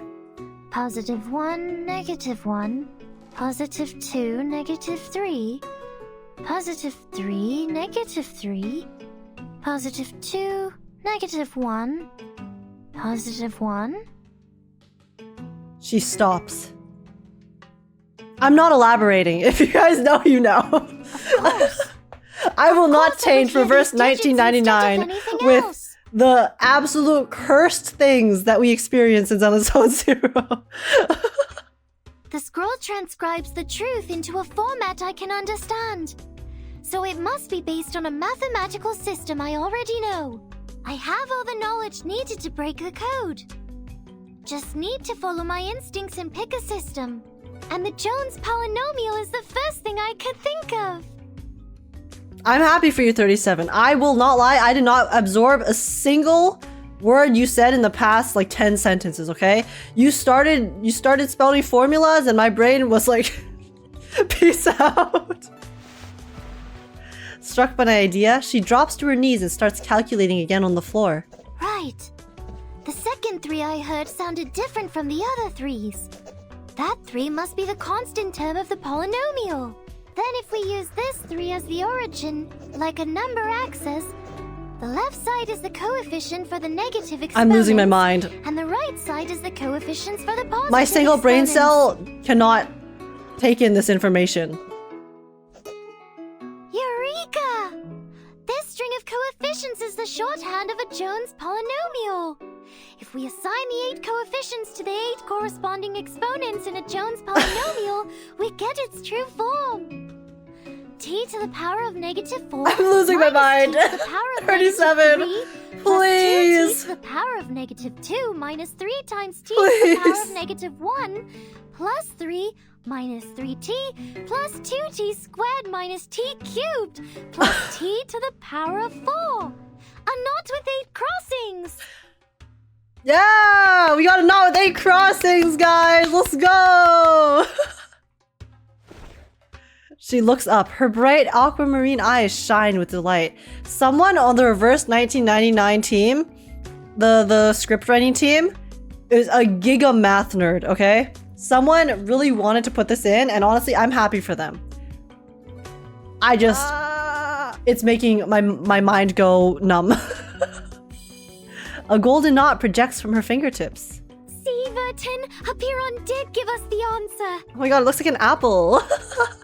The key we've been looking for, the most profound secret, the language of the divine.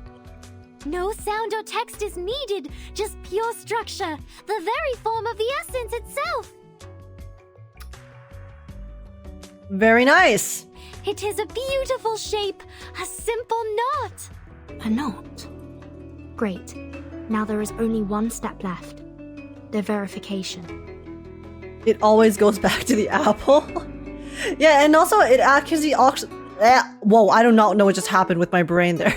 But it also kind of looks like, you know, there's that like symbol of a stick with then like the snakes around it. That also kind of reminds me of this. It looks like a pretzel. It does kind of look like a pretzel too. She nods and looks at the communicator. Did you hear that, Madame Lucy? Can you help us verify the authenticity of this knot? Interknot level 8 kind of low. True.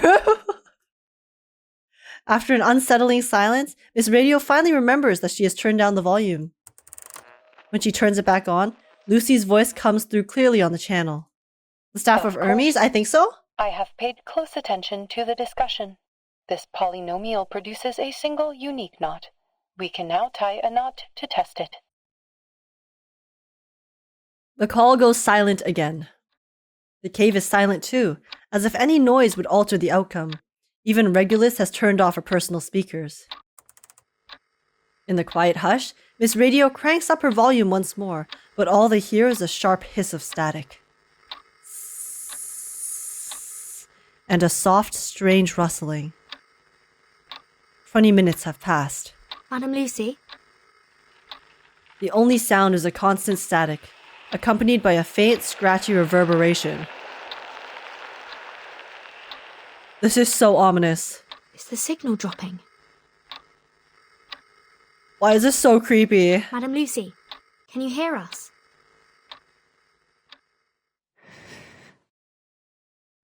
Dot, dot, dot. I can. This crop is very suspicious. The robot utters with effort. With effort? What happened? The knot slips from her grip and falls. It has completed its great mission. Oh, did it work? Then, the robot starts to fall apart and melt? Before the curse could get to her core, the fire thief flashes. She needs to ensure the next message is clear on the radio. It worked. Well, she melted. Didn't she? Wait, if it worked, why'd she melt?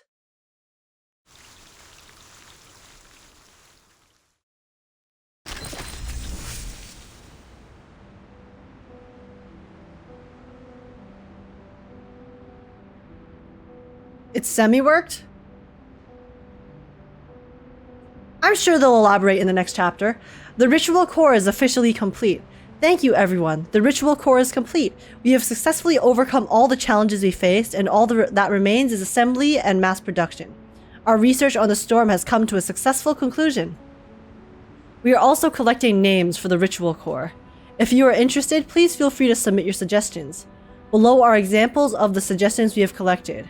37. Lucy Knot.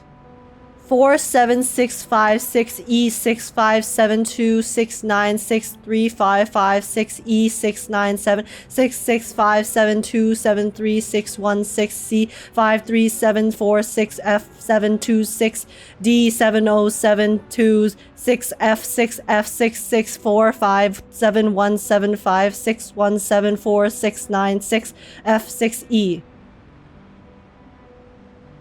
I think that's the one. Absolute universal R-powered storm immunity device. Are these lottery predictions? They're more like nuclear codes. What the hell? Laplace is not? Uncool. 1914 not? Wrong time. The not? Oh, I really wish I didn't think of Lycon, guys. God damn it. Okay, anyways. Okay, mirror and curtains. Please elaborate, Lucy, what just happened. I grew 5 years older with you reading that? You're welcome. D's not?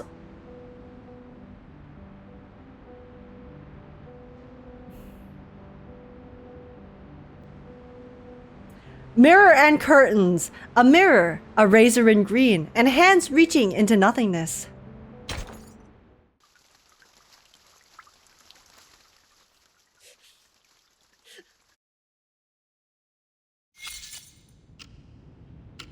The storm arrives in 4 hours. I never thought it would be the Timekeeper and the Apeiron Arcanus who'd solve the problem. But now even humans can cast this ritual. Okay. Laplace is now in a rare state of tranquility, for the researchers have done all they can. There's nothing left for them to do. With only 4 hours to go, this is the final calm before the storm. Indeed. The knot is the physical form of the ritual we were looking for. Surprisingly, the numerical code yielded practical results. I thought it was necessary to report this to the Timekeeper's organization. It was her contribution. Okay, I still don't fully get how having a knot suddenly makes the ritual work, but you know, it's fine. I'll just accept it, okay? I'm not an arcanist. I don't understand how arcane powers function, so... But it did not go well. Oh.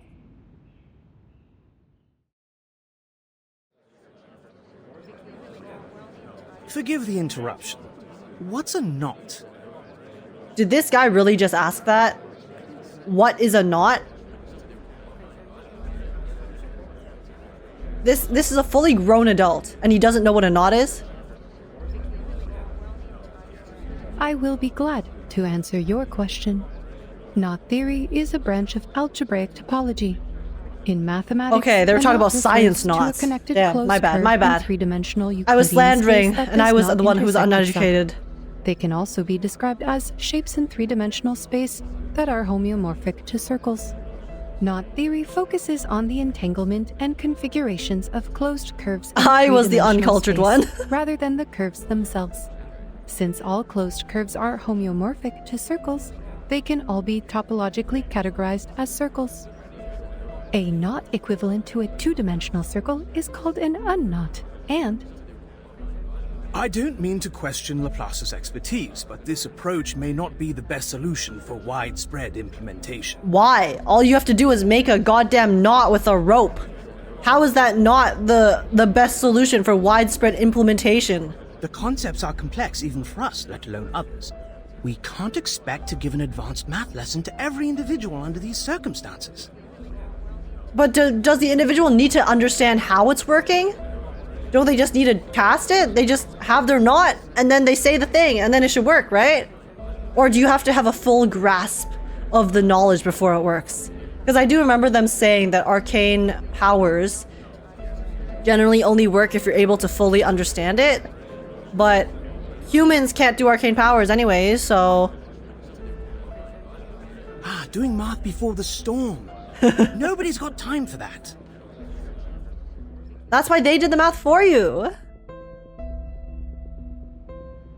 As it turned out, presenting a technical report was much too premature. We should have a complete and official report once the immunity gear is produced. Literally, if the researchers told me we found the solution to this storm that has been ravaging all of us for so long, just trust me, bro, it works, I would trust them. Okay?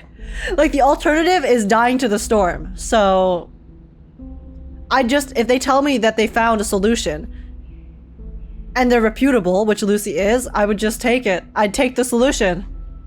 I will not lie. Maybe you can change your approach the next time you report to the Foundation.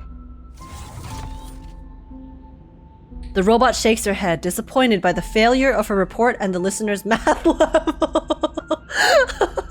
I'm sorry, Lucy. I'm trying to understand. I am. I simply gave them honest answers. She turns her head and looks thoughtfully out the window. Oh. But this solution is deserving of widespread implementation. All we need is a piece of rope and tie it end to end. Exactly! Like, it's so easy! And spend 3 to 5 minutes to make this knot. This can be done anywhere, at any time, by anyone using any type of cordage. Exactly! Like, I don't need to know the scientific details of why it works, as long as it works. The oldest, fastest, and most basic ritual, the key to braving the storm, is a knot. Age didn't take partial differential equations and it shows? Yeah, I didn't. And I've gotten this far in life, okay? So clearly I don't need those partial differential equations. Get wrecked. Why didn't you tell the House of Integratus? I'm sure they would have funded us generously. I will make sure to put it in my interdepartmental report. Plus, she didn't explain they just needed the knot. She said you needed the math knot. Oh, okay. So the guy thought that you needed to understand everything. But in reality, it was just Lucy's lack of communication. Because she's a robot and doesn't fully understand the thought processes. Yeah, maybe sending Lucy to give the demonstration wasn't the best idea. A rare hint of frustration flickers across her face. But she quickly moves on to a subject that deserves her attention.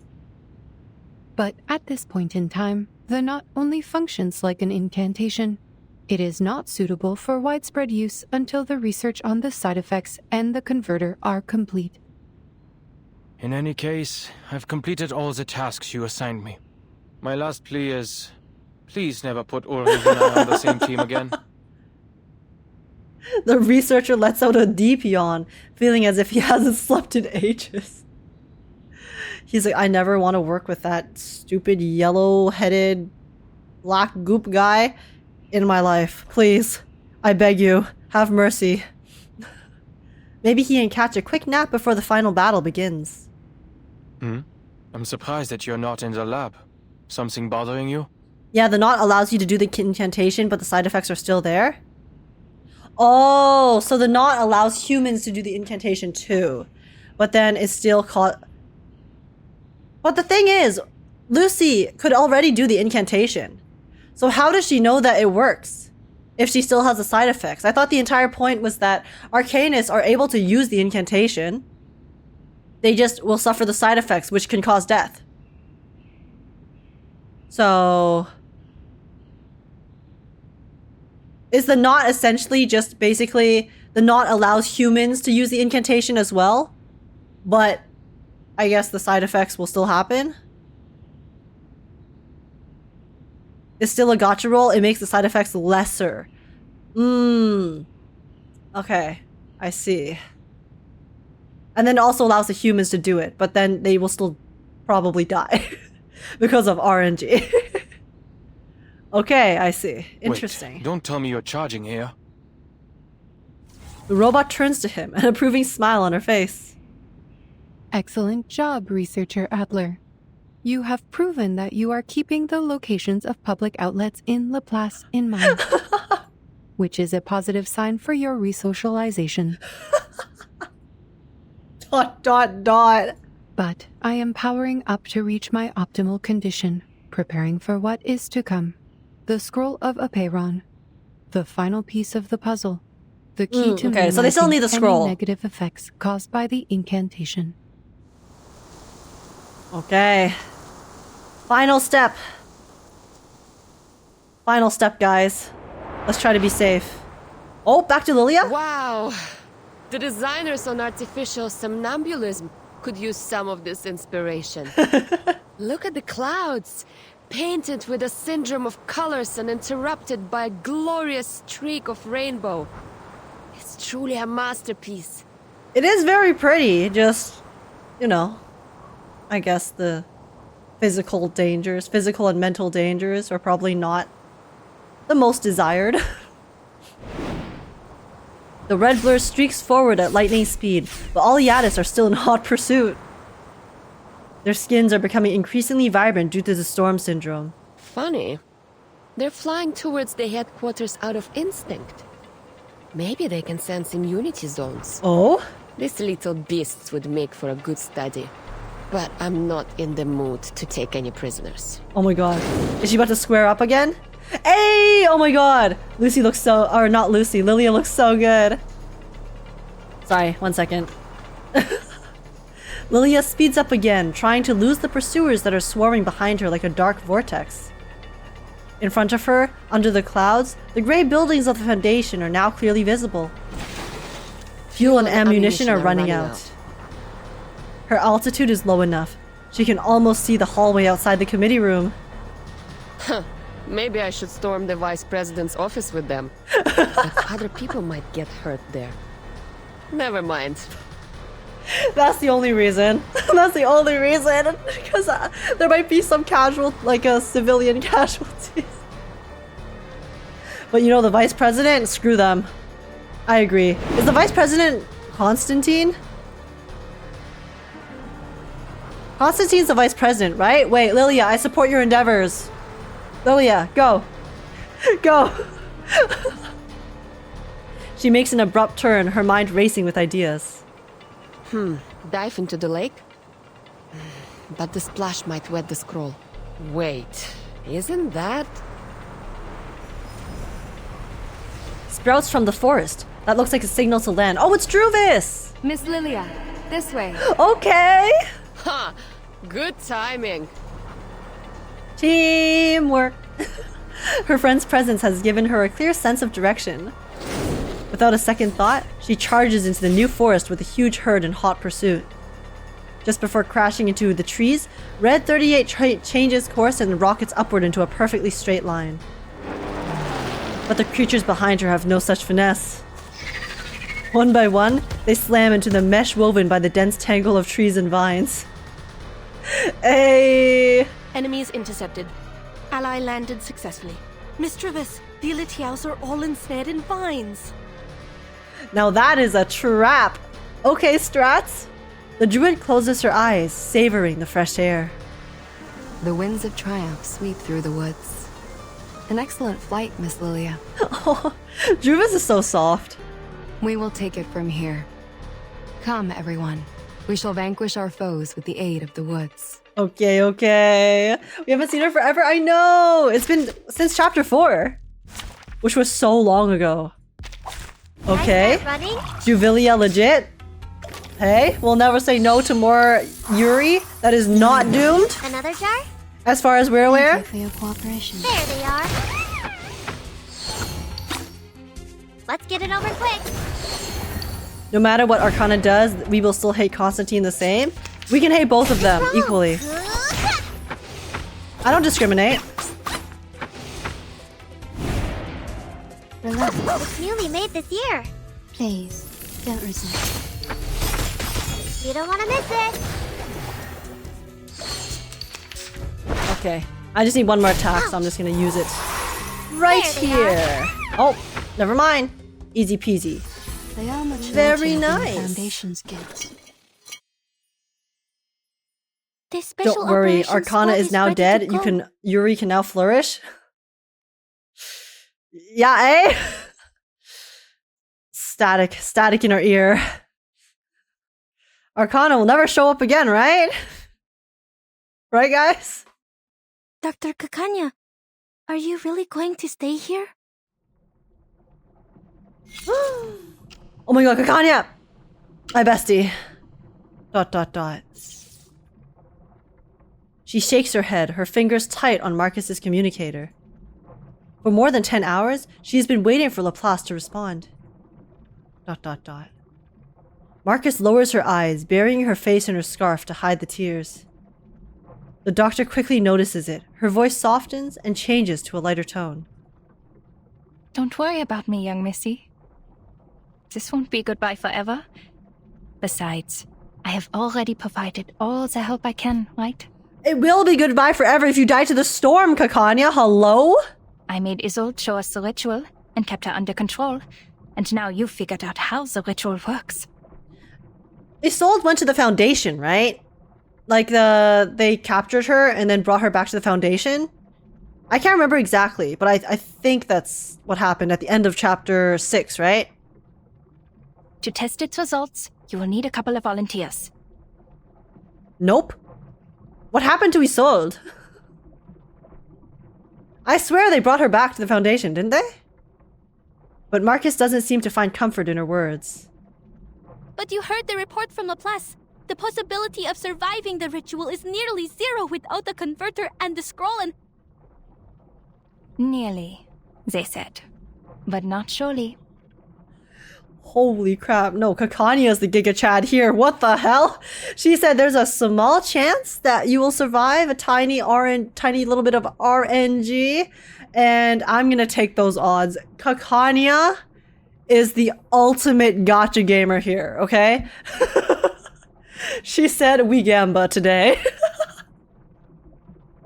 The doctor interjects briskly. Plus, where else can I go?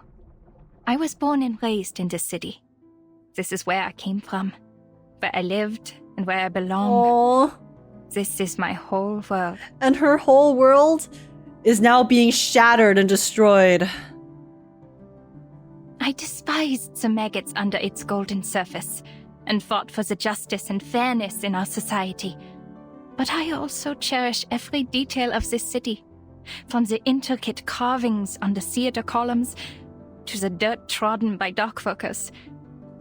All of these things made me me. My family, my friends, my people, and my operas and culture are all here. Okay, Kakania, this is very touching, but I want you to survive! I never once thought about leaving this place. Kakania, I like those odds. I have never thought about destroying it either. She looks up and sighs sentimentally. Being washed away with it would be a just punishment for all my sins. No! Kakania, you didn't destroy this place, okay? Chill. Calm down now. You're not responsible, hello? Yet her eyes are free of darkness and despair. Marcus can clearly see her determination. I wish I could be as brave as you are. See you, Miss Clara. She gently reaches out to her. Not far away, the Special Operations Squad is ready to go. The helicopter begins to whirl, its last errand of the day. Inside the cabin, Isolde sits between two Razor operatives. Oh, okay, Isolde. Her wrist bound in cuffs. Yeah, because they classified her as a dangerous person. I remember there was a note that said that they classified Isolde as a dangerous person of interest, so I assume that they just took her back already, but I guess they're taking her back right now. Hurry, ladies, before any of us turns into one of those exquisite paintings. Oh my god. Why does this guy look like, what was it, Soldier 76 from Overwatch? Sorry, but the headquarters is too far for the teleportation disc from here. You'll have to bear with us smelly old grunts for a little longer. It's Razor! Wasn't Razor the one who showed up at the beginning of Aperion? It's time to part ways. Goodbye, Miss Marcus. Oh, Kakania. Sharing this hour with you has been an honor. Their warm hands clasp in a powerful handshake. With a wave to the teary-eyed girl, Kakania turns around and heads towards the City of Madness. Is your birthday approaching, Doctor? Isolde! She twists sharply around at the entranced voice. Isolde reaches out into the air, still in a dream she's unwilling to wake up from. There, the world is unchanged, and each day is filled with bliss. For a prisoner in the Foundation's facility, perhaps dreams will provide the solace she needs. I made this for you. I thought we already got our goodbyes in Chapter 6. Why are you making me experience this again? She holds out a brooch, a piece so exquisite that it too seems to be an intangible figment of a wistful dream. The golden setting nestles the sparkling gem in place, a gift undoubtedly made with great affection. Does this count as a knot, guys? Will this be the knot that saves her from the storm? Turquoise and topaz, just like you and your eyes. Please accept my blessings, Doctor. May your life be filled with joy and contentment, and may your courage guide you through all that comes your way. You are worthy of all the beauty and goodness this world has to offer, and I will hold you in my heart and in my prayers forever. She's saying goodbye. Well, I mean, Kakania is kind of just accepting death here, essentially. This is the gist I'm getting. Kakania, what? Just go to the Foundation. Why are you doing this? Today isn't Kakania's birthday, nor can she see her reflection in Isolde's lusterless eyes. The Star of Vienna holds up the brooch, yearning at the emptiness before her. ... If one were to die today, what would she say to her longtime friend? Süße Träume, Frau Dittersdorf.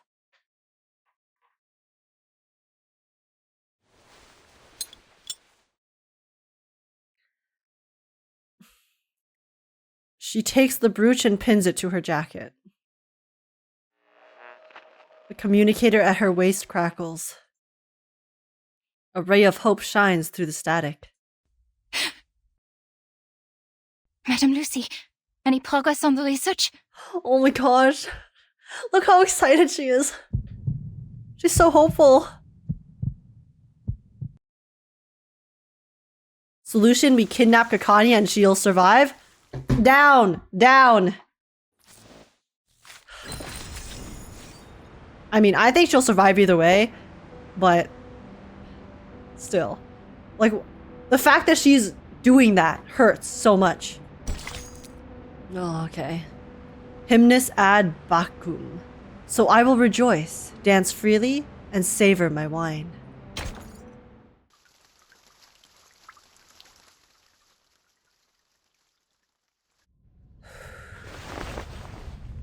Okay. 6 is awake? See, 6 lived, 6 lived. No way he dies. Let's go. He's too pretty to die, okay? The blind woman nods, smiling. 37 scrambles up from the floor, her eyes sparkling with joy. Fabulous! Now everything is perfect, like the number 10. He will be happy to hear that I've cracked the code. She skips across the room, the paper with the knot still in her hand. I did it, Vertin! I have proven the light of truth still shines. With some time, communication, and a flash of inspiration, we can bring it down from the unattainable skies and let its radiance illuminate all. And I've also proven that the truth is not out of reach or too distant to grasp. So, once Sophia knows about this, she'll come back to us, right? 37!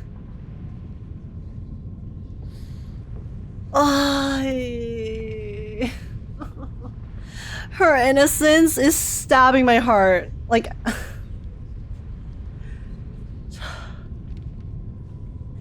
She just wants her friend back. She opens her eyes wide, eager for the affirmation she yearns to hear. ...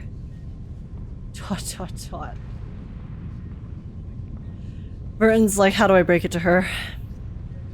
I'm sure she'll be happy with what you've accomplished, 37. 37 nods with satisfaction and quickly dives back into her work, further perfecting the solution. The leaps in progress and the news of Six's return have filled the lab with smiles and lively conversations. Yet, the most active member of the past are not here for celebration. Did 210 and 888 go to get 6? Did they? ...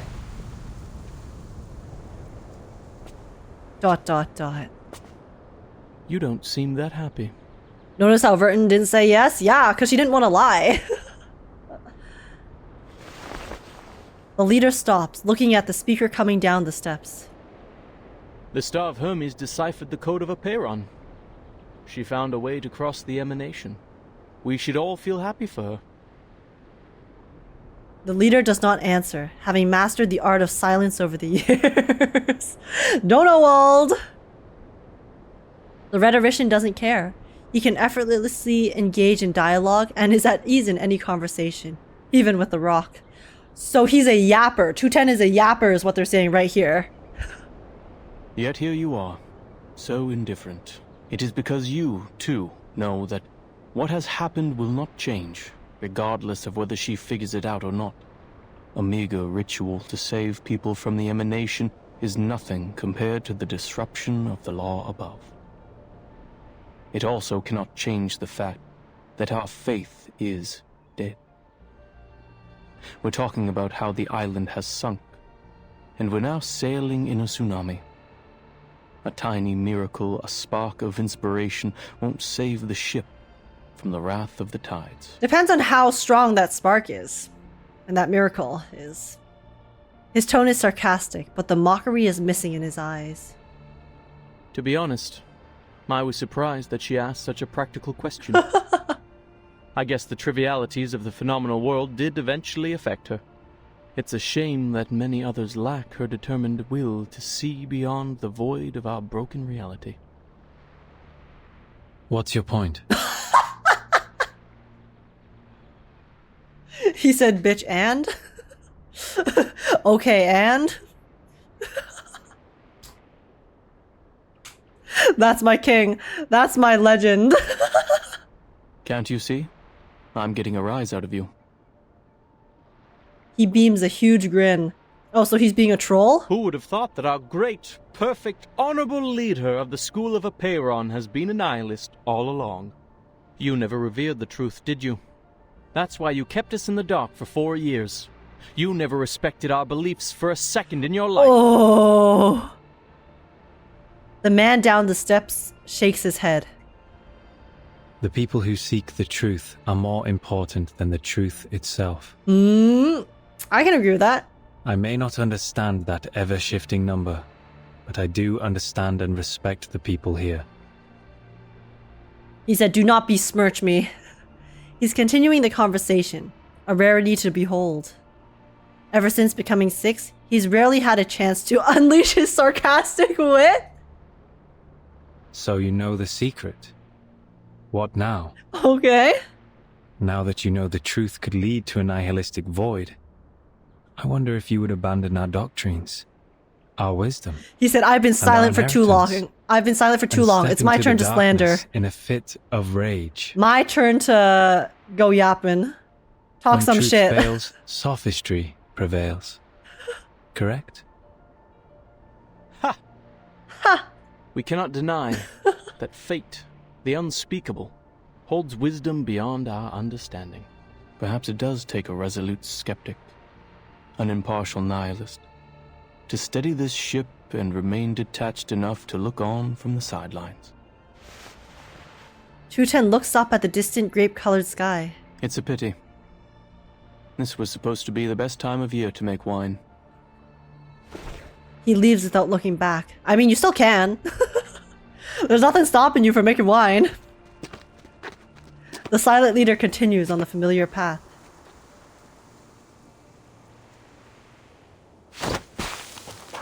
Oh?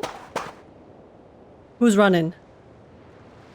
A short distance away, 37 slides gracefully down the sand and runs towards him. 6! You're here! Little stars in her eyes. 888 said they're holding a celebration before the arrival of the emanation, in honor of the living and the dead. Will you join us, 6? ... 37. Do you remember the story of Socrates? The one you told me in the cave? The trial is over. Why mention it? You should answer my question first. 37 unbothered, as per usual. Never change, 37. Her words trail off as her eyes suddenly widen in fear. She's completely fixated on what's in the distance. Oh? She knows the feast is underway, and she's recalculated the safe zone for them to hold it in.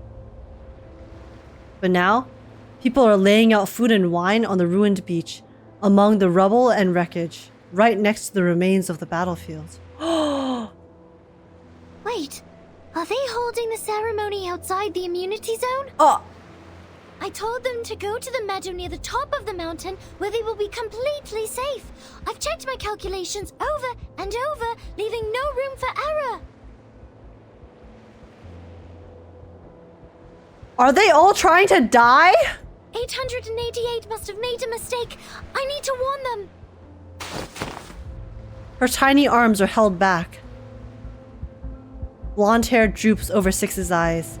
37 looks back in confusion at the leader's unusual behavior.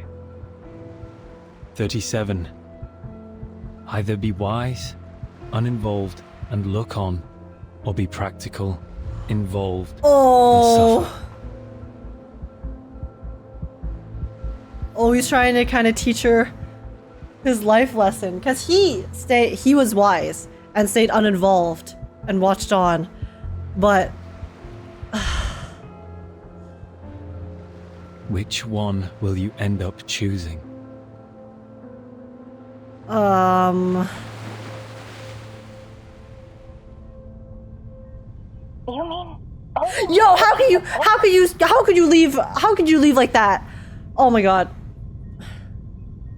Come on. Oh man, these cliffhangers are killing me, actually. The voice on the phone sounds unsure. Yes. In recognition of your extraordinary contributions, Laplace is honored to present you with the fruits of our labor. This knot is the result of our research. They're only gonna bring us back when the storm comes and they're all gonna die. I know you, Blue Hawk. I know you, Reverse 1999. I know what's gonna happen. I can see it coming.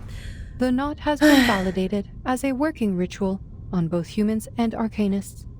With the help of other Arcanists, we found methods to avoid side effects and conducted small-scale experiments with success.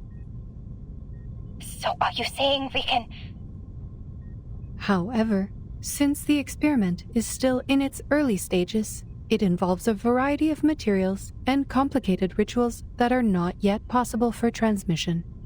Nor can we deliver you any experimental equipment as the storm is about to make landfall.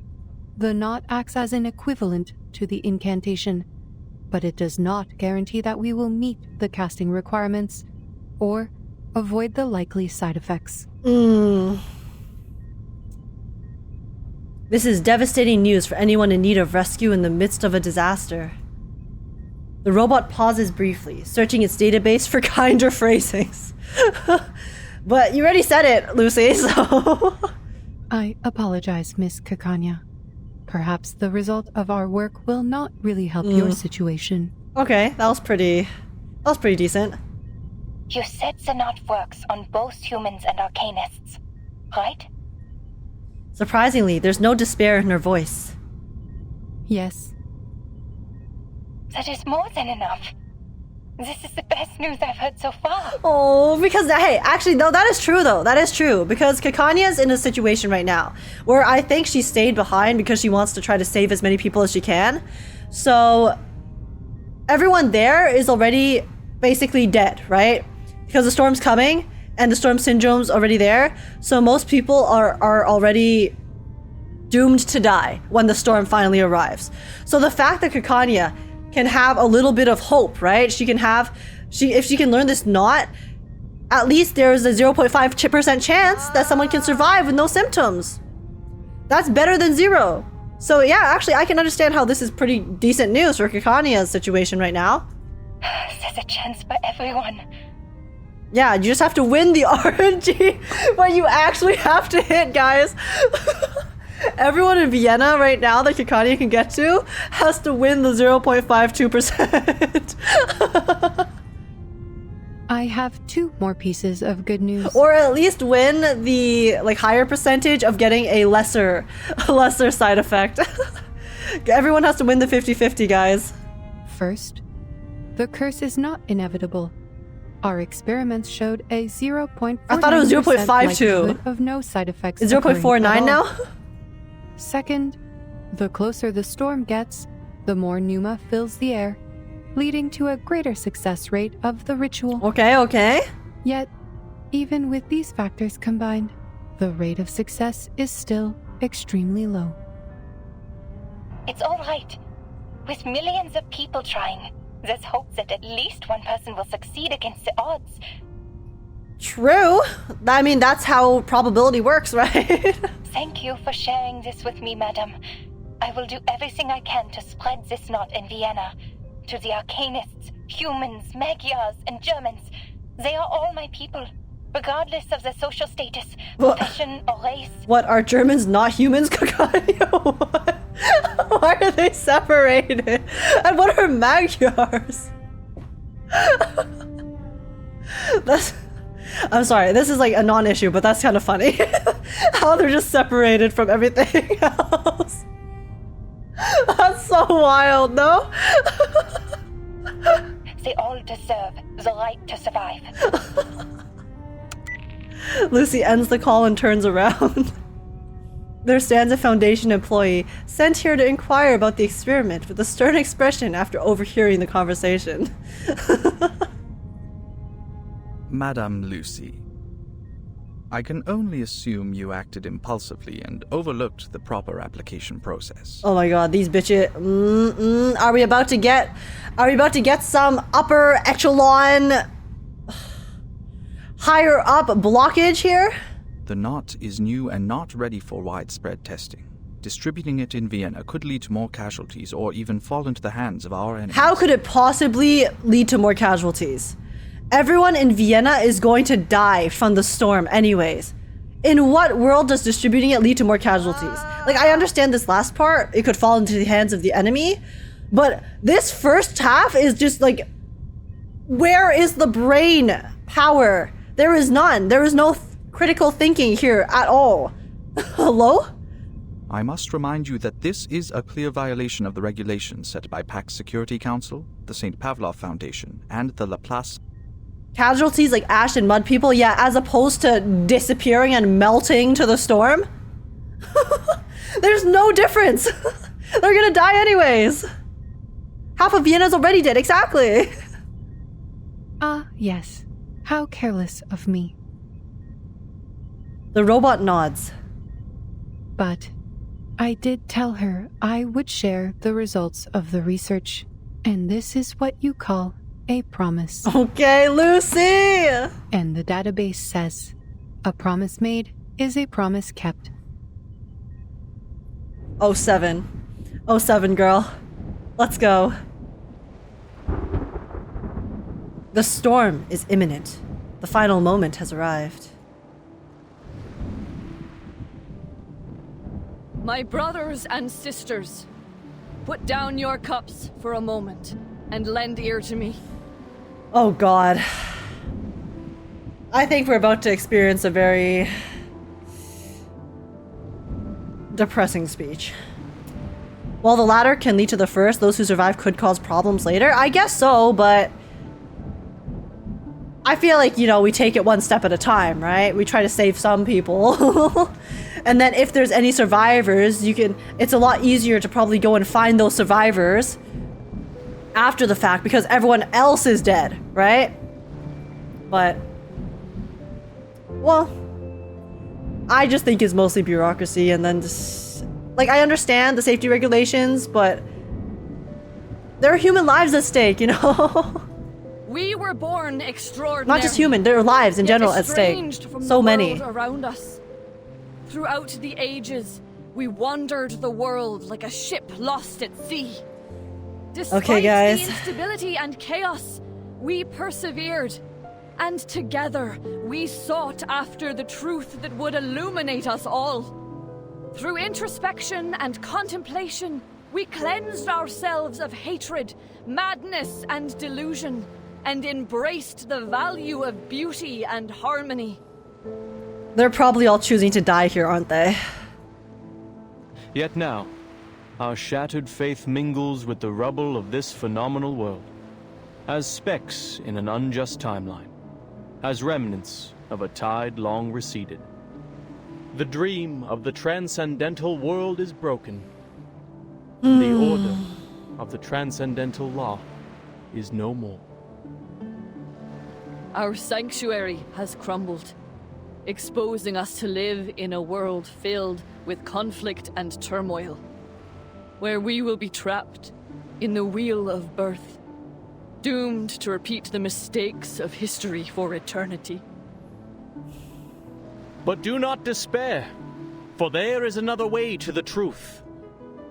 Because ascending by dying, yeah. It is a path fueled by unbridled passion. One that was stifled by moderation and restraint. A path that transcends the individual, breaks all boundaries and limitations, and leads us back to the essence in a fiery blaze of glory. We'll become one with the storm. This path is the emanation which we stride into for the ultimate truth of our journey.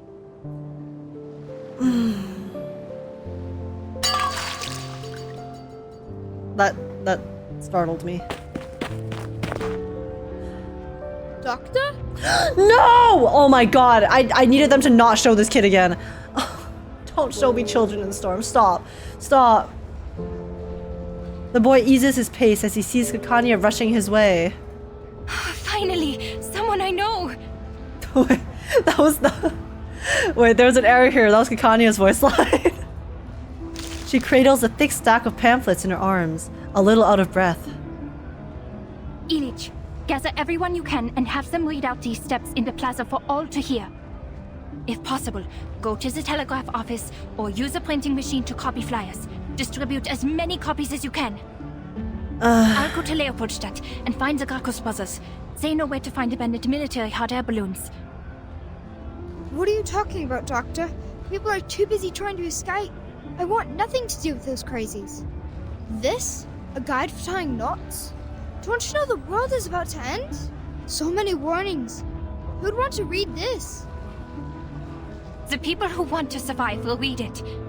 I can't guarantee anything. It's a gamble for our lives. But people have a right to try before doomsday arrives. Ilich, please trust me one more time. Please. Please trust her. Please trust her. Oh, if this kid turns around and doesn't trust, I'm gonna... The boy recognizes the plea in her voice. Fine, Dr. Clara. Okay. If this works, your coffee for the rest of your life is on me. Thank you, Ilich. Thank you, Ilich. Let's go. A little bit of happiness and hope in these tumultuous times. Oh no! Look at her face. Clutching at her own hair, she lets out a heart-wrenching wail. Why? Why are you still leaving? I found the truth. I completed the test. I deciphered the code of Apiron. She struggles, trying to break free from the arm holding her back, her eyes fixed on the beach before her. Why aren't you stopping them, Six? Dot dot dot. A friendly figure comes up to them. Hello. What's Marta doing here? Are you joining them, Miss Marta? She smiles and shakes her head, turning her face toward the leader. I find myself uncertain of which way to go. Would you kindly give me some guidance? Stay here, Marta! Stay here! The guidance I can offer you is limited, Miss Marta. Stay here! I think fate knows its own fate better than anyone. Thank you for your advice. I think I understand. You just said choose your own path, bro. Make your own decision. She steps into the path of no return. No! Why? Why? Marta!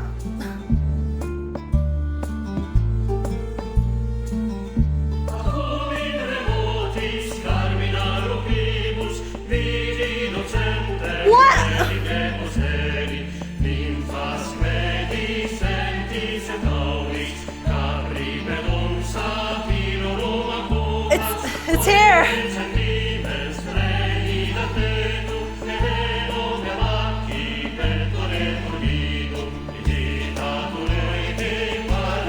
Why'd Marta go to them?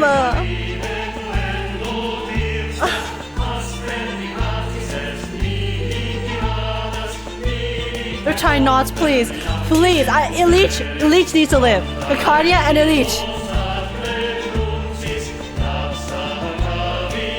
Kakania and Ilich at least, okay?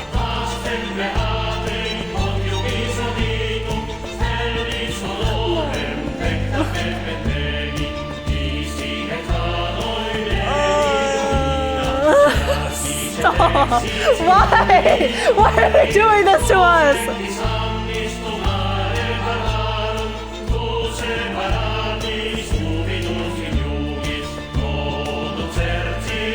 Where's everyone else? Is she the only one it worked on?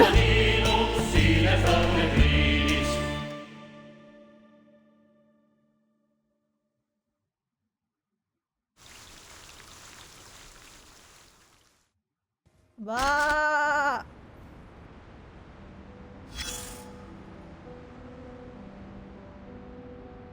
Bah!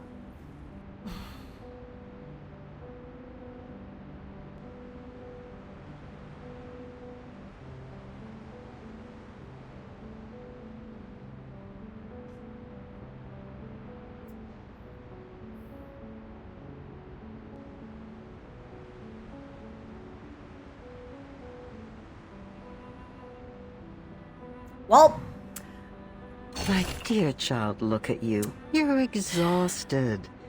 I couldn't be of help then. But well, it's okay. The party is over now. At least let me brush your hair, darling. Shut up. That was not a party. Or your hair will get all knotted. And it will Stop hurt talking when about you knots. try to untangle them.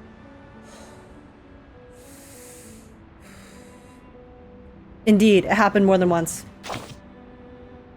I'm not surprised. An old friend of ours, not. Often we learn our knots before we even know how to read and write. Old lady, I need you to stop rubbing in the salt. Stop. Just stop. A knot could be an obstacle that breaks the consistency of a flow. And also a reminder of forgotten things. You can use just about anything on hand to make a knot. Leaves of grass, the fur of an animal, even fallen hair. But the sturdiest knots are tied with rope. Imagine getting like a strand of hair and then having like the tiniest, flimsiest knot thingy-mabobber, and then it somehow saves you from the storm. You're gonna be real lucky. Knots are often found in many stories. Signify promises, counting and measuring, an instrument of salvation, and one of execution.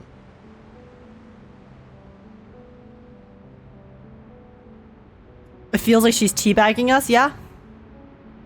Yeah, that's... Feels like I just got beat up and then I have someone still stepping on me. What else can these knots really do? Oh, I could go on all day. The influence and power of knots can't be overstated. It is said that it was in the cutting of the Gordian What is the knot most that grating Alexander of listening to this became after the that Great. is the fact that she sounds so excited. Years-long rope provides blessings to the faithful in Bellum. And tiny knots on Why do you sound so strings happy, can old carry woman? the Huh? history of an Huh? entire people. The ancient Inca called it quipu. The intricate variations of hundreds of fabrics, colors, and lengths of strings were used to record their stories through the ages. And to think, Shakespeare only had 26 letters to create his masterpieces. Isn't there something a bit more practical? Just look around you. Don't sailors use knots to mark depths in men's sails? Or coachmen tying knots to rein their horses? And any respectable lady or gentleman knows the knots they must tie about their necks to stay in fashion. Or consider the knot-like Okay, I need you to helix like finish structure up of here. DNA and the changes in states of matter. I'm not listening to a word she's saying. Invisible to the I'll be naked honest. eye, these knots carry some hint at a universal law. I just want to go next. String, like I just want to go next. An endless rope that records in its knots everything in the world. One that can't be seen, yet there it is, everywhere, all at once. This is important lore? Okay. And? I'm not in the correct mental state right now to absorb it, so... Maybe you can tie this knot yourself. Use your hair. Then form a loop, pass the end through it, and tighten it up. There you go. I hope you keep this knot as a record of the words we shared here. Shut the fuck up. The two numbers. Two numbers, each representing a pure essence of its own. What else is there? What else is there? Everyone died already. How are there still 3 more chapters? What are they possibly going to show us? I don't understand. I should be giving them my blessings. They're brave enough to return to the essence. But instead, sadness washes over me. 37? That just means you're human. I should feel happy for Sophia, now that she knows her soul number. Yet, I am filled with sorrow. The beach is quiet, clean, and perfect again. The storm has washed away everything that's happened. The war, the crowds, and all the clinking cups. All gone.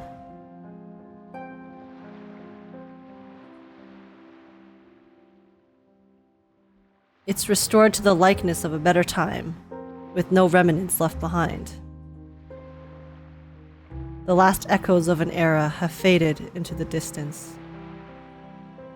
Why? Why did you all leave? Is it because I wasn't fast enough? Is it because I didn't do well enough? Her petite frame sways in the breeze until finally, she crumples to the sand.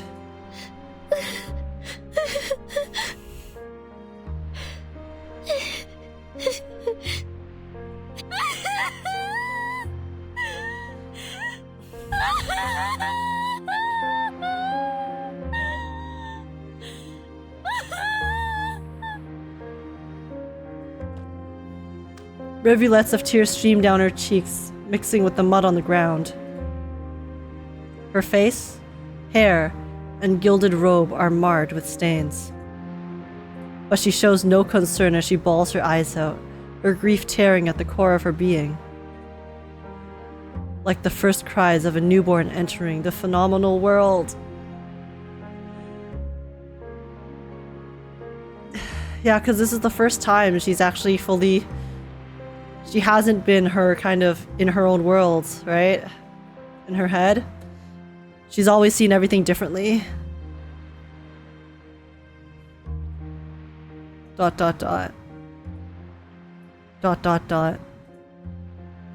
the leader knows. The question is answered.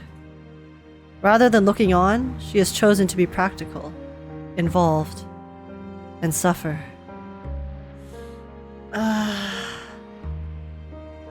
And now, the moment of parting has come.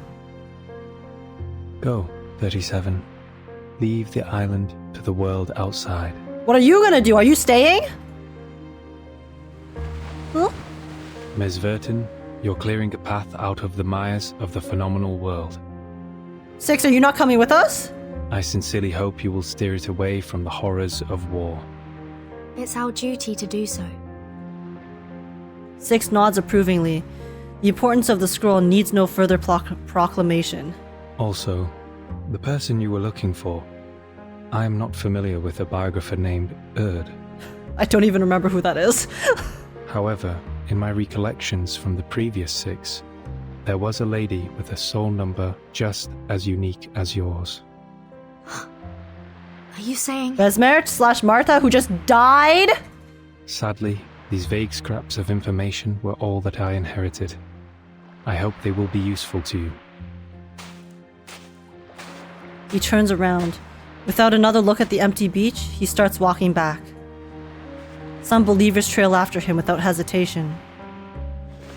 Seeing this, the girl wipes off her tears and scrambles to her feet. No! Wait! Six, where are you going? Even Six is leaving her. You guys said she's competing with Marcus's VA? Yeah. Oh, that was soul-crushing. Everyone is gone! Sophia, 210, 888, and now you too? I'm returning to the cave, 37. There are still people who refuse to be caught in the cycle of hatred or give in to unrestrained passion. The entrance to the sacred place may be destroyed, but the people's faith is yet to be extinguished. We will persist in studying the scrolls, copying the scriptures, and restoring our halls. We will worship the Ancient One in penance and work to rekindle the flame of our broken beliefs. The island is a manifestation of our choices, a haven removed from the phenomenal world, a place of order and harmony. And it is our determination that will sustain its tranquil existence. Six just wants to chill, that's the real reason he's kicking out 37. He's like, you have too much energy, so 37, go use your energy elsewhere. I will go with you! No, your choice has already been made, 37. You should not go back. The sorrows and doubts you have can only be alleviated by experiencing the outside world. 37's face turns completely pale. Six shakes his head, looking toward the setting sun. Oh! Thousands of years ago, the first faithful ones fled from the Roman Empire and journeyed to this island, where they founded the School of Apeiron. 500 years ago, refugees from Arabia found shelter here. They filled the cavern's shelves with copies of their writings and texts. Half a century ago, scholars who had their research exploited for warfare came and expanded our knowledge on modern mathematics. This scene's really pretty, but it's only pretty because of everything that we had to lose. There were many 37s and 6s among them. Yet, are we any different from them in essence? Even if we are no longer here, the numbers 37 and 6 will still exist. Even if the island sank, these numbers would reappear elsewhere. The integer sequence is infinite, 37. Rather than clinging to a set of specific numbers, you should go and work out your own calculations and conclusions. So now you're choosing to be wise and look on. But I don't understand. After everything. How could one be wise by being uninvolved and looking on from the sidelines? Six lets out a sound, almost a chuckle. You overestimate wisdom, Miss Verton. It can't do everything. Wisdom can free people from ignorance, but it can also lead them to a nihilistic void. Oh my god, guys, Six is gonna become the next emanator of of IX. Yet, someone will always seek this wisdom, even if nihilistic, to briefly rise above their worldly troubles and find some relief. Acheron got some competition, boys! And someone will have to stay here and provide a neutral haven for the drifters of the phenomenal world, and give the lost souls a harbor to return to. He turns again, ignoring the calling behind him this time. Wait! Six! Wait! She rubs her face with her palms and pulls up her robe, running down the beach. She stumbles over a pebble and falls, but she pushes through the pain and rises to her feet, still running as fast as she can. Wait, Six! Come on, turn around and give her a hug. Oh! she called her his actual name. The man stops. He had not expected to hear that name. Numbers are the essence of one's soul, and names are but echoes of the phenomenal world. He was born into his number, long before he was given the name Atticus. 37 never once called him by that name, for she had always valued the essence above all else. Now here she stands, hair tangled with mud, knees bleeding, all battered and bruised. Yet her gayness remains absolute. Sorry, give me a second.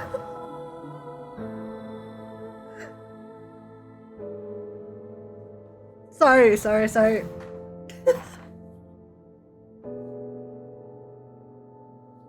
Screw this music, man!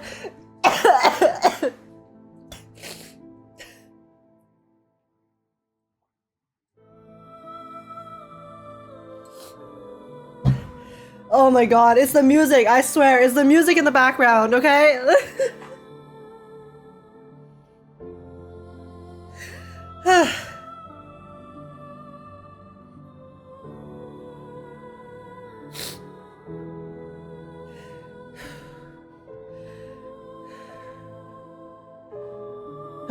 Okay, sorry guys.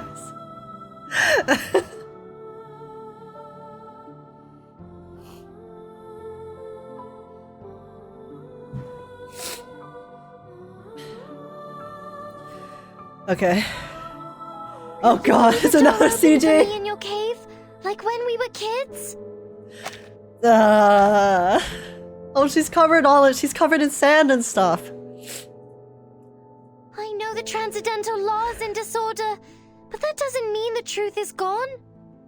I will carve a new path through the chaos, calculate better solutions than ever before, and delve into the phenomenal world to discover all it has to offer. By then, if I run into problems that I can't solve, can we talk about them together? Like we used to? ...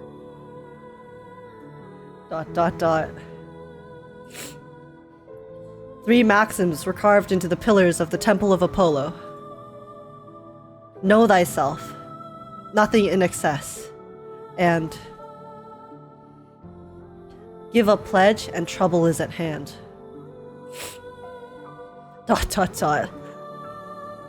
What can he say? Alleviating doubts is a leader's duty. Yes, a door will be left open for you, 37. Both you and your friends can come in. It's a promise. 6.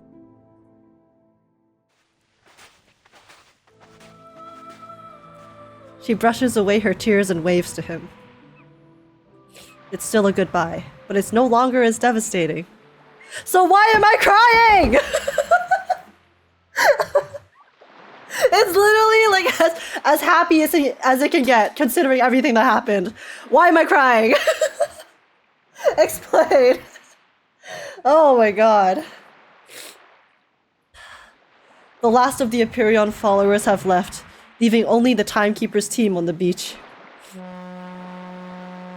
God damn it. Zeno sent a ship to pick us up. Let's go, 37.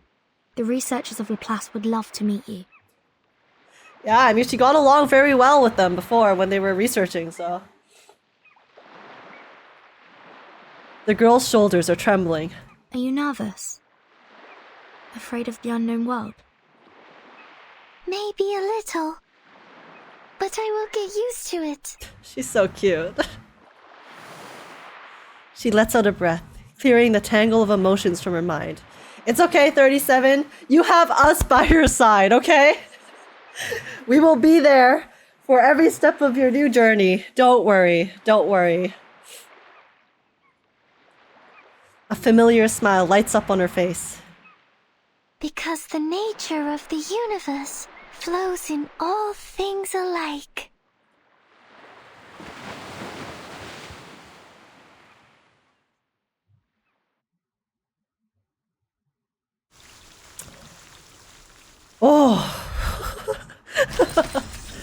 That was a chapter.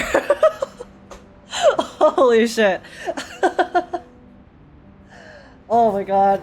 I won't lie, okay? I teared up a little bit at the beginning of, you know, the cutscene in 27. But they didn't fall. The tears didn't fall. My eyes got a little bit wet, but I held back, and I guess I couldn't hold back any longer.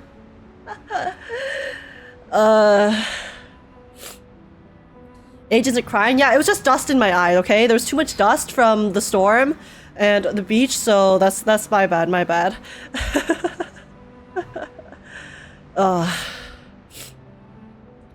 Two more chapters, Age, you can do it? I mean, I already cried, so surely I don't cry again.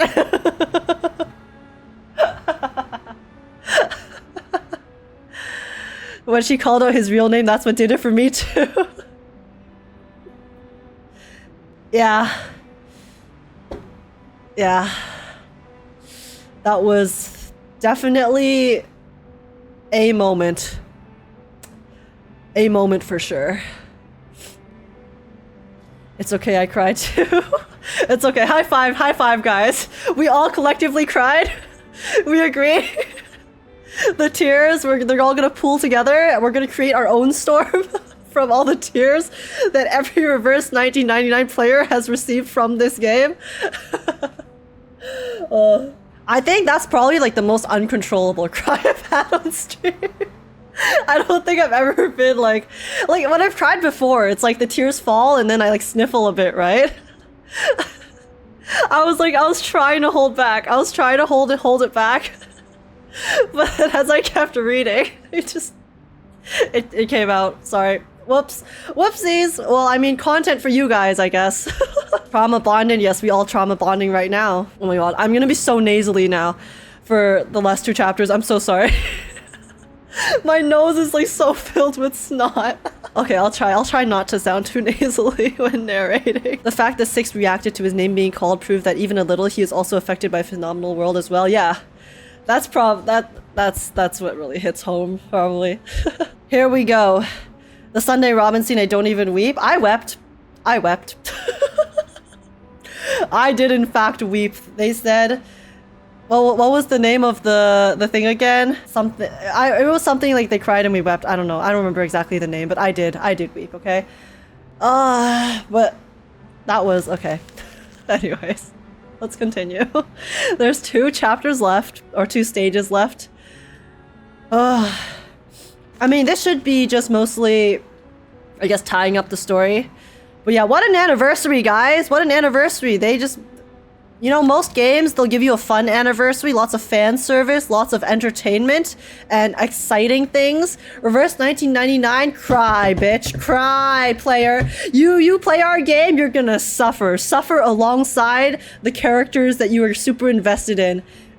Endure this pain. Give us those tears, baby.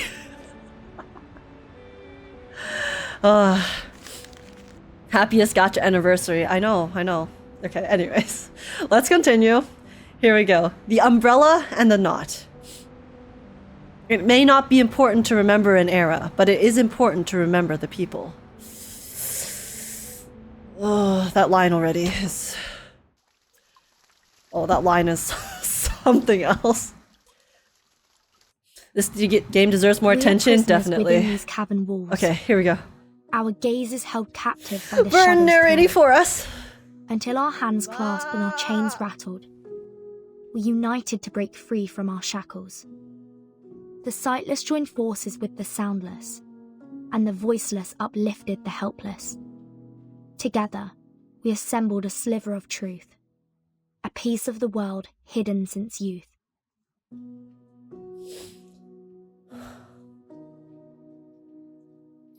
Okay, we're back at the foundation. Let's go. How's the research going? ... Have you got something for me, Mesmer? Mesmer Jr. looks worn and tired, but her demeanor is still somewhat friendly. Dark circles are clearly visible under Mesmer Jr.'s eyes, just like every Laplace member encountered today. Yes. They asked me to give this to you. Umbrella. The culmination Wait, of guys! our research. The crystallization of man in all its wisdom. The protective gear against the storm. Oh my god, I did not even think about that.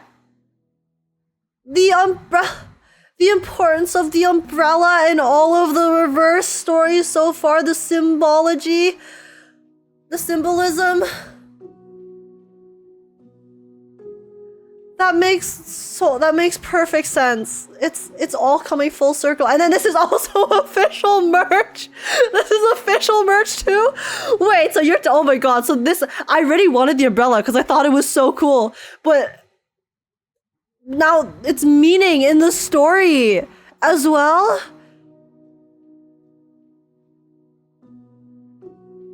Oh.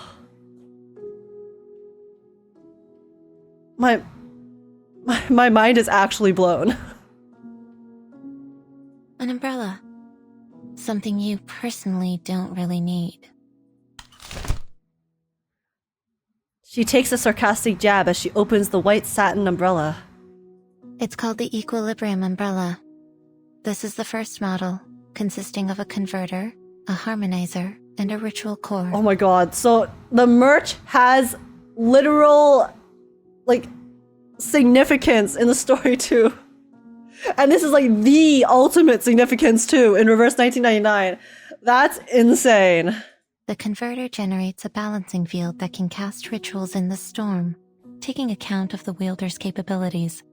The harmonizer's markings are inspired by the scroll of Apeiron. Madame Lucy tested it against 162 known side effects and found it to be highly effective. How did I not put two and two together? I did not even think about what possible. I couldn't comprehend what possible form the protective gear could take. But this is so perfect. The original scroll has been returned to the island. This is only a simplified and duplicated rendition. The 162 curses aren't all of them, right? Correct. There may be other unknown side effects. So the umbrella is only a prototype in the testing phase. Hey, a prototype is better than nothing, alright? And we take those. The ritual core. At first it was called the 37 Lucy Knot in honor of the two main contributors. Oh, cute. However, both of them turned it down. Oh. Yes. I still remember what 37 said at the time. I mean, that's very in character, actually. She would rather name it after the mathematical properties of the knot, even if it's too much of a mouthful. Oh, is that what the second number was? Like with the number and letters that I read out? Oh, we're in the suitcase! No! 37 is not a name, and the truth should not be dressed up with anyone's name. I only found it. I didn't invent it. I don't need something named after me to prove my sense of existence. Damn. But I'm not on the island anymore. I can understand that the imaginary numbers need to honor the discovery. You may She doesn't need a legacy. Contributor's name for it. I'm willing to accept that. I mean, I feel like most people who do leave legacies, they don't go, you know, seeking out to do so, right? They just are different. Madame Lucy showed no interest in the naming rights, so it was transferred to the third major contributor, Adler Hoffman. Hey, yo? Sadly, researcher Adler also rejected the offer. At first, we nearly ended up using the date of that day as the name. Okay, what did we name it eventually? But Someone he in the changed his Foundation mind has to give after us a nice confirming one. He could use his family name instead. Is it the Hoffman umbrella? The Hoffman knot? The Hoffman knot. Oh my god, I'm gonna go crazy. I'm actually going insane. Ugh. You named it after Madame Hoffman? If Marcus starts crying, I'm gonna cry again. Yes, researcher Adler Hoffman wanted to make sure that Greta Hoffman would never be forgotten for her selfless sacrifice. Thank you. Thank you, Adler. Level 4 Thank you, investigator Enigma. Marcus. Please accept this umbrella. It is rightfully yours. She receives an equilibrium umbrella. Its pearly sheen creates an illusion of pure whiteness in front of her. Oh my god, no, we're not doing round 2! Given the incredible contributions you have made, you are welcome to apply for a well-deserved and extended vacation. No. I will request for permission to go out. My era has gone. But with this umbrella in hand, I will venture into the new world and marvel at what's to come. She's gonna do it in place of Greta, who wanted her to just go and experience the world herself. Marcus looks up at the sky. Will the sucker tort taste the same? Is that the dessert that she had with Hoffman at the beginning of chapter 6? That's the dessert they had together, right? Right? Nodders? Well, with the umbrella in her arms, she bows to the Foundation staff member. Then she turns and walks toward the light. And lastly, the asymmetrical nuclide R in the handle of the umbrella is supposed to protect against the storm syndrome, but this still needs to be confirmed through testing. It's okay. This is the one thing we need the most. I think Kakania and Marcus will be together as a team. That would be nice, since they also know each other and they bonded so much, right? If you have no further questions about its usage, I'm They heading have a back very to close the rehab relationship. center. The afflicted Trauma researchers bonding. there are in dire need of my magnet therapy. Don't you think 1 is not enough for my needs? I think 5.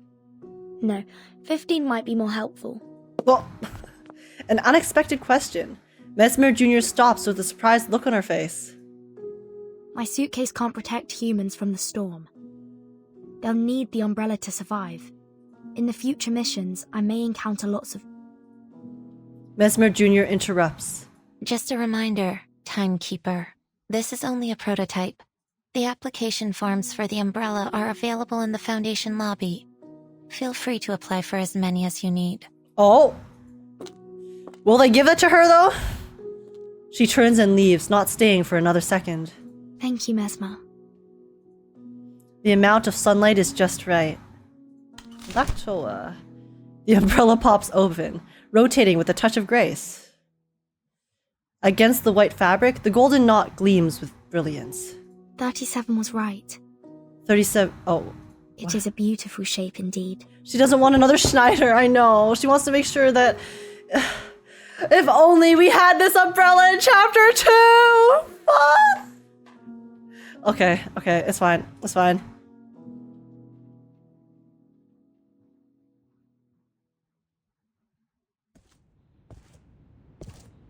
The Foundation Square has been restored to its former glory.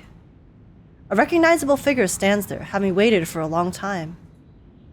Hey, Vertin! Did you get it done? Regulus, my bestie. Yes, it went My fave. smoothly. I was expecting something more complicated. So, to get the umbrella, you only need to fill out forms. Well, whether those forms get accepted or not is an entirely different matter. Huh? That's not what I was talking about. I'm talking about the brave and glorious sacrifice of my Apple II. Oh, true, her The ship! Foundation should compensate me with a shiny new ship? This all started because they crashed, right? Oh? What do you mean, oh? Are you saying you totally forgot about it? Well, Regulus, we did encounter a lot of different events in the meantime, okay? Regulus closes in, offended, putting her hands on both her shoulders. Easy, Regulus. Those people are likely buried in paperwork right now. Just be patient and wait. Hey, they're lucky they're only buried in paperwork and not in dirt. Alright? She twirls a golden medal between her fingers. Lilia, how was your commendation ceremony? A little bit of compensation for the sadness. Yes, we need some happy, wholesome times with our friends, okay? They rewarded me for escorting the important item during the storm. How is delivering a scroll worthy of a reward? I'll say someone should be grateful I didn't crash into the committee building. No, you should have crashed into the vice president's building, like you initially planned. I'm so down for that, Lilia. It's okay, next time. She tosses the medal to Regulus. Take it. Might be useful for your alchemy. Oh? Let me see. Regulus brings the medal to her mouth and takes a small bite. Thanks, mate. It's made of pure gold! God damn. Wait, Lilia. Oh, she just gave her the medal. On behalf of the pirate community, I thank you for your remarkable contribution to alchemy.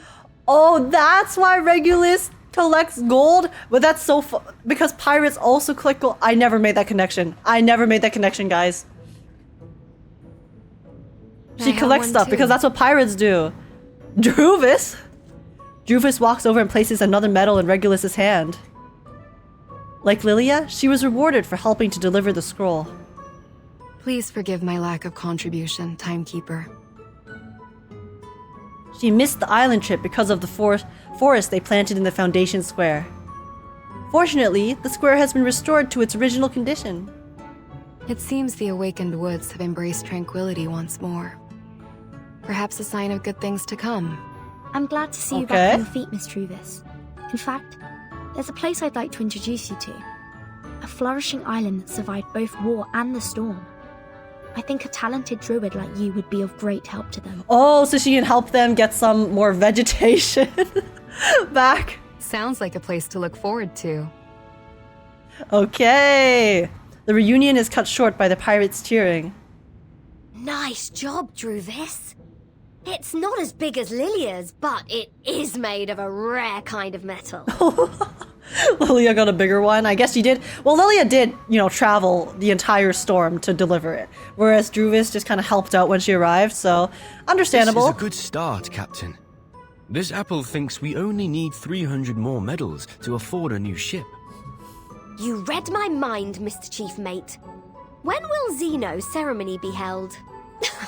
This captain is not a fan of these ceremonies. So, could they just mail me my medal?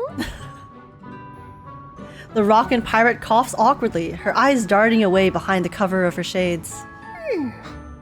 Did I miss something? Sotheby! Oh my god, it's been so long. Are we holding a medal exchanging party? It's been so long since we saw Sotheby. The whole squad is here, yeah! And then, oh my god, please, have 37 come in and join us. Regulus rejoices at the sight of the little lady, tears welling up in her eyes. She stretches out a hand. Sotheby immediately gets the message. But I don't have a medal. All I have is this big round golden... A handful of weighty jewelry is placed in Regulus's hands. Wow, we're actually all just giving Regulus our stuff. Captain, I think we can buy a new ship with this. God damn! Okay, Sotheby. She's still loaded. Regulus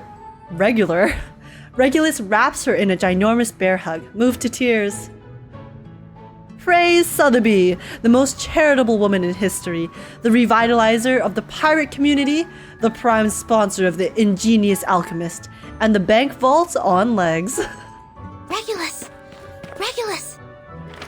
Sonetto runs over panting, holding a stack of stamped papers in her hand. The Timekeeper asked me to request a new ship for you, and we have the approval. Okay. Oh, Verton. Oh! So Verton, ahead of time, already had requested a ship for Regulus because she was already thinking of her. Beforehand. Regulus better be touched by this. The Foundation will rebuild Apple II and pay for its maintenance. Huh? Funny you say that, Sonetto. Verton was actually playing tsundere. The trees sway in the breeze and the sunlight streams through the leaves. It is a fine weather to set sail again. Now we have 2 new ships. Wait, what's the second ship?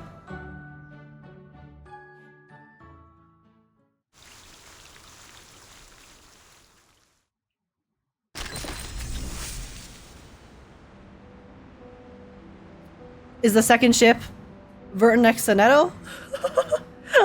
From the medals? So we're gonna get another new ship? Okay, very nice. I bet both the ships will break down in the next story chapter. Well, hopefully it won't lead to a tumultuous sequence of events like this time. I mean, we did come out on top with the umbrella, which is really huge because now we can actually brave the storm, but... Yeah? Anyways, let's see. Notification on receiving the Equilibrium umbrella. Special notice to all, the prototype of the first generation personal storm immunity device, commonly known as the Equilibrium Umbrella, has been completed and validated through Miss Lucy's testing. Thank you for all your contributions and sacrifices. Everything you have done today will be forever remembered in history. Special thanks, listed in alphabetical order. Abigail, Adler, Afra, Alice, ... Miss Lucy should be first on the list. But it's in alphabetical order. It's only fair. Adler sure got lucky with his name on this one. Oh well, he deserves it. I'm off on vacation. I'll treat everyone later. Remember to come along. Aww, everyone's happy because they had... This is a huge thing. This is huge for the Foundation and just for everyone in general, you know? Just happiness. Finally. Okay. Here we go. Let's go, let's go. And now the curtain call. This is the final closing. I guess we're going to see Lucy and Adler and maybe Mr. Cryptographer. All of the researchers. All right. She brushes off the raindrops from her shoulders and steps into the new world.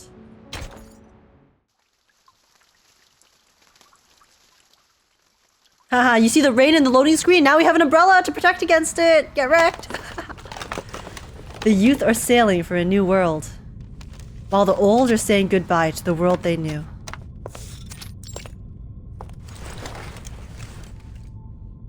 "15 plugs. This should be enough to cover all socket types at our destination." Oh, where are they going? Simone, pass me the experiment log, please. Where are we going now? She brushes the dust off the desk and takes a final inventory of the lab's equipment. She leaves the lights off, not needing them any longer. An urgent knock sounds from the door. Come. Oh!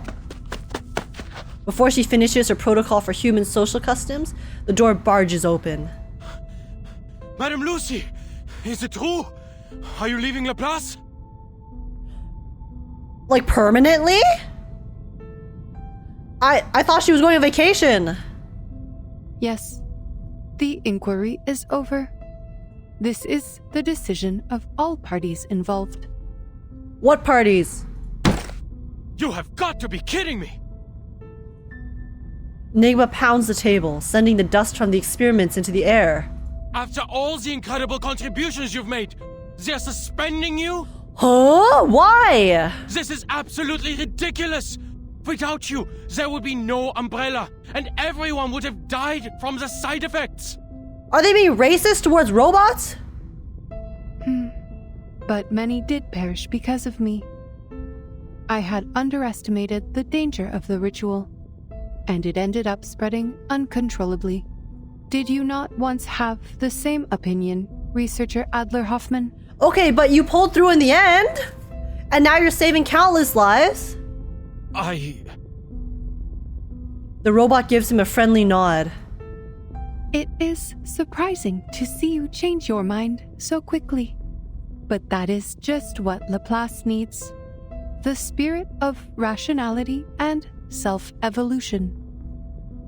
Oh my god. The fucking paper pushers. Oh my god. The documents have been filed away. Simone walks up to Lucy and takes the heavy experimental apparatus from her hands. As the dust rises from their movements, Enigma lets out a cough. I can imagine how they came to this decision. They must have considered the backgrounds of all the employees, including their social status and race.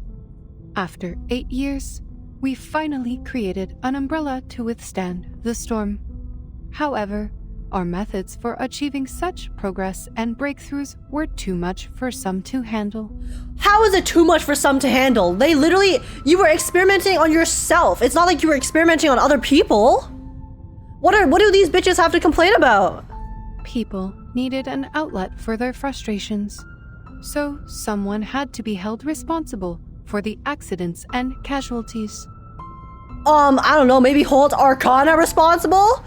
Numerous complaints have been filed against me, accusing me of being a cold, heartless opponent of humanity. Within the Foundation, Xeno, and even here, Some are starting to question the idea of having an awakened piston as a leader of Laplace.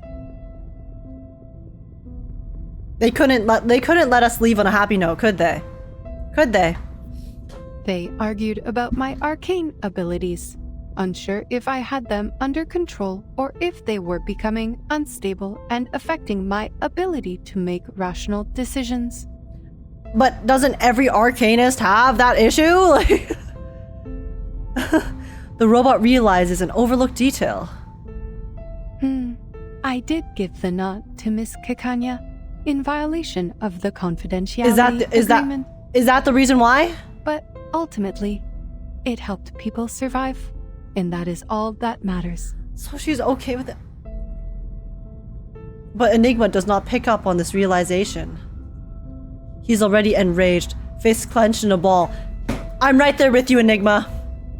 So what the they're hell? questioning your standing because you're an awakened? An arcanist?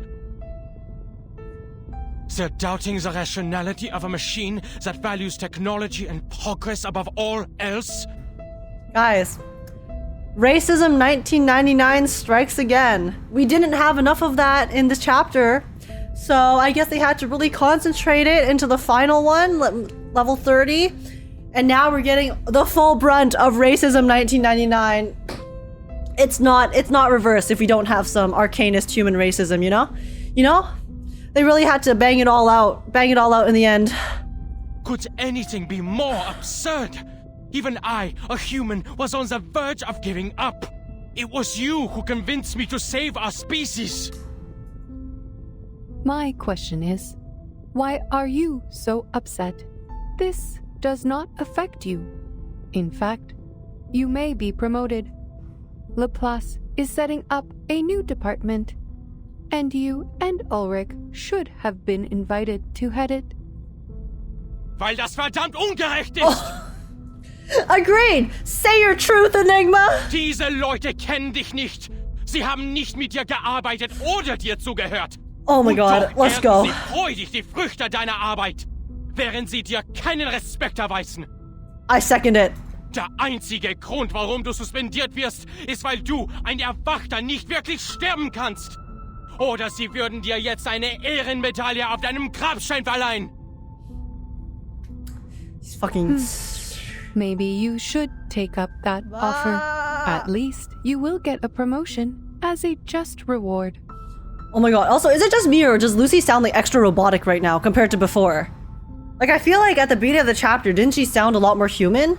But now she's like speaking super... Like, she's stuttering a lot and she's just a lot more... She doesn't have as much tone.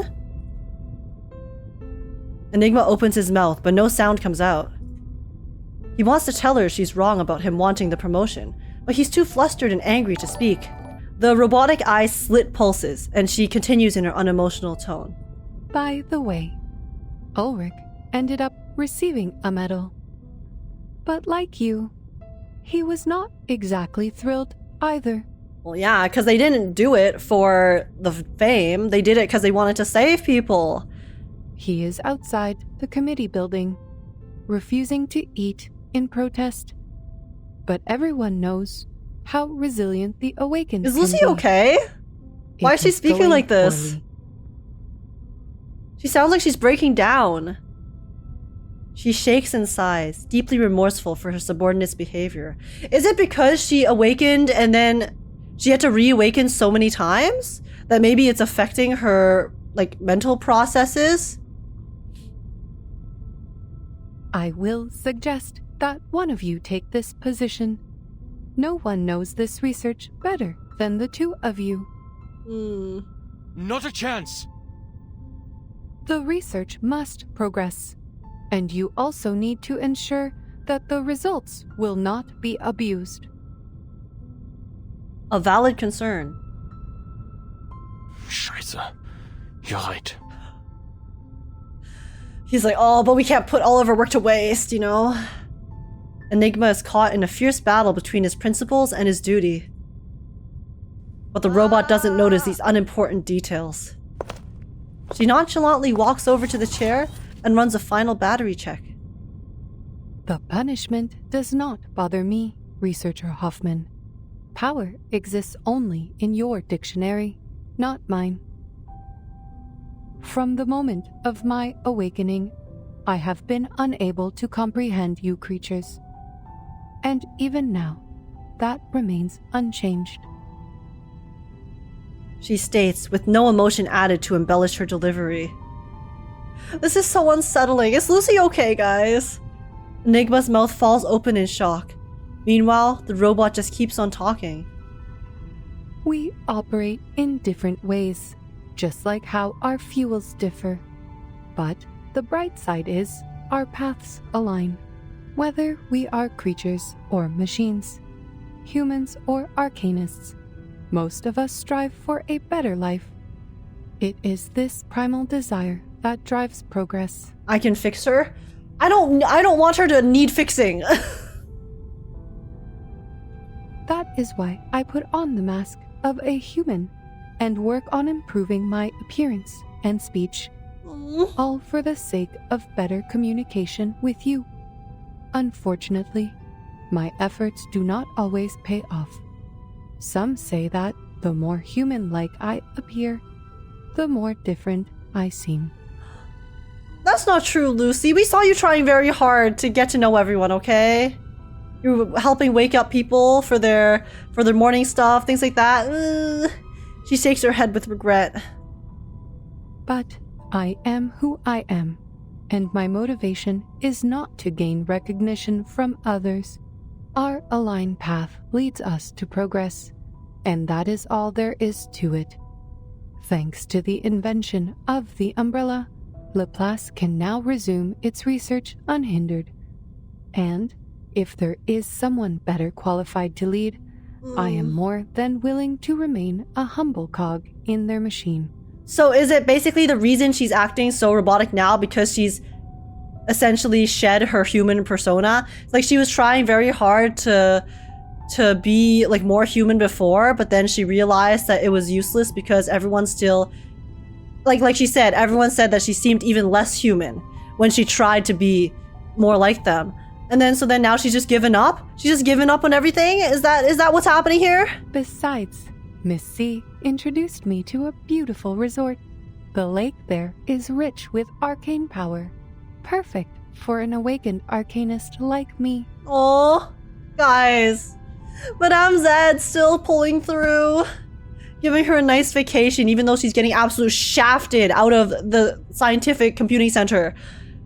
At least she'll have a nice relaxing time, okay? Free of all of the societal standards of working with all the humans who are being so rude to her, even though she's an amazing awakened who did so much for the benefit of the Foundation, but they still treat her like trash, like a hunk of metal. Not only is it a resort, but also an independent team with a good amount of freedom. Okay, so she still gets to work. She's still going to work with other people, I guess. Adequate power supply. Just not on, like, in Laplace. Oh, rust might be a problem. Perhaps I should ask Researcher X about his It's still sad, though. Rust machine. They're basically forcing her out. ...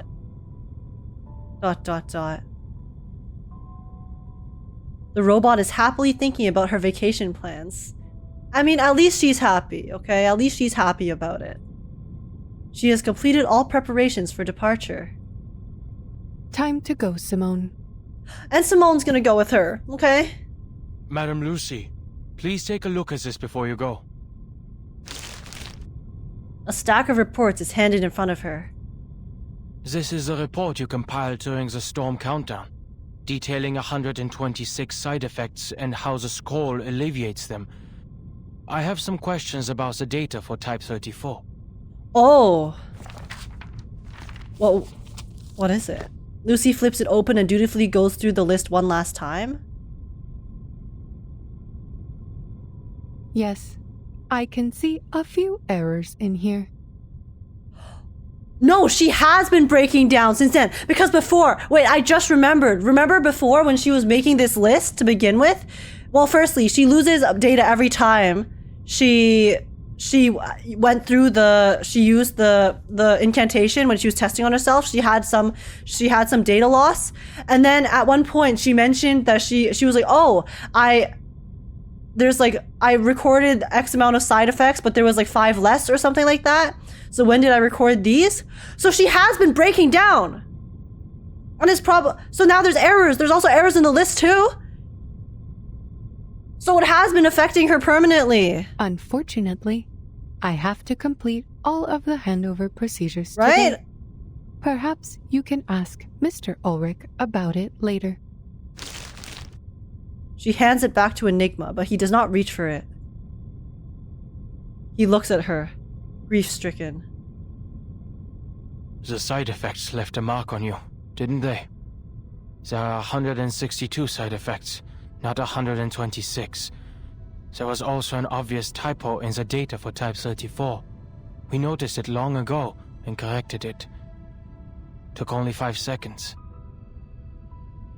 So it did have a permanent effect on her. You sacrificed so much for this report, yet you could not see such glaring mistakes.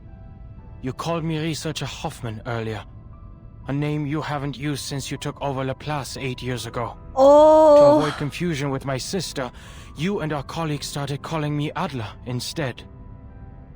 I did not even notice that. Moving closer, he asks grimly. How much data did you lose to impair your research abilities like this? Is this why you have to leave Laplace now? Oh. The progress you've made has helped so many, but at what cost to your own well-being? Bitch, I'm not gonna cry again. I'm not gonna cry again. I'm not gonna cry again. The robot does not answer, a rare occurrence. From her side, Simone gently takes the file for her. We should go, Madame Lucy. Goodbye, Researcher Adler. Thank you for correcting my mistake.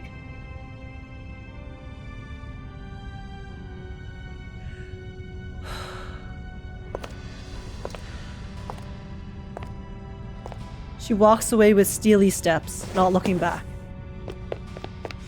Alright, fine! He grips the doorframe, ignoring the strange looks from the hallway. I'll take up that role and do what you've been nagging me to do. I'll take care of those pesky committees.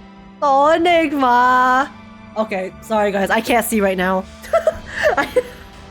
Give me a second. But just so you know, I'm not doing this for the higher-ups who look down on us. I'm doing it for you! But for the people who look up to us from below. The people who look up to you, Lucy. The footsteps continue in rhythm. Her duty here is done.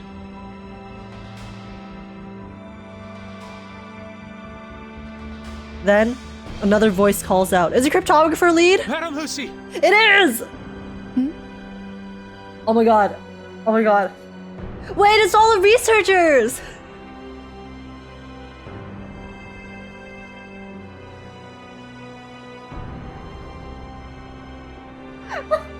God damn it!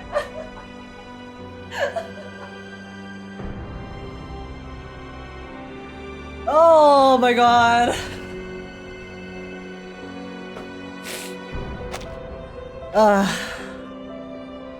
With the music, it's the fucking music, guys. It's the music. If the music wasn't like this, I'd be fine. I'd be fine. I'd be perfectly normal. I could hold it back, you know? So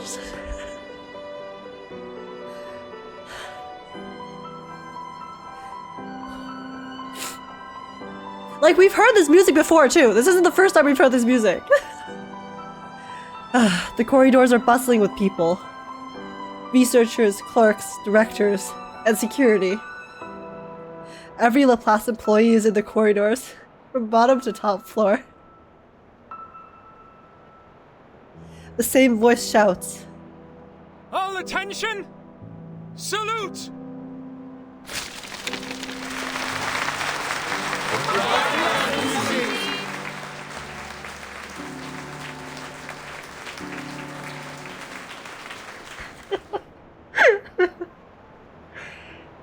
Salute!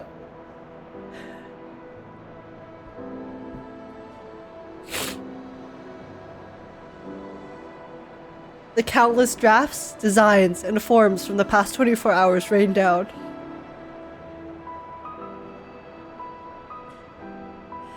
They were created for the storm. They have completed their mission. Just as did the robot. Simone, why are they throwing papers at me? Are they rejecting me and banishing me? God damn it. On the contrary, madam, they are showing their reverence. Oh, I see. The robot is without a face and a motion module today, so she turns away from the crowd. The sunlight dances on her metallic surface, enveloping her in a golden aura. Let us go, Simone. I miss the Laplace chargers already.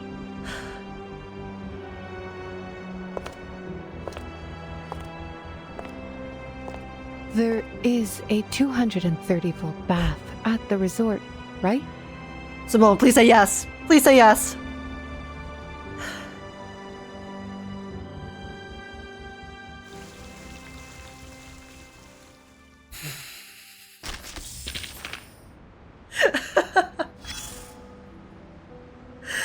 Oh my god, I'm a fucking wreck. What the hell?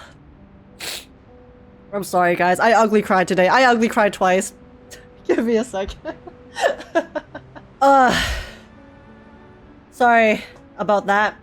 Wow, I'm out of tissue. How inconvenient. Well, that was something. That was something.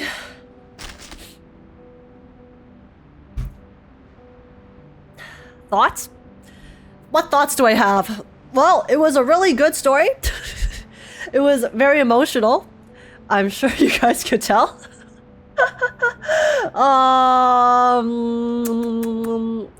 It was very well written. I think the characters in this chapter were amazing. All of the side characters, like 888, Enigma, even cryptography lead, like, you know, they just everyone got character development, which is crazy. Even the characters that are just side characters that aren't actually playable, because I feel like in a lot of stories, you know, they'll give the main characters a really good character development, and then the side characters are just there to be side characters, which is fine.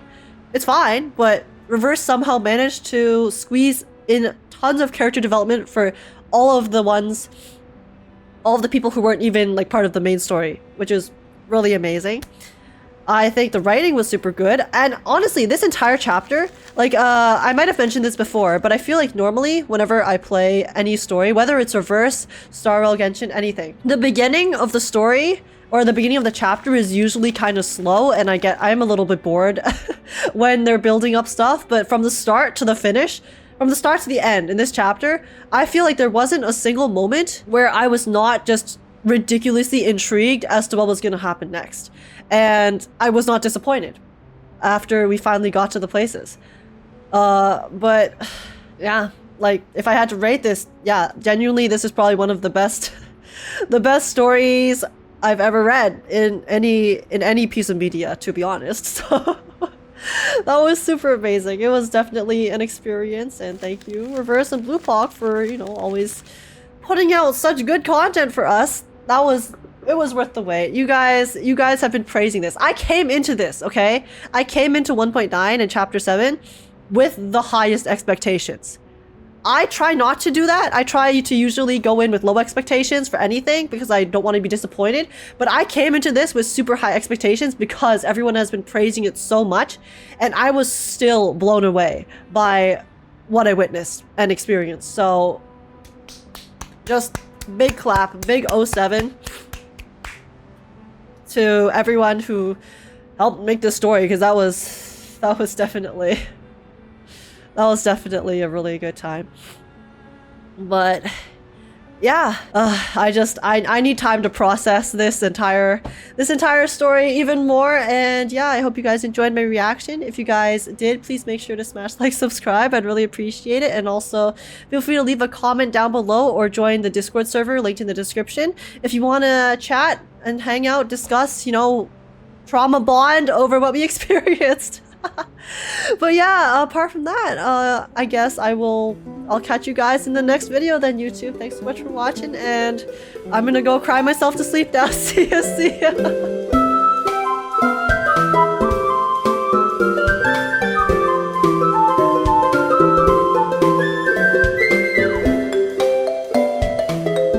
I thought I was gonna cry once. They got me ugly crying twice.